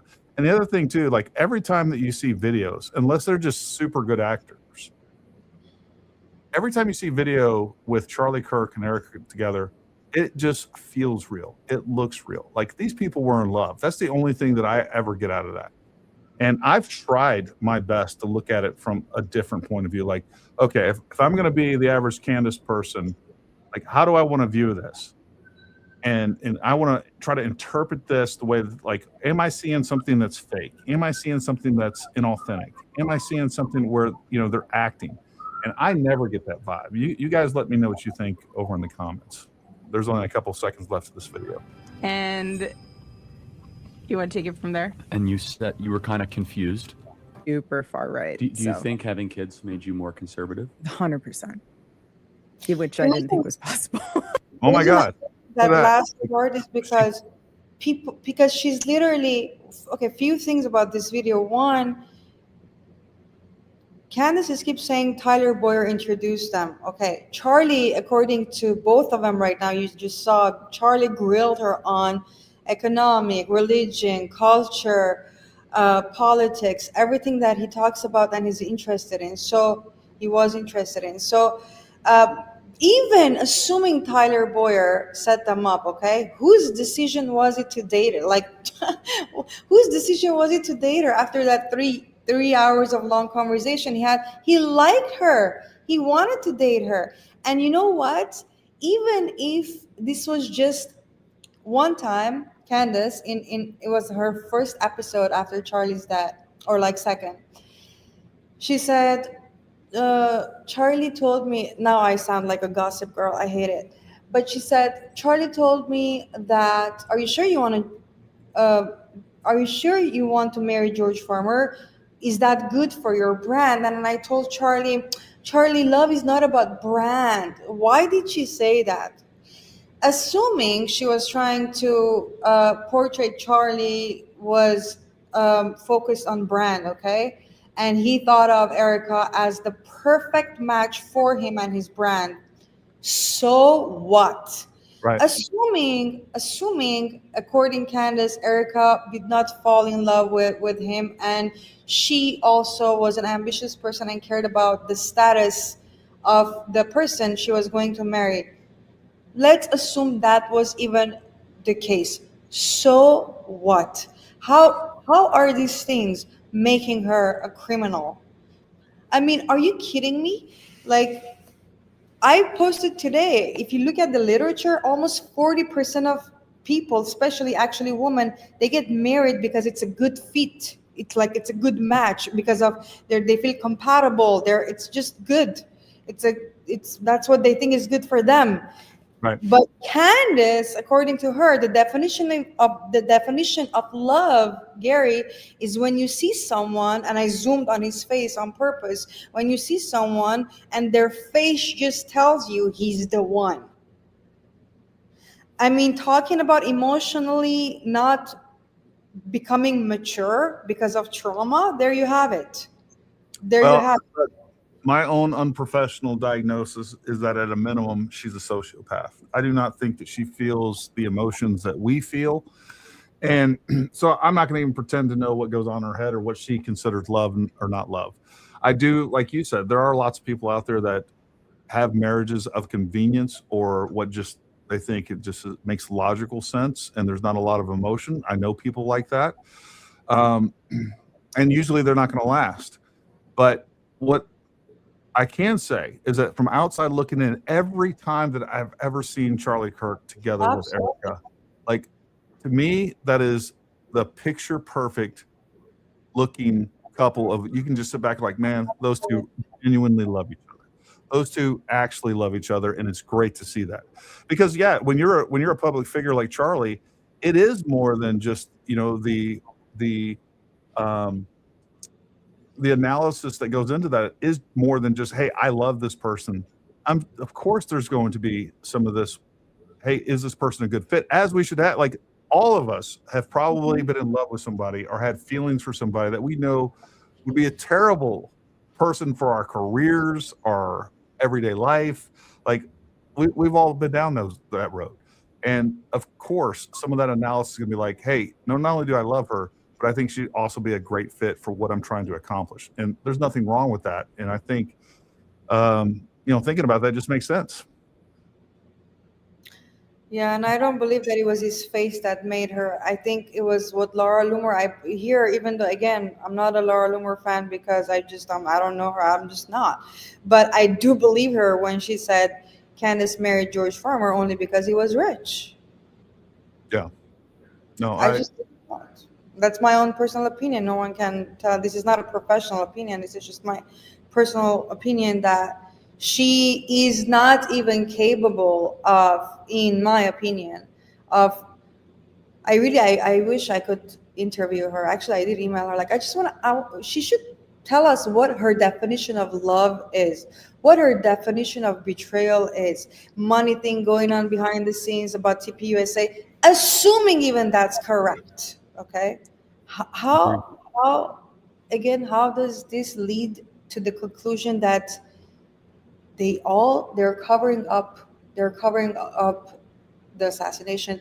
All of them are involved with Israel, with Netanyahu, with blah blah blah. Like, this is almost like it's just about clicks and money. She is a con man and woman, and it's sad that people are learning. Her minions are learning and they're growing. And that's all I care about, honestly, right now. I agree. And we got to continue to push back. It's the only answer. Like, and folks, again, coordinate with everybody. You guys create your own chats on X, create your own, create some content, continue to push back. S. Brown says, why, when, how was the shift in culture? Here's my opinion, and I'll let Jeanette give hers. I think that Candace Owens couldn't exist without COVID, without January 6th, and without the stolen 2020 election. I think, and again, look, I'm just telling you how this works. Other countries, and including elements of political parties, these think tanks, things like that, folks, they are analyzing all of this. They're putting out polls. They may ask you a few different questions in that poll, and you respond to that. Or online, you play these stupid games online that are really nothing but personality assessments and things like that. They may have 10 questions on there that are completely unrelated, but from that, they're pulling additional information of essentially how you feel. And then they take all that information, they aggregate it, and they figure out, hey, here's the message that we want to push. Here's our objective. Using this information, How do we flood this, and how do we capitalize on what's going on? And that's what they're doing. And every other country does it. We do this to other countries. Every other country does it to us, and they're capitalizing on this. And I don't think that Candace, I think that was the shift. We had such distrust for the government that so many people, no matter what the government came out and said, if they came out and said the sky is blue, there's going to be people out there saying, nope, especially conservatives, nope, the sky's actually green. The sky's actually green. They will reject everything. Jeanette, what's your thoughts on that question? She's definitely using that mistrust people have and developed towards the government and, the systems. She's definitely abusing the hell out of that. But remember, this is a woman, same person who wrote articles about how cheating and having affairs are romantic. So to me, whatever is forbidden and is not socially acceptable or normal, somehow, somewhere she learned that that's where, when you know how some people some kids, they like to get good attention, they will do anything to get attention. She's one of those who will do anything to get attention. And for her, it was easier to get bad attention. Like talking about the forbidden things, talking about the unacceptable things, talking about, there's nothing forbidden. We have free speech here, but right? But abnormal things, honestly, controversial. And so she learned that somewhere, somehow, and she just changed the brand from, like Laura Loomer said, from being a liberal to a conservative. And then, like so many of you guys said, she had a boss who she had to be careful what she's saying. And now that her boss is George Farmer, she's unleashed. She's just out there saying whatever the hell she wants with no consequences. She's very careful, Gary. She's very careful. There were moments where, like, if you go to the space she held on X, few times she attacked her own supporters, saying, I never said that. I never said that. You guys are saying that. I never said that. She's very careful. And that's what's going to make defamation. We saw her do that within 45 seconds of the Pierce Morgan show. So she was doing the exact same thing. She said, hey, I believe that elements of people within TPUSA are complicit in the cover up and the murder of Charlie Kirk. And then 45 seconds later, she's saying that she didn't say that. So I don't know if she's disconnected from what she's actually saying or just gets sloppy and doesn't realize it. I don't know. The other thing I did want to bring up real quick, talking about when, why, and how this shift and what enabled all of this to take place. The other part of that enabled this to take place or paved the way for this was the war between Israel and Gaza, right? So what we had is we had a horrific situation take place on October 7th, and then we have a response, and people can debate whether or not that made sense or not, right? But they went after everybody in Gaza. And I even have some criticisms there, but I'm also careful about that because, again, I guarantee I would be much more adamant about a harsh response if it was me. It's easy for us to sit at home and say, you know what, Israel is just genocide we throw words around that we don't even know what they mean, and they use it for hyperbole. And then, of course, what you do have is you have Hamas and other terrorist organizations that are intentionally releasing pictures and doing a lot of they're terrorist organizations. All right, they, without a doubt, they were putting bombs. I live in Iran, Gary. People are chanting death to USA, death to Israel every day for 16 years. Okay, the first 4 or 5 years I was a kid, but after that, at least for a decade, I saw that with my own eyes. My people from here, everyone's praying for the regime change. Even though Charlie was against it, a lot of people are against it, I understand it. But for Candace not to know anything and just like I said, that's why I talked about the article she wrote, because it goes back to, now the Israel thing is popular. That's where I'm going to go. Well, and the other thing that we have to realize is that without a doubt, Hamas is amazing. And the Palestinians are amazing at propaganda. Like, I just saw a video the other day that had these guys actually said medic on their clothes. They pull up in a ambulance. They start laying out mortars, and then what we hear is I didn't see any conclusion to that, but the point is they take things like that they are doing that are illegal, that are war crimes, saying that you're a medic and you're pulling up and you're storing munitions and getting ready to deploy munitions and try to kill people while you're using the ambulance and while you're using the clothes of a medic.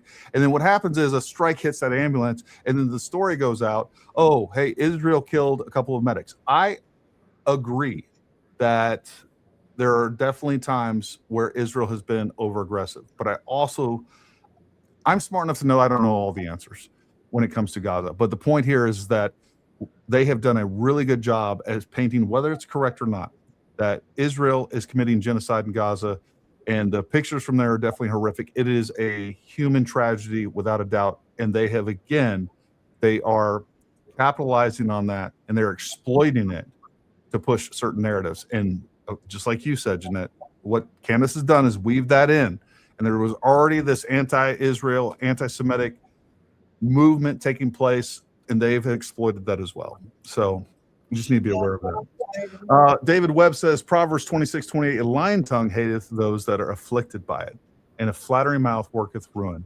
Just like my relatives hates my mom, so too does Candace Owens hate Erika. Jealousy, God bless all. It's true. And the other thing too is people do enjoy this much more complicated murder mystery. They get sucked into it, and they will take sweet lies over bitter truth. And there are just some people that we're never going to be able to convince. And the only thing we're doing is pushing back on those people that are pushing propaganda. And the other thing that we're trying to do is reach those that are actually reasonable folks. Gary, you said you don't believe TR acted alone. Who do you speculate may have conspired with him? How would their motive compare to the millions of dollars plus power that Erika and TPUS gained because of 9/10?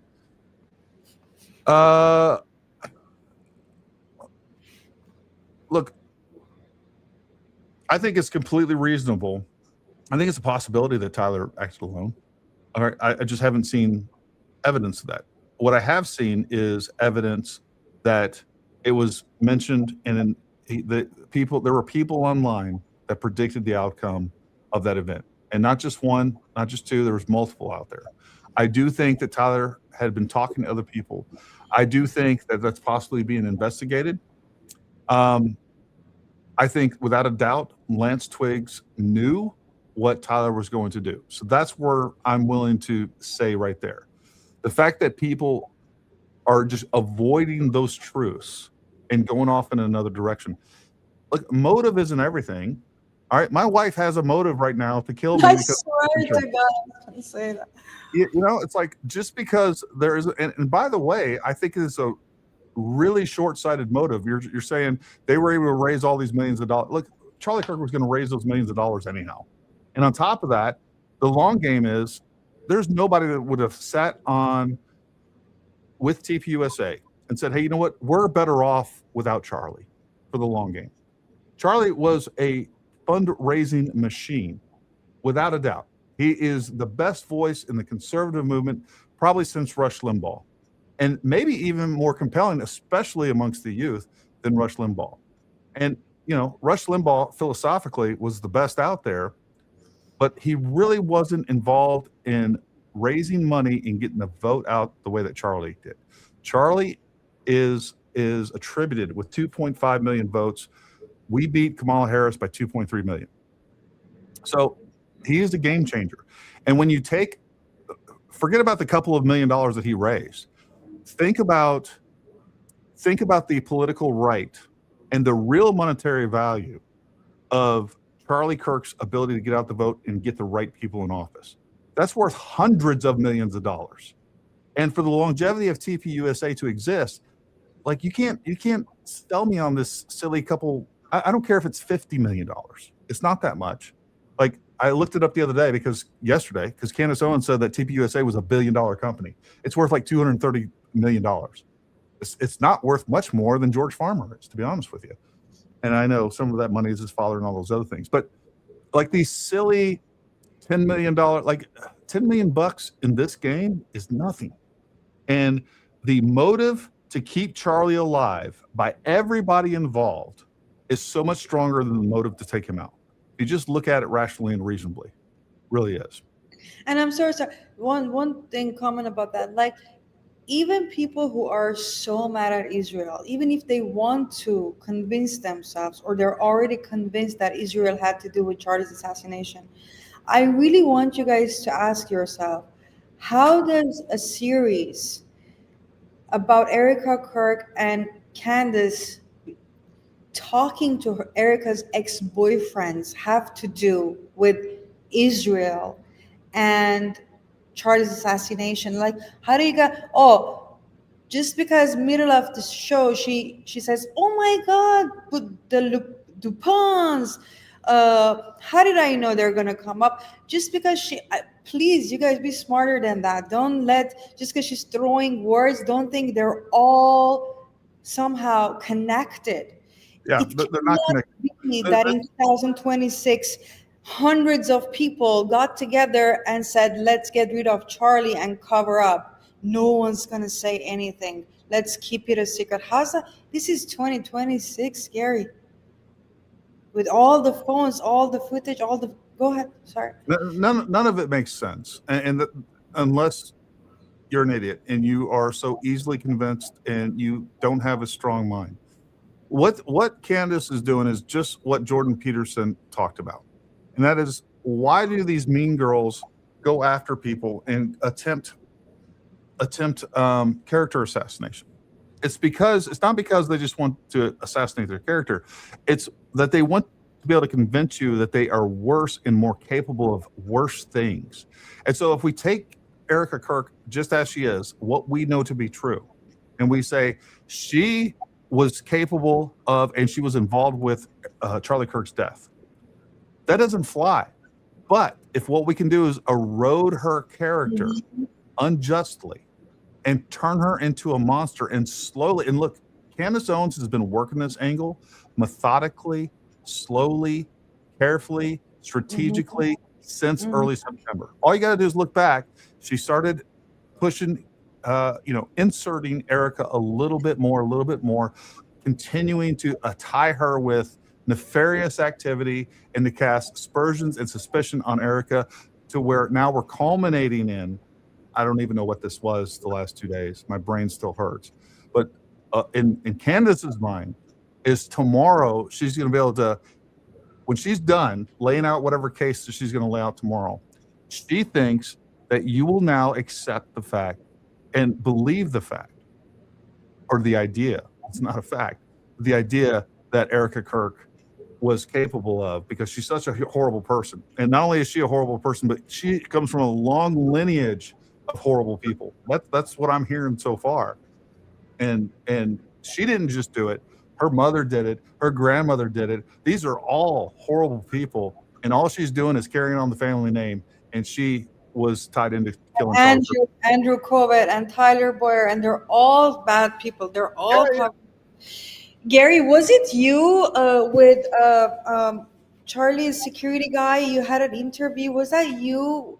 Yes. When he said, because I know, I'm 100%, I've heard this, but I don't know if it was the interview between you and him, or was when he was with Fox or with, but he said this. He said, I regret listening to Charlie, letting him to sit where he decided to sit. We wanted originally to make him sit somewhere else. We warned him, but he wanted to sit there to be there and like have the tent there. And so we listened to him, and I regret that. Was that with you when he said that?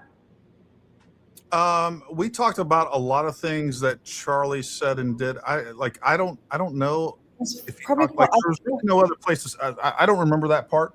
That being said, what Brian did tell me is like, look, this has been a long history of these things where it's like, Charlie, we need you to do this, this, and this. He's like, no, I'm going to go out. Like, for instance, one of the big things that sticks out in my mind is he told about actually being at Berkeley, and there's this huge crowd. And he's like, no, I'm just going to go walk out in the crowd. And these are, extremely aggressive, oppositional folks out there. And Charlie just walked right into the crowd. And he was like, no, Charlie, you can't do this. And he did. And all he said, all we could do is accompany him and try to provide the best security as possible. Charlie Kirk was not the president. Charlie Kirk did not spend the money on and likely couldn't afford a presidential level detail where you have 50 people. You know, everybody's like, oh, well, they spent millions of dollars per year on security. Folks, if you want the level of security I keep hearing people say, like, oh, they should have had this, they should have had this, they should have had drones, they should have had a team of this person, they should have had counter sniper people out there. Like, you're talking about millions of dollars per venue, not you know, millions of dollars a year, a couple $1 million a year, millions of dollars per venue. And hindsight's 2020. The other thing is there was no precedent for this. You can talk about President Trump, that's fine. Like, we expect future presidents, as in someone that's already been president and running for office. Yeah, we kind of expect that, and that's why they have, you know, put forth Secret Service details and security. There's no precedent since Martin Luther King, a non-political figure, and I mean someone that's an actual candidate and or the president, that was assassinated the way that Charlie Kirk was. You would have not, I don't care who you are, you would have not sat down in front of the board at TPUSA and been like, hey, look, we really need to do this. Because here's some of the other things that are missing. Why wasn't he rolling around in an up-armored vehicle? Because that is much more likely than being a shot from afar. I don't like to use the word sniper, but shot from a distance. And there's 1,000 other vulnerabilities that I could sit through and I could pick through, hindsight being 2020, and someone that has participated in close protection details. So, yeah, look, he expressed a lot of things that he wished was different. And, you know, one of the other things they constantly were trying to get Charlie to do, number one, actually wear body armor. Number two, put up bullet resistant glass. He didn't want any of that. He didn't even want, he wanted a gap in between their perimeter, their rope line. You guys saw all the bicycle racks that were providing some separation between him and the crowd. He wanted a gap in that so that there was nothing between him and the speaker. That was something that Brian Harpool and the rest of his security team, and I've talked to other people, were constantly trying to tell him not to do. So he knew what he was doing. He knew the risk. And this is the other thing that really irritates me with all this stuff. They talk about the text messages from Israel. Fine, if you want to consider that a threat, there's a lot of threat. That's a financial threat. Yeah, look. If I'm the donor and I'm paying you and you're not doing your job, I can tell you easily that I'm not going to pay you. That's a financial threat. Yeah. And about the drones, Gary, I did research. Actually, the university was allowing drones for media, but not for security, and that is true. They made TPUSA sign the contract that they're not allowed to. So here's what happened. I've talked to them. I've talked to TPUSA. I know exactly what took place on the ground. The university never allowed drones. You can ask, just like I did. When I went there, I tried to fly the drone, and then they made me bring it down, and then we had to go do paperwork, and then like the paperwork that they did not want drones there. It was a hoop that you were going to jump through that you weren't going to make happen. The only time that TPUSA and people try to point this, said that I lied or whatever else, or that TPUSA lied, in their cease and desist, they talk about drones. They use pre-show, by the way. All right. And what they're talking about, I'm telling you, this is a fact. You can believe me or not, because you can't produce any evidence of drones anytime during that. But anyways, at pre-dawn hours, or right at dawn, they had a media team that actually launched a drone off campus over a mile away, and they flew it near campus to get B-roll in the sunrise for their media, right? That they were going to put together, you know, a video product. I actually had Frank Turek, I think, posted that. Well, Frank Turek misinterpreted an overhead shot from the second level, and I've shown this. I've shown pictures of that. He misinterpreted that as a drone footage. That was somebody using a wide-angle camera right above on the second floor. Faraci, one of their media guys that they hired, that was a contracted, he actually brought his drone. He was there at 9 a.m. He was going to fly his drone. They told him he couldn't. One of the things that I asked him was, did you see a drone the entire time? I've asked multiple eyewitnesses there, did you see a drone flying any time during that event? It never happened. There was no drones. But, you know, that's a whole nother separate story. And drones are not the security panacea that people think they are either. Going back to your area of expertise for anti-personality disorder, what does their collapse look like? That's the thing. Like, I was the one telling Tyler I was telling Tyler, please, like, talk to people, explain, let's not ignore her. By ignoring it doesn't, but the problem is the more I researched about female media influencer with an ASPD, obviously coexisted with NPD and probably BPD. But anyways, I was just researching. I was just curious. The more we give her attention, the more she gets excited and energized and wants to, like, just yesterday she said, oh, I was going to do 3 series only on Erika, but now that everyone's freaked out, I might as well do 30.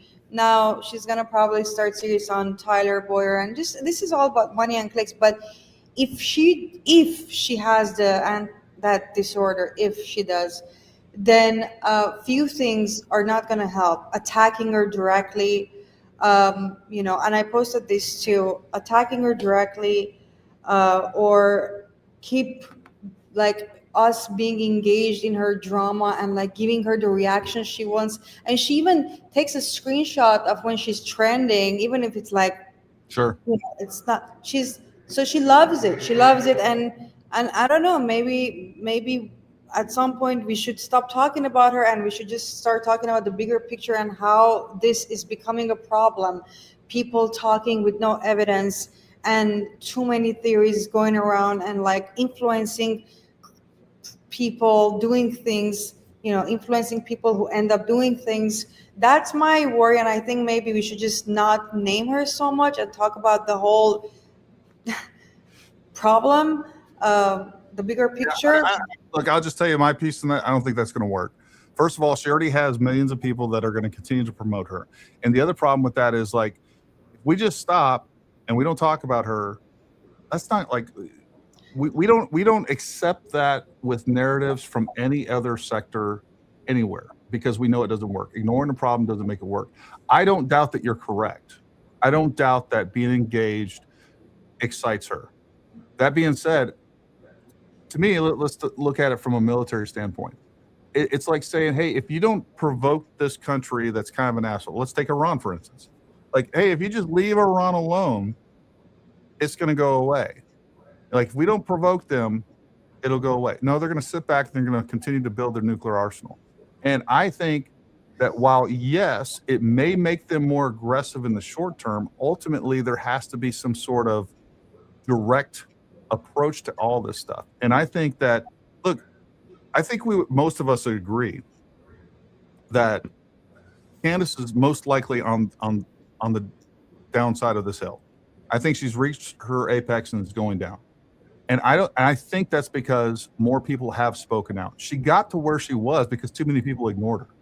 And now when you have additional large influencers like Dan Bongino coming out, like Graham Allen, and many, many more. And on top of that, legion of smaller content creators that are speaking out. And on top of that, we have the general public on Twitter and everywhere else, like, you're evil. Because I don't think attacking her is the key. I think attacking the sensibilities of her followers is the key. And like, hey, this is evil.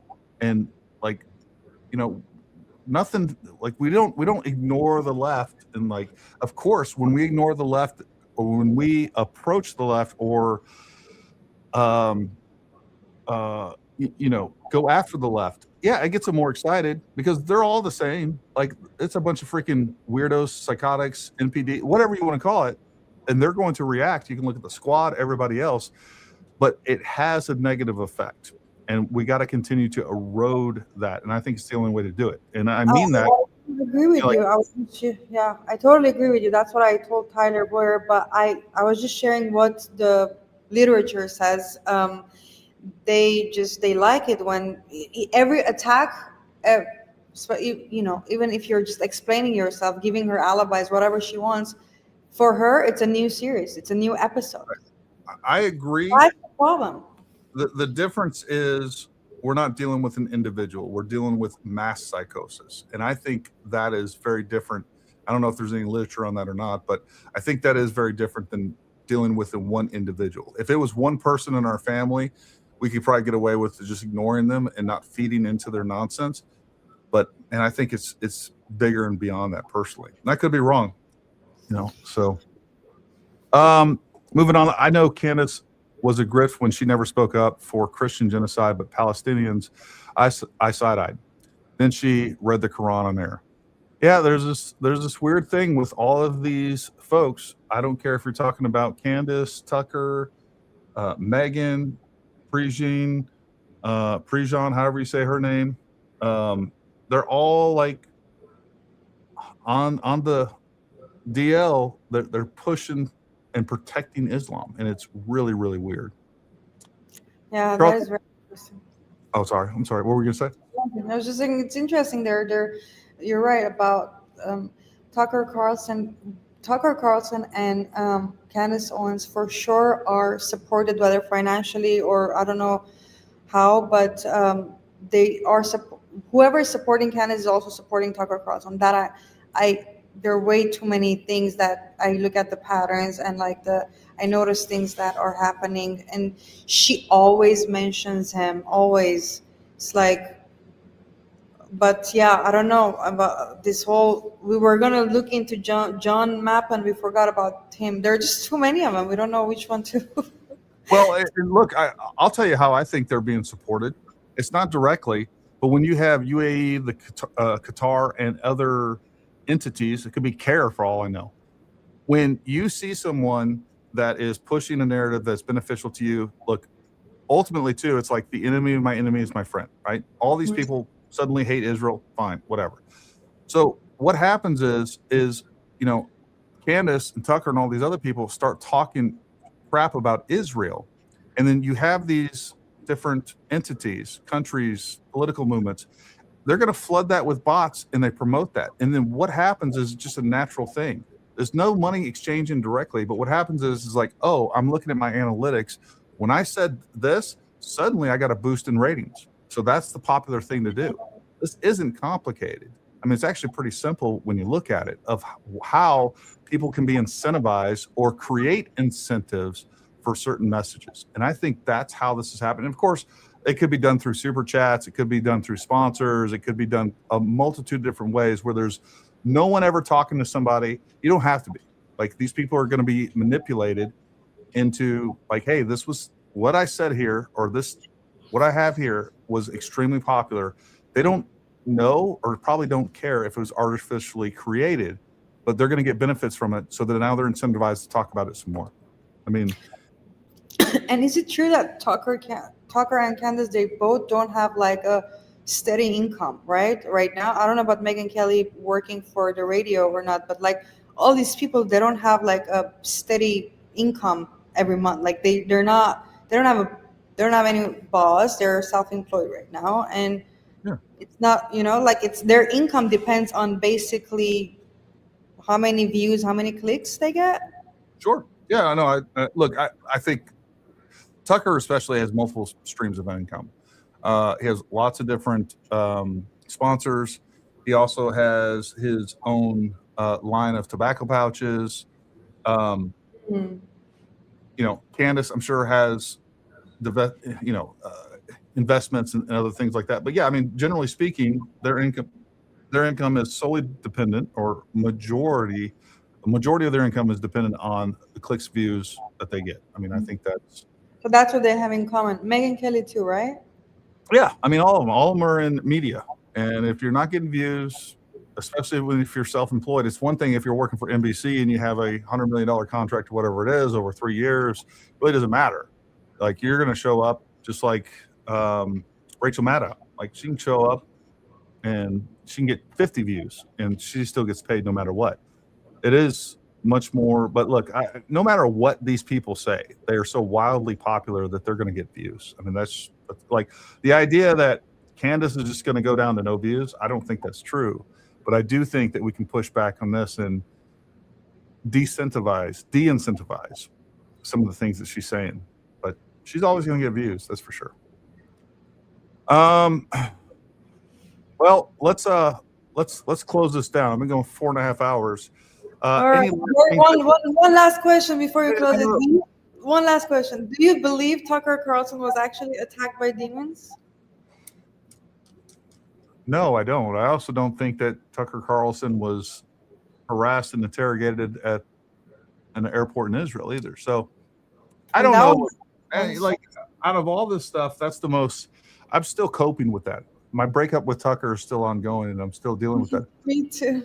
I was in denial for so. I love Tucker, and I think it's just such a shame where these people are going. And I still think it's a shame that Candace Owens, has so much potential. Yep. She is a good broadcaster. There's so many positive things that we could say, but what she's done is she's shown us her soul, and it's not good. It's sad. It's evil. I find it disgusting what she's doing, and her intentions are evil, and there's nothing else that's going to convince me about that. Hopefully, look, all of us that are Christians, we believe that people can turn their lives around, and I would love to see that happen with Candace, where she can come out, she can redeem herself. But I don't think that's going to happen. Yeah, for her to go, if you're my enemy or I perceive you as my enemy, because whether you rejected me or fired me, I'll go after you, and that you will be my mission. That's what she's using her platform. She's calling the God's platform, for God's sake. Like, God doesn't ask you to go to be revengeful and go after people just because you felt rejected or hurt or fired. That's not how you should be using your platform. But who am I to say? Anyways. Yeah, and on top of that, like, money, there's no amount of money that could get me to say things I don't believe or to use this platform for evil. There's no amount of money that could get me to do that. So, like, who you are as a person matters once you start getting people listening to you. And I unfortunately, like, I see it just a complete.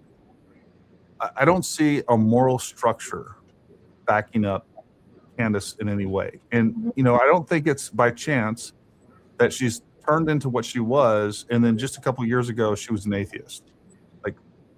Like you said, a lot of things happen developmentally where she didn't turn out the same as kind of like your average person. And having an understanding of a moral structure, and I don't know what's going on with her alleged Catholic faith. It's no version of Catholicism that I've ever seen. It's definitely no version of Christianity that I've ever seen. Maybe she'll get more into that, and God will touch her spirit, and she'll turn around. I don't know. I pray that this happens, and I pray for Candace. But what I'm not going to do is sit here and be quiet when I see all the lies, the vitriol, and then what's happening to our country. Candace is she's a anecdote in all of this, really. She's the symptom of something that's going to happen again. Look, they see how successful this is. They're learning. They are going to do this again once Candace is gone, for sure. And it's going to be more sophisticated. It's going to be a better developed plan, and it's going to be more deceptive. And we see how many people are falling for this nonsense. That's what's going to happen. Well, listen, folks, I appreciate you hanging tight with us for over 4 hours, 4 hours and 32 minutes. We appreciate it. Good job. You guys definitely made watching Candace much more palatable for me. Hopefully I did the same thing for you guys. We appreciate your love and support, shares. Get out there, be a advocate of truth, push back. Like, we can't just sit back and watch what's going on and pretend this is just all bread and circus. There's real damage taking place to this country. There's real people involved that are being damaged by all this. And I think we need to keep that in mind too. Jeanette, thank you so much for coming on. And we'd love to have you on again in the future. Folks, make sure you go down in the description below. If you didn't see me post her X account, make sure you go follow her and support her as well.